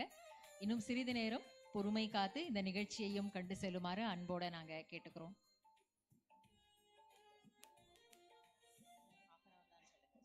அரை மணி நேரத்தில் நம்ம இந்த நிகழ்ச்சியை முடிச்சுப்போம்.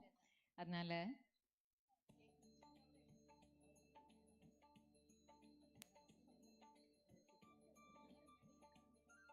பேனல் டிஸ்கஷனுக்காக வரக்கூடிய சிறப்பு விருந்தினர்களை மேடையில் அழைக்கிறோம். கலைமாமணி திரு J Balasubramanian, director Canara Robeco mutual fund, captain K Karthik, principal AMET institute of science and technology, mister K M Sundaram IRS,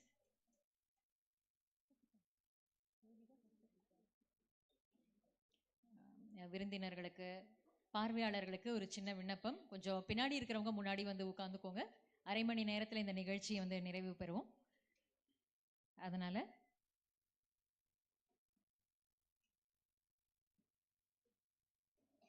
நன்றி. திரு K.M. சுந்தரம் அவர்கள் ex-IRS, Vice President Grace Group of Shipping. Mr. B. John Kennedy, Principal, Chennai Samartha Institute of Aviation. Mr. A.V. Mohanan, ex-Coordinator Commercial Air India, CEO Saptagiri Group of Companies. Rajyogini B.K. Kamalesh Didiji.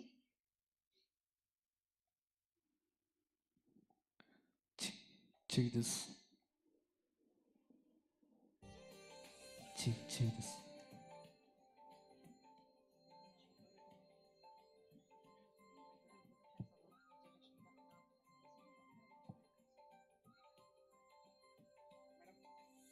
வந்திருக்கக்கூடிய panelist நம்ம இங்க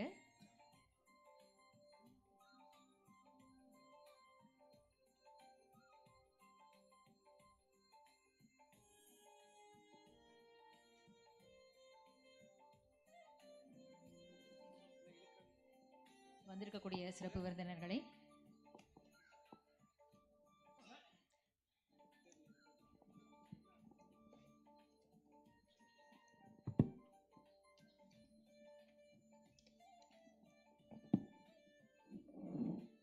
சுருக்கமாக அறிமுகப்படுத்துகிறோம். Kalaimamani J Balasubramanian, managing trustee, Savitri foundation and JP cultural foundation. He is an accomplished professional in the areas of accountancy, audit, taxation and company law. Fellow member of the Institute of Chartered Accountants of India. He is independent director of Dena Bank, IDB Federal Life Insurance Company Limited, and he is a statutory auditor, internal auditor, special auditor for many firms. He is the vice president of South Indian Cultural Association, Hyderabad. He is also associated with Brahma Kumaris for more than 10 years. He has visited our international headquarters of Mount Abu several times, and having inspired by the principles and services of the Brahma Kumaris, he has the passion of spreading the knowledge widely through media in mass. Captain K. Karthik is a sailor by profession and a teacher by passion. He commenced his sea career with the Shipping Corporation of India and has 16 years of active sailing experience to his fold, which gave him the advantage of working in ships carrying crude oil and products, chemicals, general cargo, etc. Currently, he is the principal of Amit Institute of Science and Technology, a center of excellence institution. He was recognized at the International Maritime Organization in London in the year 2017 for coordinating International Association of Maritime University Students Forum and mentoring foreign students from several countries around the globe. He is also a certified yoga practitioner. Welcome, sir. We welcome Mr. K.M. Sundaram, ex-IRS, Vice President, Grace Group of Shipping. He is ex-IRS, that is Indian Register of Shipping Surveyor for India and UAE. He is also the Vice President of Itajai Marine. He is an advisor and consultant for aquatic diving. He is the Vice President for Grace Group. He is a Dean for Grace Engineering College. He is also the Technical Superintendent at Synergy Group. Appreciation certificate from Tamil Nadu government he has received for educating and employing 7 orphan boys in the shipping sector, giving them a path to a better future. Please. 7 orphan குழந்தைகளுக்கு அந்த வாழ்க்கைக்கு வழி காமிச்சிருக்காங்கிறது எவ்வளவு பெரிய விஷயம். His other interests include being an executive member in Tamil Entrepreneurs Professionals Associates of UAE. He has also run a workshop on maritime cyber security between the Government of India and the Royal United Kingdom Government. He has received COVID-19 Awareness Program Excellence Award from All India Institute of Public and Physical Health Sciences for his contributions to create awareness among people during COVID times. He has also plans for development of Tamil Nadu coastal area. We welcome you, sir. We welcome Rajyogini Brahma Kumari Kamlesh Didiji. We have already seen her speech in the first conference. She is our national coordinator for the shipping, aviation and tourism wing. Welcome, Didiji.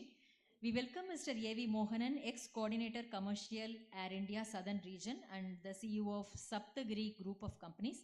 Hailing from a village in Kerala, he joined aviation in 1987 and worked till 2020. Currently, he runs a company called Saptagiri Cargo and also runs Saptagiri Consultancy as family business.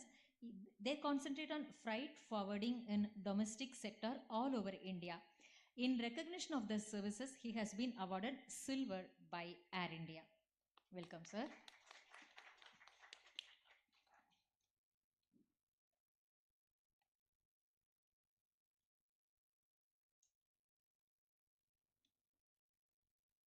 Have I covered everyone on the stage? Captain Karthik. Yeah.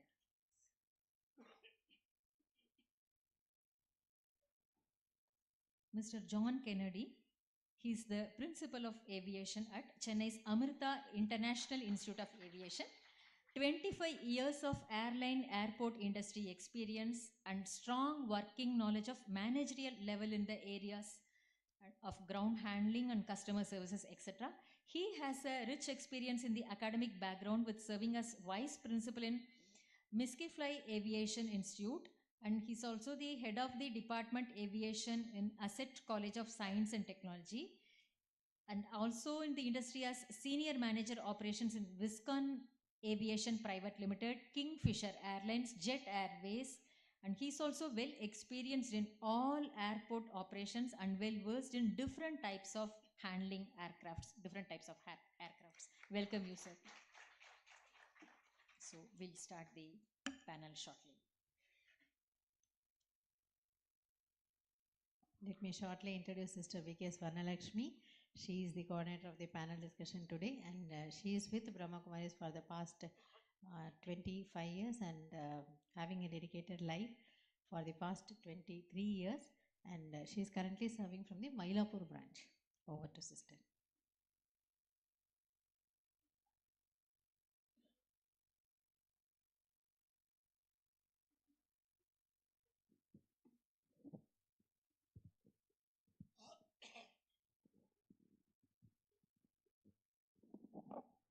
Om Shanti. So we'll just begin with few seconds of silence, few seconds.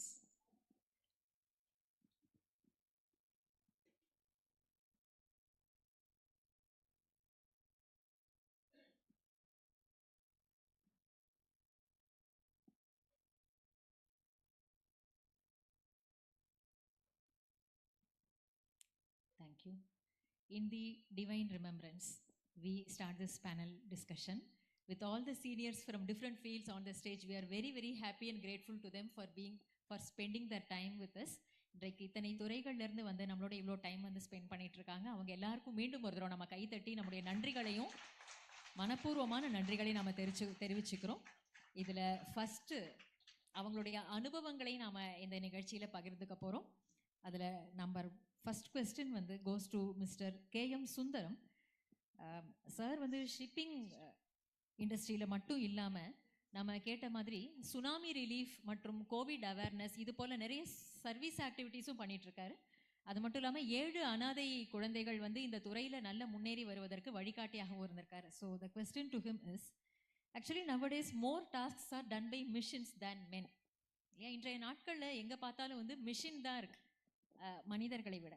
So what kind of leadership, clear leadership is needed to ensure that we serve a higher purpose, not focusing just upon the profits but to focus on the people and the planet. நம்முடைய இருக்கக்கூடிய இந்த பூமிக்கும் இதில் வாழக்கூடிய மனிதர்களுக்கும் நாம் நல்லது செய்யக்கூடியது அப்படின்ற நோக்கத்தோடு எப்படி நம்ம ஃபோக்கஸ் பண்ணலாம், அதுக்கான என்ன தலைமை பண்புகள் அவசியம் என்பது பற்றி இந்தியன் ரிஜிஸ்டர் ஆஃப் ஷிப்பிங்லேருந்து வந்திருக்கக்கூடிய மிஸ்டர் K.M. சுந்தரம் அவர்கள். Thank you madam. Very good evening to all the panelist on the dais and of the dais. ரொம்ப சந்தோஷமான ஒரு இதுதான் எனக்கு first time to Brahma Kumaris. Thanks for the invite. Madam Vijayakumari மேம்லேருந்து நம்ம செக்ரட்டரி சார் இருக்காங்க, அசம்பிளியிலேருந்து பூபாலன் சார், அவங்க தான் என்னை இன்ட்ரடியூஸ் பண்ணி விட்டாங்க. அவங்களுக்கும் இந்த நேரத்தில் என்னுடைய நன்றியை தெரிவிச்சுக்கிட்டு the point is but ma'am சொன்ன மாதிரி ஔவையாரோடைய கொற்கை வேந்தன்லேருந்து ஒரு கோட் மட்டும் நான் சொல்ல நினைக்கிறேன். திரைக்கடல் ஓடியும் திரவியம் தேடு. Just go across the oceans, like போயிட்டு சீக் யுவர் வெல்த். உங்களுடைய எப்படி வேணாலும் நம்ம வந்து வெளியிலலாம் போயிட்டு நம்ம சம்பாதிக்கலாம் அப்படின்றது வந்து அந்த காலத்திலேயே வந்து ஷிப்பிங்கை பொறுத்த வரைக்கும் சொல்கிறதுனால நான் இந்த வார்த்தையை சொல்லணும்னு நினச்சேன். Other thing is like I will come to the topic. இப்போது நிறைய நம்ம ஏஐ பற்றியெல்லாம் பேசிகிட்டு இருந்தோம் கொஞ்ச நேரத்துக்கு முன்னாடி. எவ்வளோ அட்வான்ஸ் டெக்னாலஜிஸ் வந்தாலும் humans end of the day ஹியூமன்ஸோட இம்பார்ட்டன்ஸ் கண்டிப்பாக இருக்கணும். அது இல்லாமல் நம்மளால் வந்து டெஃபினட்டாக எதுவும் அச்சீவ் பண்ண முடியாது. இப்போ எஸ்பெஷலி நம்ம போர்ட்ஸ் அண்ட் ஷிப்பிங்ஸ் எங்கள் ஃபீல்ட்ஸை பொறுத்த வரையும் நான் இதில் கோட் பண்ணேன்னு நினைக்கிறேன். ஏன்னா வந்து ஒரு காலத்தில் early 60s and 70s when you see people ஒரு ஷிப்பை பொறுத்த வரையும் ஒரு 50 to 60 people used to be there on boardலலாம் ஷிப்பில். Different ranks, we have a different departments, like I have my colleague Karthik here, he knows, navigating department, engineering department, galley department, அப்படிலாம் 50 to 60 people used to be there. Now the numbers have come down. Now only 15 to 16 people are operating 1 lakh ton of or VLCC ன்னு சொல்லுவாங்க, very large crude carrier. Only 18 people are operating. அப்போது the ஹியூமனோட இது எல்லாமே கம்மியாகிடுச்சு. இப்போது இங்கே advance technologies have come, like in fact we have in ஷிப்ஸில் வந்து பார்த்தீங்கன்னா especially there is no evening டைமில் நைட் வாட்சஸ், unmanned ship அப்படின்னு சொல்லுவாங்க. Engineers, we don't go down to the engine room in the night times for manning the engine room. Like we put in UMS condition and the engineers will be sleeping in the cabin, and any alarm which comes directly, it goes to the cabin and people, they come down. And why I'm saying this is like the technology has gone up to the next level, where in near futures already some ships without captains, without humans on board, they are operating from the remote. Like, so the technology எவ்வளோ important இருக்குது அப்படின்றத வந்து நம்ம இந்த டைமில் சொல்ல வரோம். அதே மாதிரி கொஸ்டினுக்கு வரும்போது இதில் நம்ம ஹியூமன்ஸோட இன்வால்மெண்ட் கொஞ்சம் கண்டிப்பாக இருக்கும். ஃபுல்லாக ஹியூமன்ஸை எரேஸ் பண்ணவே முடியாது. எவ்வளோ டெக்னாலஜிஸ் வந்தாலும் அதில் வந்து ஹியூமன்ஸோட ப்ரெசன்ஸ் தேவைப்படும். டெக்னாலஜிஸை நம்ம வந்து அப்கிரேட் பண்ணிக்கிட்டே இருக்கணும். அப்கிரேட் பண்ணும்போது தான் நம்மளால் வந்து நெக்ஸ்ட்டு ஒரு கரெக்டான டெக்னாலஜி அண்ட் ஹியூமன் ரெண்டுத்தையும் நம்ம மிக்ஸ் பண்ணும்போது கரெக்டான டைரெக்ஷனில் நம்ம நெக்ஸ்ட் லெவலுக்கு போக முடியுன்றது தான் என்னுடைய கருத்தாக சொல்லிக்கிறேன். Thank you very much sir, thank you. So எங்கே போனாலும் வந்து மிஷின் மட்டும் வேலை பண்ணாது, மனிதர்கள் கண்டிப்பாக வேணும். மனிதர்களுக்குரிய முக்கியத்துவம், human people and their values and their qualities and their worship, that is always there everywhere. Thank you sir. Next நம்ம வீல் கோ டு கலைமாமணி திரு J Balasubramanian. Brother is a senior chartered accountant and auditor. He is also director of many banks and financial firms. இப்போ அவருக்கான கேள்வி என்ன அப்படின்னா, is also connected with Brahma Kumaris for nearly a decade. ஒரு 10 ஆண்டு காலமாக அவர் தியான பயிற்சியும் செஞ்சிட்ருக்கார். இப்போ சார் இதை நீங்கள் ஷேர் பண்ணிக்கோங்க, உங்களுடைய லைஃப்பில் இந்த ஸ்பிரிச்சுவாலிட்டி எப்படி வந்து உங்களுக்கு ஹெல்ப்ஃபுல்லாக இருக்குது? How do you blend spirituality into a regular, because you have a very busy life style being the director of many banks and many firms. So how do you blend spirituality into your stressful life style? நான் பிறந்தது சிதம்பரம், வளர்ந்ததெல்லாம் மெட்ராஸ் தான், D நகரில். 1950 D நகர் ராஜா ஸ்ட்ரீட்னு ஒன்று இருக்கு, இந்த post office பக்கத்தில். அதுக்கு எதிர்க்க அகஸ்தியர் டெம்பிள்னு ஒரு கோயில் இருக்கு. கோயில் வீட்டுக்கு எதிர்க்கே இருந்திருக்கேன் நான். வாழ்க்கையில் ஆரம்பித்ததுலேருந்து கோயிலுக்கு போய் பிரசாதத்துக்காக முதல்ல கோயிலுக்கு போகிறது, பிரசாதம் வாங்கிறதுக்காக போகிறது.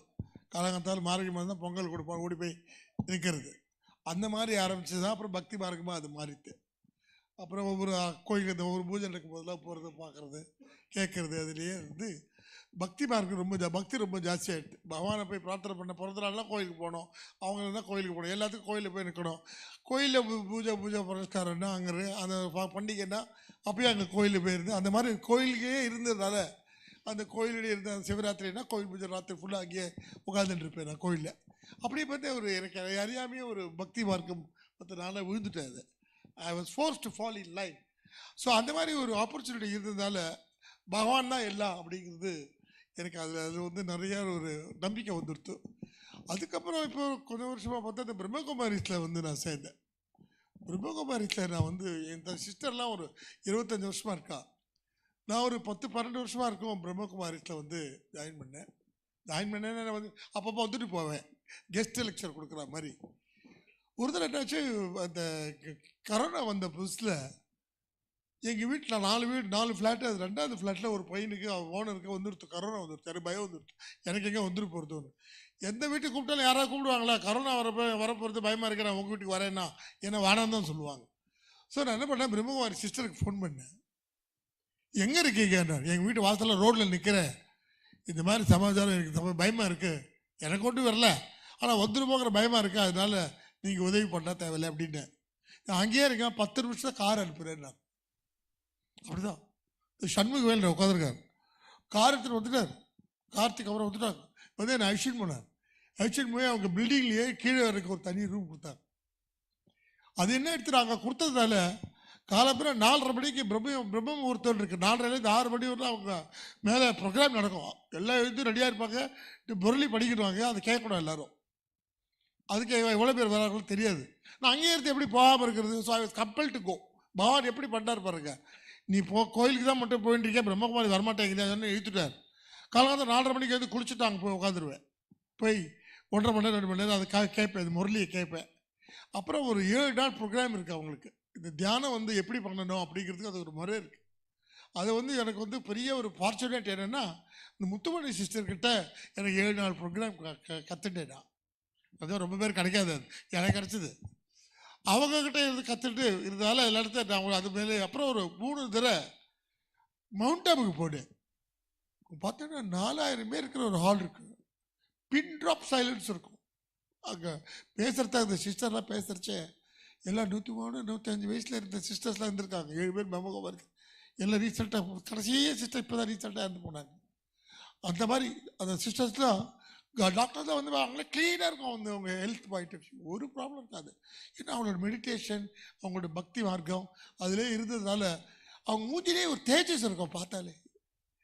அதான் இதை சத்தியமாக இதெல்லாம் நான் எக்ஸ்பீரியன்ஸால அவங்கள சொல்ல முடியுது. பிரம்மகுமாரியில் போய் இருந்து அந்த தியானத்தை கற்றுட்டு நம்ம வந்து அது மூலம் இருந்தோம்னா பகவான் அடையிறது எந்த வேற ஒன்றும் சொல்கிறது இல்லை. நல்ல பழக்கங்களே சொல்லுவாங்க. வெளியே சாப்பிடக்கூடாது, இது சாப்பிடக்கூடாது, இப்படி இருக்கணும், காலையில் இந்த மாதிரி மத்தியானம் இது இருக்குது, சாயந்தரம் இருக்குது, அது மாதிரி ஒரு வழிபாடுகள் வச்சுருக்காங்க. அதை நீங்கள் ஸ்ட்ரிக்டாக ஃபாலோ பண்ணிங்கன்னா கனவு உங்கள் மூஞ்சி பிரகாசமான லைஃபே தரவை பழட்டி திருப்பி போட்டுருவங்கள. அந்த அளவில் நான் வந்து பிரம்மகுமாரி கிட்டேன். இது என்ன எடுத்து அப்படி ஸ்பிரிச்சுவலாக வந்து நான் மாட்டின்னு விட்டேன். அதுதான் இதில் வந்து எல்லாத்தையும் அப்புறம் எல்லாம் கோயில் குளங்கள் அந்த இதெல்லாம் அங்கே போகிறது எல்லாம் கூப்பிடுவாங்க, அதுக்கெல்லாம் போகிறது எல்லா வழியும் இப்படி தான் பண்ணிட்டு இருக்கேன் நான். So that's how I am totally spiritual person ஆகிட்டேன் நான். Thank you brother, thank you so much brother. The auditor turned spiritual person அல்லது ஸ்பிரிச்சுவல் ஆடிட்டராகவும் ஆகிட்டார் அவர். தேங்க்யூ பிரதர். ஸோ அடுத்தது வந்து நம்ம எஜுகேஷன் அண்ட் ஏவியேஷன் காம்பினேஷனில் brother John has come with us. Brother John Kennedy வந்து பார்த்தீங்கன்னா அவங்களுக்கான கேள்வி என்னென்னா, he is the principal of Chennai's Amrita international aviation college. அதாவது இப்போ இந்த காலத்தில் ஸ்டூடெண்ட்ஸ் பார்த்தோன்னா கரண்ட் ஜென்ரேஷனில் they are very competitive. Institutions are also very competitive, students are competitive. 90% mark எடுத்தால் கூட it is not enough for them, not sufficient for them. அந்த மாதிரி ஒரு ரீதியில் போயிட்டுருக்கு. But they also want to grow in their career in a very short span. But when they face failures, they take extreme decisions like committing suicide. So please share your views on this. How the student community has to develop what sort of mindset they have to develop. What do you think about this? Very good evening to one and all. Sister, to be very precisely to say, success can எதுவும் shortcut கிடையாது. You have to struggle. That's by default. இங்கே இருக்கிற ஒவ்வொருத்தரும் who have become the pinnacle in their line of service, it's over a period of time with lot of struggle, with lot of patience and with lot of passion.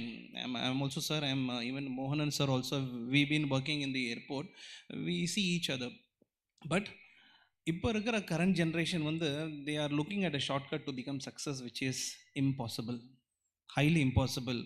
Without persistence, without patience and without passion, சத்தியமாக சக்ஸஸை reach ஆக முடியாது. And you cannot build an empire overnight. இது மட்டும் தெளிவாக புரிஞ்சுக்கணும். ஒவ்வொரு நாளும் ஒவ்வொரு செங்கல் வைக்கிற மாதிரி நம்ம கெரியரு நம்ம குரோ ஆகணும், நம்ம பசங்க நல்லா படிக்கணும்னா வீட்லேயே சொல்லி கொடுத்து அனுப்பணும் பசங்களுக்கு. we have to tell them that success is a long way, it is not a shortcut. So எங்கள் இன்ஸ்டியூட்டில் பார்த்தீங்கன்னா we are taking things at different passion or in a different angle. Parents வரும்போது கேட்பாங்க, சார் வேலை கிடைக்குமா, sir வேலை கிடைக்குமா. ஐ set வேலை கண்டிப்பாக கிடைக்கும், பட் அவங்க போடுற அந்த 3 வருஷம் effort is what is the end result. We give the same training to every student. We don't show any partiality. எதுவுமே காமிக்க மாட்டோம், கேர்ள்ஸ் பாய்ஸ்ன்னு செப்பரேட் கிடையாது. We give a quality training because we have industry experts இருக்கிறாங்க. We have people from industry for over a period of time, and we have expertise in the line of aviation. So what I want to say for this generation is, there is no hard and fast rule to become success. So aviationல பொறுத்த வரைக்கும் ரெண்டு விஷயம் madam. One is patience is very much needed because you have to handle humans. We are not handling machines. Button தட்டணுமா on, button தட்டணும் off கிடையாது. ஒரு airport ஒரு ஃப்ளைட்டில் பார்த்தீங்கன்னா அபவுட் 100 to 180 பேசஞ்சர்ஸ் போகிறாங்க. ஒவ்வொரு பேசஞ்சர் ஒவ்வொரு மென்டாலிட்டியில் இருப்பாங்க. பீட் பி ஏர்லி மார்னிங் இருக்கலாம், be it be afternoon, be it be evening ஒரு லேட் நைட். ஒவ்வொரு பேசஞ்சர் ஒவ்வொரு மென்டாலிட்டி இருப்பாங்க. அவங்கள மெயின்டைன் பண்ணுறது, அவங்கள ஹேண்டில் பண்ண is what we call it is customer service. இது இப்போ இருக்கிற ஜென்ரேஷனுக்கு ஐ ஆம் வெரி அஃப்ரைட். ஏன்னா ஸ்டூடெண்ட்ஸ் இனிஷியலாக பார்க்கும்போது எனக்கு பயமாக இருக்குது. காலேஜில் அந்த 12th முடிச்சுட்டு வரும்போது தே ஆர் வெரி எப்படி சொல்கிறது, எனர்ஜிஸ் ஆர் குட். அவங்க இருக்கிற எனர்ஜியை நல்ல ஒரு விதமாக எடுத்துகிட்டு போனோன்னா they can shine in the careers. But the way they are interacting and the way they are taking themselves in the college is something which is a big challenge for us in the college. ஏன்னா school மென்டாலிட்டியிலே உள்ள வராங்க. they are coming with the school mindset, playful mindset. அவங்கள அந்த 3 yearsல mould பண்ணுறது தான் it is a challenge for us. But yes, we are making effort to mold every boy and every student who are coming to a campus, and we take it as a challenge. The speciality about Chennai Samrita is we have a one-to-one. That is, as a principal, I meet with every student. I make sure I get the details of the student. I sit with them, ask them what are the challenges they face. As far as success is concerned, yes ma'am, it has to be a continuous process. It does not build over 1 month or 1 year, no. It's a lengthy process. For me to become a success took 5 years, sometimes 10 years. If you want me to grow in that line of business, I have to stay in for some time. Otherwise, it's highly impossible. And as far as failures are concerned, yes ma'am, we have to deal with a lot of with emotion, a lot of respect. You have to, and that with the current generation, because if you tend to be aggressive from our side, they reciprocate the same way. The way when we throw the ball to the wall, right, it comes with the same pace. So we handle them very carefully. So I tell the generation, and also even tell the parents also, because today's children are more attuned to the mobiles and social media platforms. They are very much getting influenced. So on the influence of correctnona, parents will have to take a lot of effort. But just before the session began, I saw a lot of parents and children, in order to keep them, அவங்க பசங்களை சைலண்டாக பண்ணுறது கையில் mobile கொடுத்து விட்டுறாங்க. Now that has become addiction. அது இல்லாமல் இன்றைக்கி பசங்க தூங்க மாட்டுறாங்க, அது இல்லாமல் சாப்பிட மாட்டுறாங்க. இப்படியே போச்சுன்னா நெக்ஸ்ட் ஜெனரேஷன் எங்கே போவோம்? God is not even aware of. The consequences will be very bad. அதுக்கு தான் எங்கள் ஸ்டூடெண்ட்ஸ்க்கு சொல்கிறேன். I mean 80 to 90% of students are they are addicted. But we'll tell them, no, this is not your time. இப்போ இதுக்கு times waste பண்ணாதீங்க, energy waste பண்ணாதீங்க. Use this 3 years for you to grow, to develop and enhance your skills. That is what we do. Thank you very much brother. No shortcut for successங்கிறது ஸ்டூடெண்ட்ஸுக்கு மட்டும் இல்லை, நம்ம எல்லாருக்குமே பொருத்தமான ஒரு அழகான ஒரு ஃப்ரேஸ் தான். அதை நம்ம அவர்கிட்ட இருந்து எடுத்துப்போம். நெக்ஸ்ட்டு நம்ம ராஜயோகினி பிகே கமலேஷ் தீதிஜி பார்த்தீங்கன்னா 40 ஆண்டுகளுக்கும் மேலாக ஆன்மீக சேவை செஞ்சுட்டு வந்துட்டு இருக்காங்க. More than 40 years of spiritual service. அவங்களுடைய ஒரு ஸ்பெஷாலிட்டி என்னென்னா, she has designated very good courses for this particular industry, that is shipping, aviation and tourism இண்டஸ்ட்ரிக்காகவே ஸ்பெஷலாக சில கோர்சஸ் தீதி டிசைன் பண்ணியிருக்காங்க. நிறைய போர்ட் ட்ரஸ்ட்டில் நிறைய இடத்துல இந்த கோர்சஸ் எடுத்துகிட்டு இருக்காங்க. இப்போ தீதி கிட்ட நம்ம என்ன கேட்க போகிறோம், பிரதர்னுடைய ஒரு கண்டினியூட்டி தான் இப்போ அவர் பேசுனதுனுடைய. இப்போ கேம்பஸ் இன்டர்வியூஸ்லேயே students get lot of young professionals, even before they get the degree certificates, they get the the job offer from the even before coming out of the college. So Didi, nowadays young professionals are growing fast in their career, but they very quickly feel anxious and they disconnect themselves from people. They are always under stress. So stress, anxiety, and depression are always there for these young professionals. So what advice do you tell for them how to handle this? Yes, it's a very interesting question. Seeing the current scenario everywhere, whether in colleges or schools or in professional colleges, job oriented colleges, everywhere. People have become very, very much anxious, and they, as you know, brother has mentioned, people want shortcut ways to success because this is a world where we are focused on external influences and success on the external level. If I do something, if I perform something, then how I will measure it, how much honors or how much rewards, how much awards I have achieved, I got. This is how we measure. All of us know very well, this is a world of competition. Sometimes I really feel inside, especially for the younger generation. We talk about that we should teach them, we should tell them. It's fine. We should tell them, we should teach them. But what should be our method of teaching? I myself have observed many a times, elderly people telling their children or telling the younger ones, don't do this, don't do that. But at the same time, they are doing the same thing. Now, you think yourself, if you are doing the same thing and you are telling your children not to do, can you tell today's generation, can you make today's generation to learn like this? Not possible. 50 years back, it was possible. We used to trust our parents, we used to trust our elders, we used to have respect for our teachers. And we saw them as our gurus. And whatever they were saying, we thought it is absolutely right. I remember when I was maybe 4 or 5 years, I was told something in mathematics, in arithmetic. And when I came home, my uncle, he was also staying with us. He told me, this can be done like this also. So what I replied, but my teacher has told to do like this. Now, these impressions we have carried for our elders because they were practicing the same thing.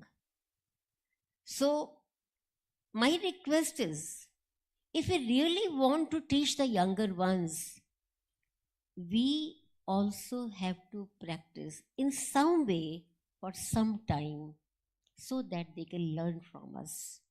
This is one thing. And this is why I like Brahma Kumari's teachings. This is the main thing which I was attracted to. I was a young school-going child when I started practicing Brahma Kumari's teachings. I was studying in school. But when I saw our seniors and I saw them, whatever they are teaching us, they themselves are practicing, that created an impact on my mind. I completed my education from Delhi University. Later on, I came to Mumbai. So this is one point I want to say. And second point, nowadays, like young people are very anxious to get the result. And also, the world has become like this. It has become very difficult to get the job. I tell you one example of 10th June this year. Because I had to go to the conference, I needed something very urgently. So I ordered it, and all the things, which I ordered. It was the, certain things required for the conference. So a porter brought it. A porter brought it.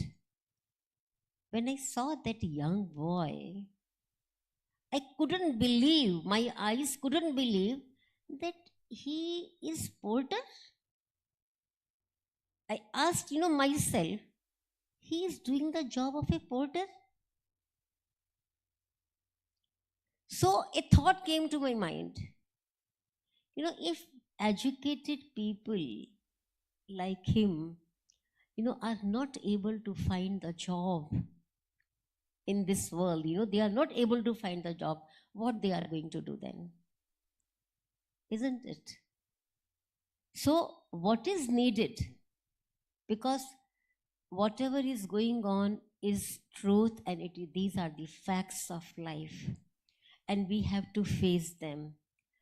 And I think we need to work from inside. Outside we are working a lot, but something we need to work from inside, whether they are the younger ones or the elder ones. We have to work from inside. Only then we can live a successful life.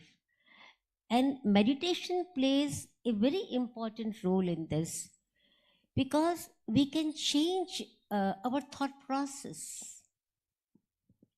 We can make it very positive. We can change our attitude. We can change our outlook. And our self-esteem is increased. And this self-esteem brings confidence in us. And that confidence makes us to make still more effort to go further, to grow further. So here is the role of spirituality.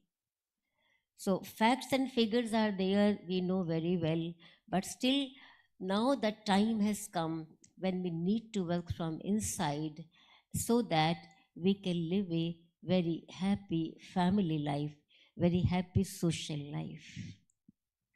Thank you. Thank you very much, Didi. Next, we'll move on to Mr. A.V. Mohanan. Sir, aviation field இருந்து CEO ஆகியிருக்கீங்க. So he's a CEO of Saptagiri group of companies. So aviation to administration is a vast difference.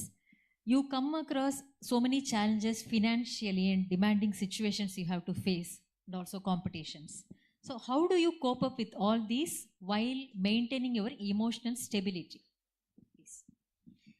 First of all, Namaste Madhur Bhume Sada Vansale. First of all, who respect the mother and the motherland will have every success in life, no doubt. Wherever I am going, I am not a publicity oriented man, I never do this. But for me, the early morning, I have a manager when I was worked with Air India. He taught me a mantra. Early morning, when you wake up, just see your hands. Karagre Vasade Lakshmi, Karamadye Saraswati, Karamulesha Gaurisya, Prabhade Karadarshanam. Whatever you are doing, that is in your hands. So it will reflect wherever you are, whatever you are doing with that mantra. It will reflect everywhere in your life. There is no doubt about it. I'm sorry. When I worked with Air India and Indian Airlines for 33 years, there was so many success in my life. But sorry to say, Radhakrishna sir and all my colleagues, when we are in the service, in government, and some private companies also, when you are a successful man, the success will go to the management. It is the fact. The police and sub-inspector will catch a thief, and the publicity will get to the superintendent of police. It is like that. In our organization also it was like that. When I started my own, and this business is having 25-year-old company I am running, because the salary which the Air India is given to me was not even for my dress, coffee, tea and all these things. And I want to make rent. That time I was living in a rental house. So there was no money for paying my children's fees. So I told my wife, there is a business in the same industry where I can help you indirectly, because when I am in the government service, I am not supposed to do any business. So I have pledged my wife's gold 25,000 rupees and given her an idea to start a cargo company in Chennai. Now that 25,000 rupees became 25 crores per year. First of all,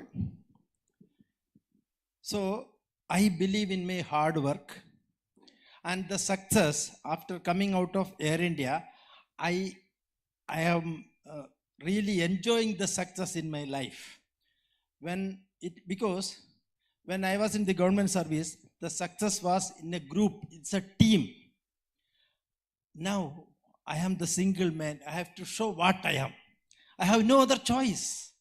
So everyone in the earth, when they are in single, they will be in success. There is no other choice. When you are drowning in the sea, you are supposed to come out of the sea, you have to learn swimming. If you don't know swimming also, you will catch something, you will come out for your life. It is like that. Nowadays, I will tell you something. I am from a very poor family. My father and mother were laborers in my village, where I studied in Malayalam medium, and I am not very much educated. For my experience, my education is nothing. Now, very proudly telling, my son is a captain in Air India, and my daughter is also, she is an advocate, and from today onwards, she started flying. So success is somewhere there. When you love your mother country, love your mother sister, everywhere, this is called success. Without mother and the motherland, there is no success in my life. And Mukti Margam, Bhakti Margam. You know that. I should not teach you. Bhakti Margam is the only way to Mukti Margam. Now I have started my spiritual life like this, and I started going ISKCON. Now this Brahma Kumaris, Brahma have only one temple in Rajasthan, I heard. And now the Brahma Kumari is having so many temples around the world. And it is the success of Brahma Kumaris. And when finally, I don't want to touch much time, because when I started speaking something, somebody will feel, it is time is going. வேறு எதுவும் கிடையாது. இதெல்லாம் இருந்துச்சுன்னா நல்லா successful ஆகலாம், சந்தேகமே கிடையாது. ஏதோ நான் மேடையில் பேசி பழக்கமே கிடையாது. அதனால ஏதோ தர்ம ததோ பிரஜா, ஏதோ ரியலி சாரி, அது எனக்கு வரல.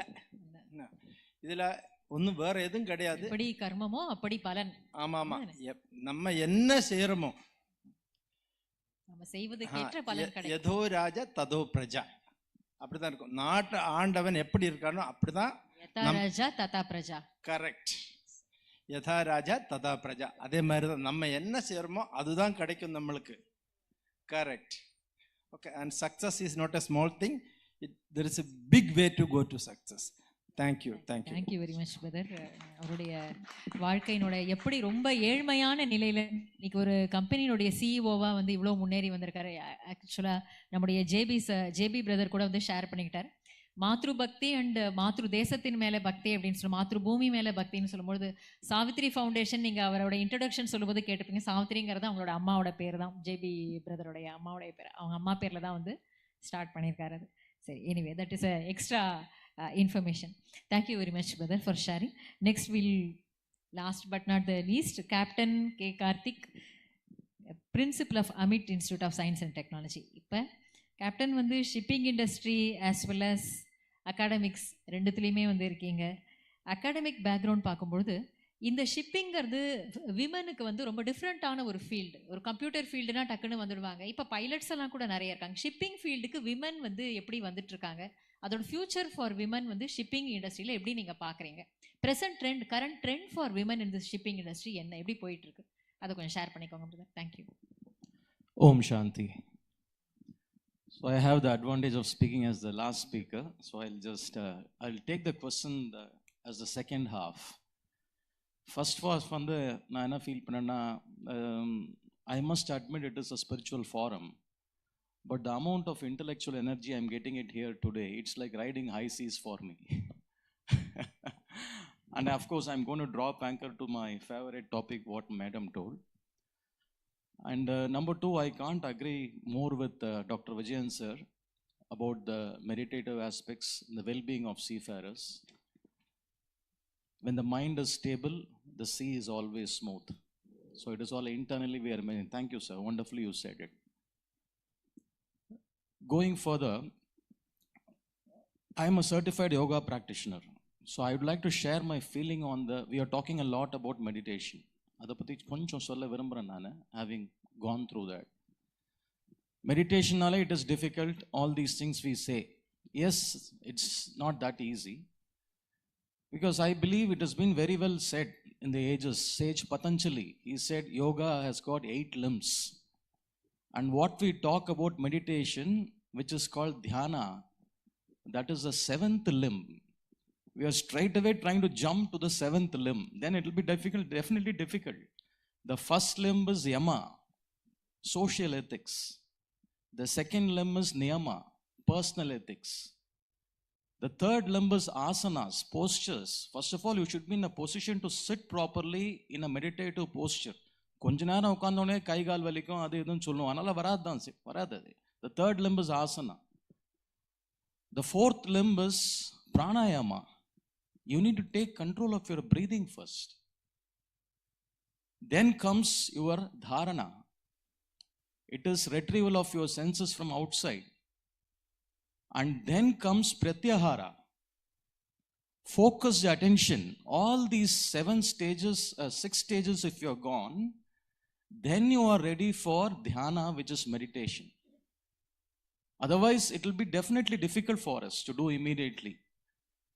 And the more mature you become from dhyana, you are ready for samadhi, which is enlightenment and unity, which has been very well said by Sage Patanjali, who is considered to be the father of yoga, the king of asanas.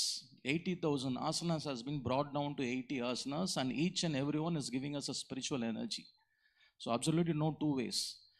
And if you really dive into meditation, what I feel you can get is, you can first analyze your thoughts. I really love what Rajayogini Madam Kamlesh said. She nicely defined AI. It is not artificial intelligence. It is more than that. It is awareness of I. So first you delve into yourself. When you go into yourself, you first analyze the thoughts. When you analyze the thoughts, you can do moderation of your desires. Edu venu, edu vendaanrada we can decide. When you do moderation of desires, you can neutralize your anger, which is the third important chain, which is stopping our mind. And when you do all these things, you can eradicate worries. எண்ணம் ஆராய்தல், ஆசைகளை சீரமைத்தல், சினம் தவிர்த்தல், கவலைகளை ஒழித்தல். இந்த 4 ஆஸ்பெக்டும் ஆட்டோமேட்டிக்காக it will come into us. And when you are in such a stage, our soul is like a well-plowed soil. It is ready to take any kind of resolutions. And that is the time we can take a 2-fold resolution. I, in my lifetime, will not cause any harm to anyone, either physically or mentally. I will render all possible help to everyone at all times, by all means. நான் எனது வாழ்நாளில் யாருடைய உடலுக்கும் மனதிற்கும் துன்பம் தரமாட்டேன். துன்பப்படுவோருக்கு என்னால் முடிந்த உதவிகளை தொடர்ந்து செய்து கொண்டே இருப்பேன்.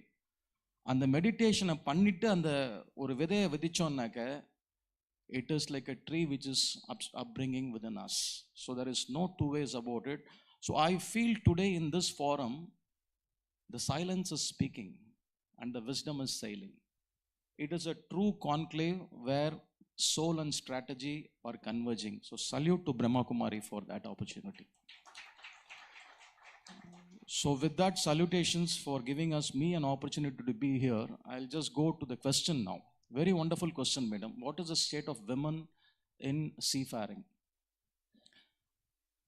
I've been a sailor for almost 16 years and now into teaching for the last 18 years. I proudly say I am a sailor by profession and I'm a teacher by passion. That is a tagline which I would love to carry. When I joined, I am right now with the very prestigious AMET University, which is the first maritime university, a private maritime university in India. When I joined in 2007, there was not even one girl cadet. In the year 2008, there was only one girl cadet in my classroom. Her name is Yuva Rajalakshmi. Today, she is a chief officer and also a mother of 2 kids. Very proud girl, very lovely personality. She has overcome several challenges, but she is still withholding and proceeding further. And one of my cadet, Reshma Nailofer, she is the first woman maritime pilot in India. She also got the President Gold Medal for it. So I'm very proud to tell her name in this forum. Now today, it is 2025, 18 years down the line. You won't believe I am having 210 girl cadets in my institution. And I'm very pleased to say, as a maritime university, we are the only university hosting close to this much of strength of girl cadets. Now, where it all springs up from? Number one, gone are the days where seafaring is considered to be a male-dominated industry. It is no more. It is completely plural.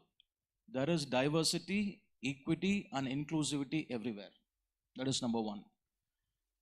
And females are not just coming in by the grace of gender. It is the sheer dent of merit. They need to first qualify for all the requirements and they need to be in a position to withhold and take up the career. For that matter, when the cadet comes to me, I want to join shipping, I ask them, why do you want to join shipping? They normally have 2 answers. I want to see the world and I want to make big money. Okay, it is there, fine. Aircraft, Air Force, it is there. Commercial pilots, it is there. But I tell them one thing. Yes, it is there, but it is not a ticket to something. People said success is not something easy. I tell them, it is not an instantaneous process. It is an evolutionary process for a revolutionary change. You need to go through all the process. What is that? If you want to be a seafarer, I tell them it's not only for the boys, it is for the girls as well. They need to forgo 4F. Their family, their friends, their favorite food, and festivals. Because as a seafarer, when they are out in the sea, they cannot get this. If they are ready to forgo this 4F, then in return they will get 2F. One is a fortune, one is future. So that is for sure. So if any boy or a girl come to me, first I'll ask them, are you ready for it? If you're ready to think about this, if you're ready to dare to think about this, you join shipping. The world is yours.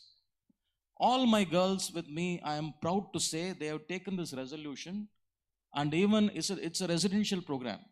Their house may be just next to the campus, but even holidays they will stay back here only. Because I ensure that they are insulated from these fantasies. Because every one of them is spending a good deal of money. I don't want them to go on board ships and cry for mommy, daddy. I'll tell them, if you want to be a seafarer, don't be homesick. You be sick of home. Then you think about this profession. So these are all the mantras with which we try to get the rigor into them. So now, but is that all done means I will not say really. Now there are close to 2 million seafarers in the world. Out of that, the women contribution it's just about 2%. That too has scaled up a long way in the last 2 decades. Let me tell you that also. Though we consider it's a very minimal decimal percentage, still they have gone up a long way, as I said. Now, is that the end? There is a lot more to be done. At the enrollment level, there is a lot of women seafarers who are joining. But as they go through their career ladder, my question is that, are they able to climb up the career ladder in the same pace like a male cadet? But because the women has got challenges. Prenatal, postnatal, diversion of families. Sometimes they go out of the main fleet, they go for maternity leave, and they are not able to come back to home, and not able to come back to duty. So like that, there are several interventions and hurdles are there. So which we are consciously working. We are telling the companies, you devise policies which are women friendly as well. You ensure there is no bullying, harassment, or any kind of such things are there on board. Have a mechanism where they can boldly report to you. Try to neutralize all these things and try to create a platform where women also can thrive equally with the men.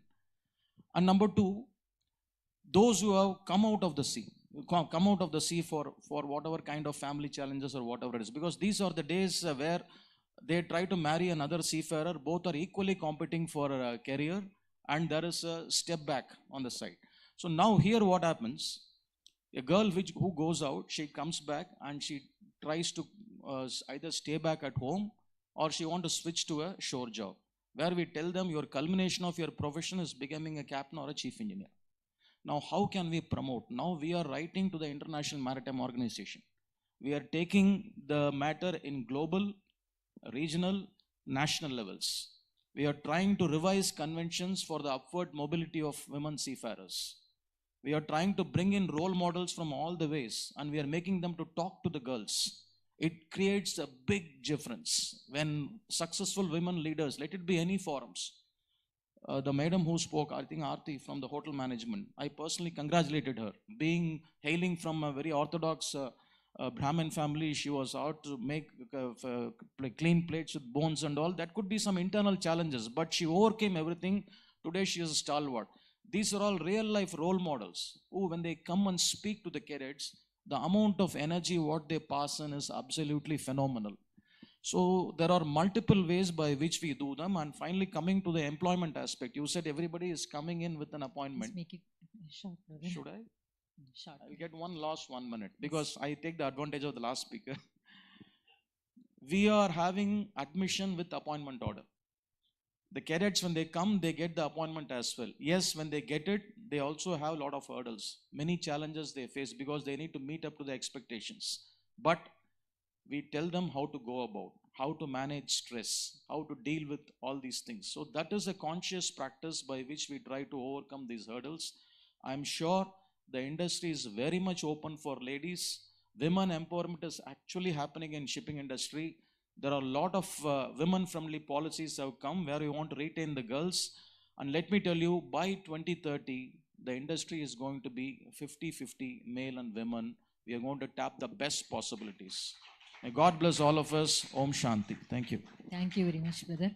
So நமக்கு முன்னாடி இருக்கிறவங்க எல்லாம் வந்துட்டு தமிழில் நம்ம ஜாம்பவான்கள் அப்படின்னு சொல்லுவோம். அந்தந்த ஃபீல்டினுடைய ஜாம்பவான்கள், அதாவது stalwarts in their own fields, sharing there personal experience as well as professional experience with us for these in the last 1 hour. So we have got many gems to follow in our life. நம்முடைய வாழ்க்கையில் பின்பற்றுவதற்கான நிறைய ரத்தினங்கள் நமக்கு இவங்க கிட்டேருந்து கிடச்சிருக்கு. அவங்களுக்கு மீண்டும் ஒரு முறை நன்றி கூறி நம்ம அந்த பேனலுக்கு நன்றி கூறுறோம்.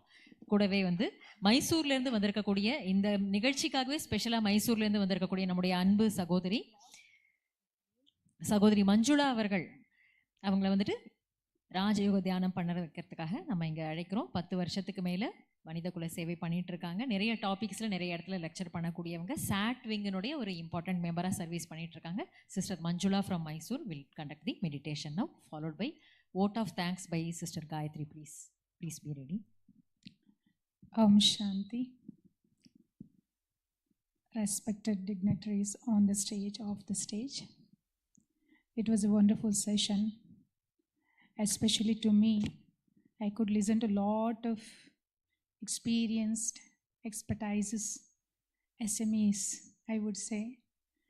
What I could understand is the success for any person, it demands 4 things: the knowledge, jnana, virtues, guna, money or wealth, hana, and then punya, means the fortune, because this is the karma kshetra, and whatever we sow, we are going to get. So I felt so, and I would really thank all of you to take part in this wonderful session.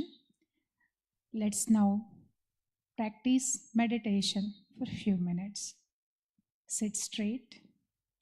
If you are holding anything, just keep them aside. Be comfortable. Make yourself free. Yes, gently close your eyes. Bring a sweet smile on your face. You are completely relaxed. You are happy because you are going to spend few minutes with yourself.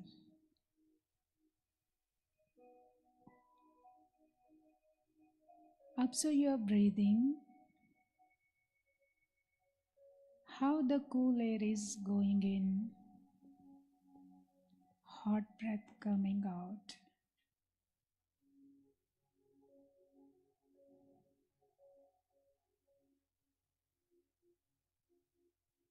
Deeply breathe in, deeply breathe out. Breathe in, breathe out. Breathe in, breathe out.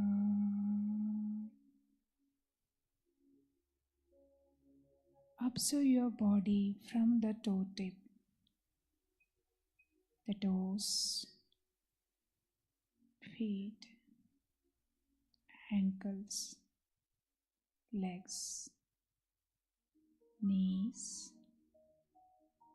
thighs, tummy, chest, face, nose, eyes, eyebrows, forehead. Between eyebrows, there is an empty space. This is the place.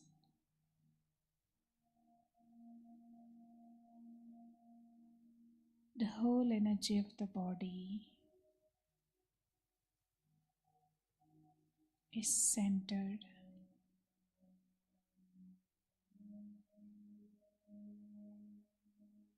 This body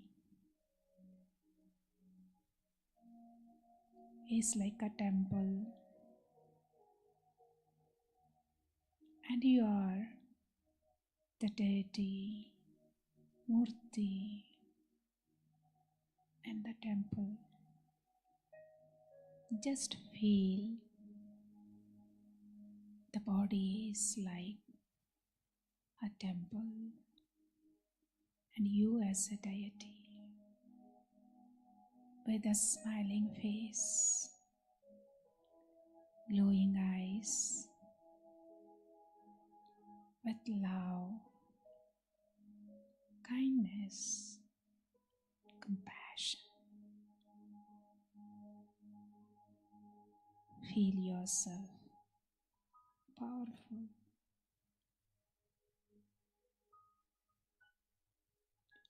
Visualize between eyebrows there is a light, like a star in the sky, or Jyoti.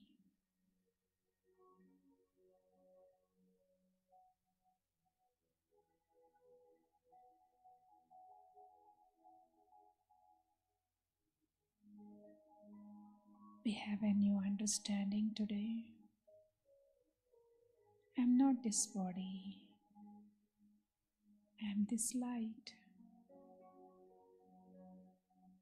I am not ordinary light.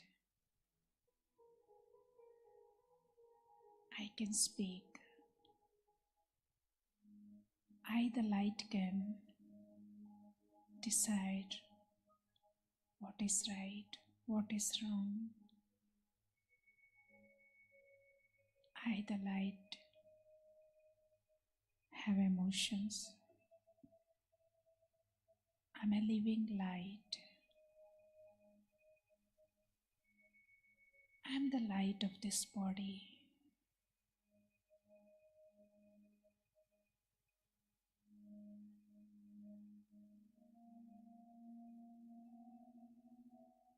I'm made of 7 energies. The knowledge, the truthfulness, cleanliness, love, happiness, bliss, power, kindness, contentment, courage.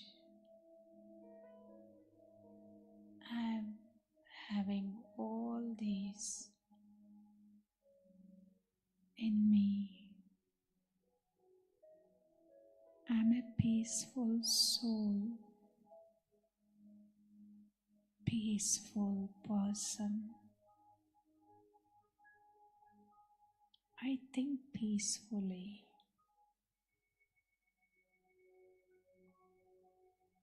I speak peacefully.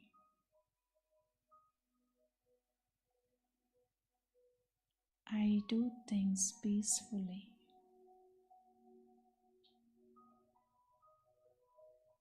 My mind is stable.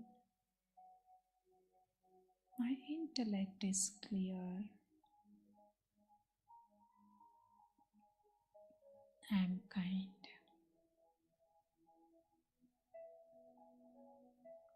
God is with me.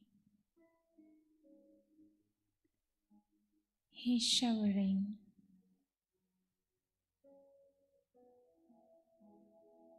me with so many blessings.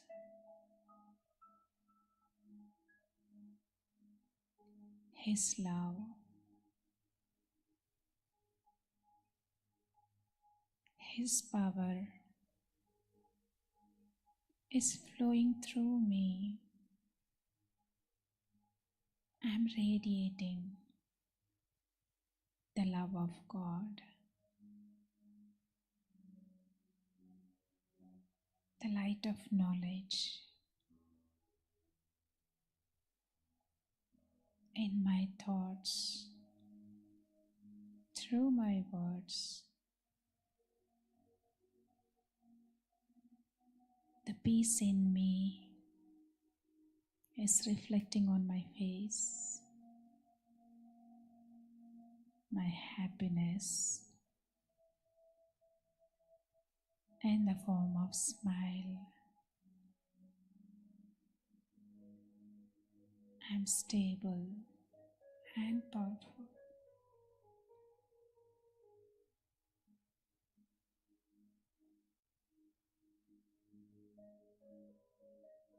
I love myself and I respect myself.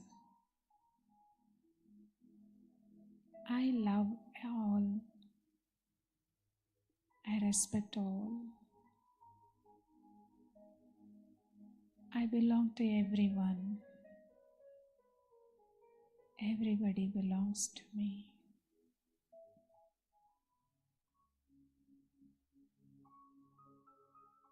I take a decision every day. I will remain happy.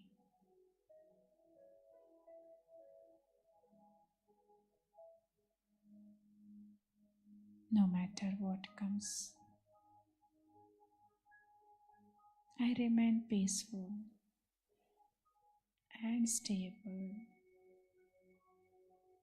handling the situations. I give respect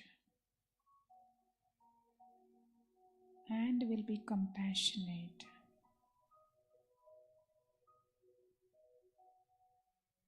While dealing with the people,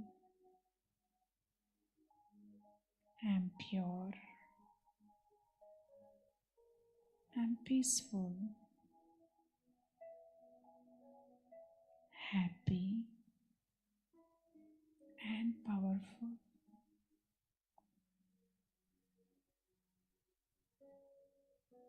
My mind is stable. My intellect will take right decisions. With these decisions, my actions will be right. And these right actions bringing me a success. I am successful and contented.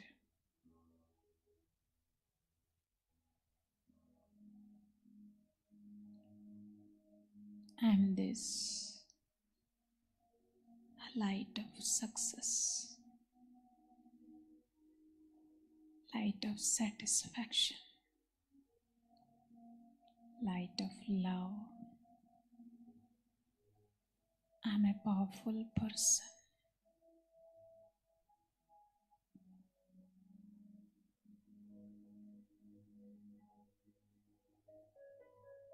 This is me, and I maintain this state throughout the day. Om Shanti.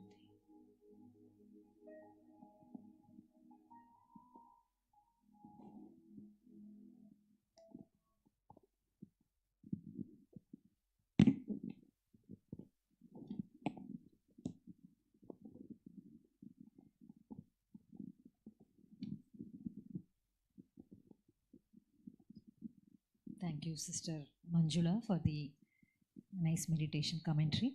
We'll have Sister Gayatri with us for the vote of thanks. She's been practicing Raj Yoga for more than 20 years and serving the society for past 16 years, managing the services of Perungudi Sembakam and Medavakam Center. She'll offer vote of thanks. Om Shanti. It is my privilege and heartfelt pleasure to thank you all being in this divine gathering.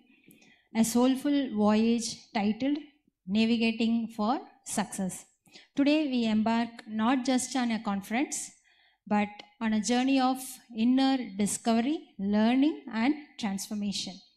Before we begin, I bow in deep gratitude to the Supreme Captain, that is God Father, the eternal divine light who guides this voyage from beyond, silently steering our lives with wisdom, grace and power.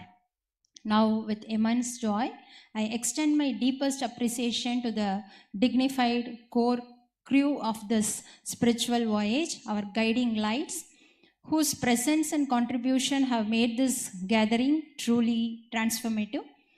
Rajyogini Brahma Kumari Kamlesh Didi, Rajyogini Brahma Kumari Muthamizh Didi, Kalai Mamani Dr. J. Balasubramanian, Dr. P. Vijayan, Captain Mr. K. Karthik, Mr. B. John Kennedy, Mr. K. M. Sundaram, Mr. A. V. Mohanan, Mr. Sriharan Balan, Mr. R. Radhakrishnan, Mr. Suren Tulsiram, Mrs. Vani Sengupta. Each of you has carried a lantern of inspiration, and we are blessed by your presence. A heartfelt thanks also goes to our cultural team, Kala Pradarshini from Srimati Parvati Kandashala, those radiant stars who brought Bharat alive on the stage. No voyage is complete without the tireless energy of those working behind the scenes. I warmly thank our volunteer team, our cheerful booster team, our kind refreshment team, and our sisters, brothers, Brother Manivannan, Sister Vijayalakshmi, Sister Swarnalakshmi, Sister Vasundhara, Sister Prashanti, Sister Manjula, and Brother Ajay for invocation song. Our spirits lifted, those who kept our bodies energized, and our spirits also got lifted. And how can we forget the flowers in this garden? Yes, you, our dear participants, your presence like blooming blossoms has added color, fragrance of joy, and we enjoyed this journey also, I think. Without passengers, even a grand ship has no purpose. Likewise, your presence, your time, your dedication have made this event meaningful and memorable. So we can clap for our good participants who are patient for a long time. Together, throughout this 5 element, that is this body, 5 element journey, we are in a journey with this 5 element body. We aspire to dive deep into the self to gather treasures of wisdom and ready to succeed in life with purpose, peace, and power. Once again, from the depth of my heart, I thank each and every one of you for joining this journey and for this sacred voyage. Thank you. Om Shanti.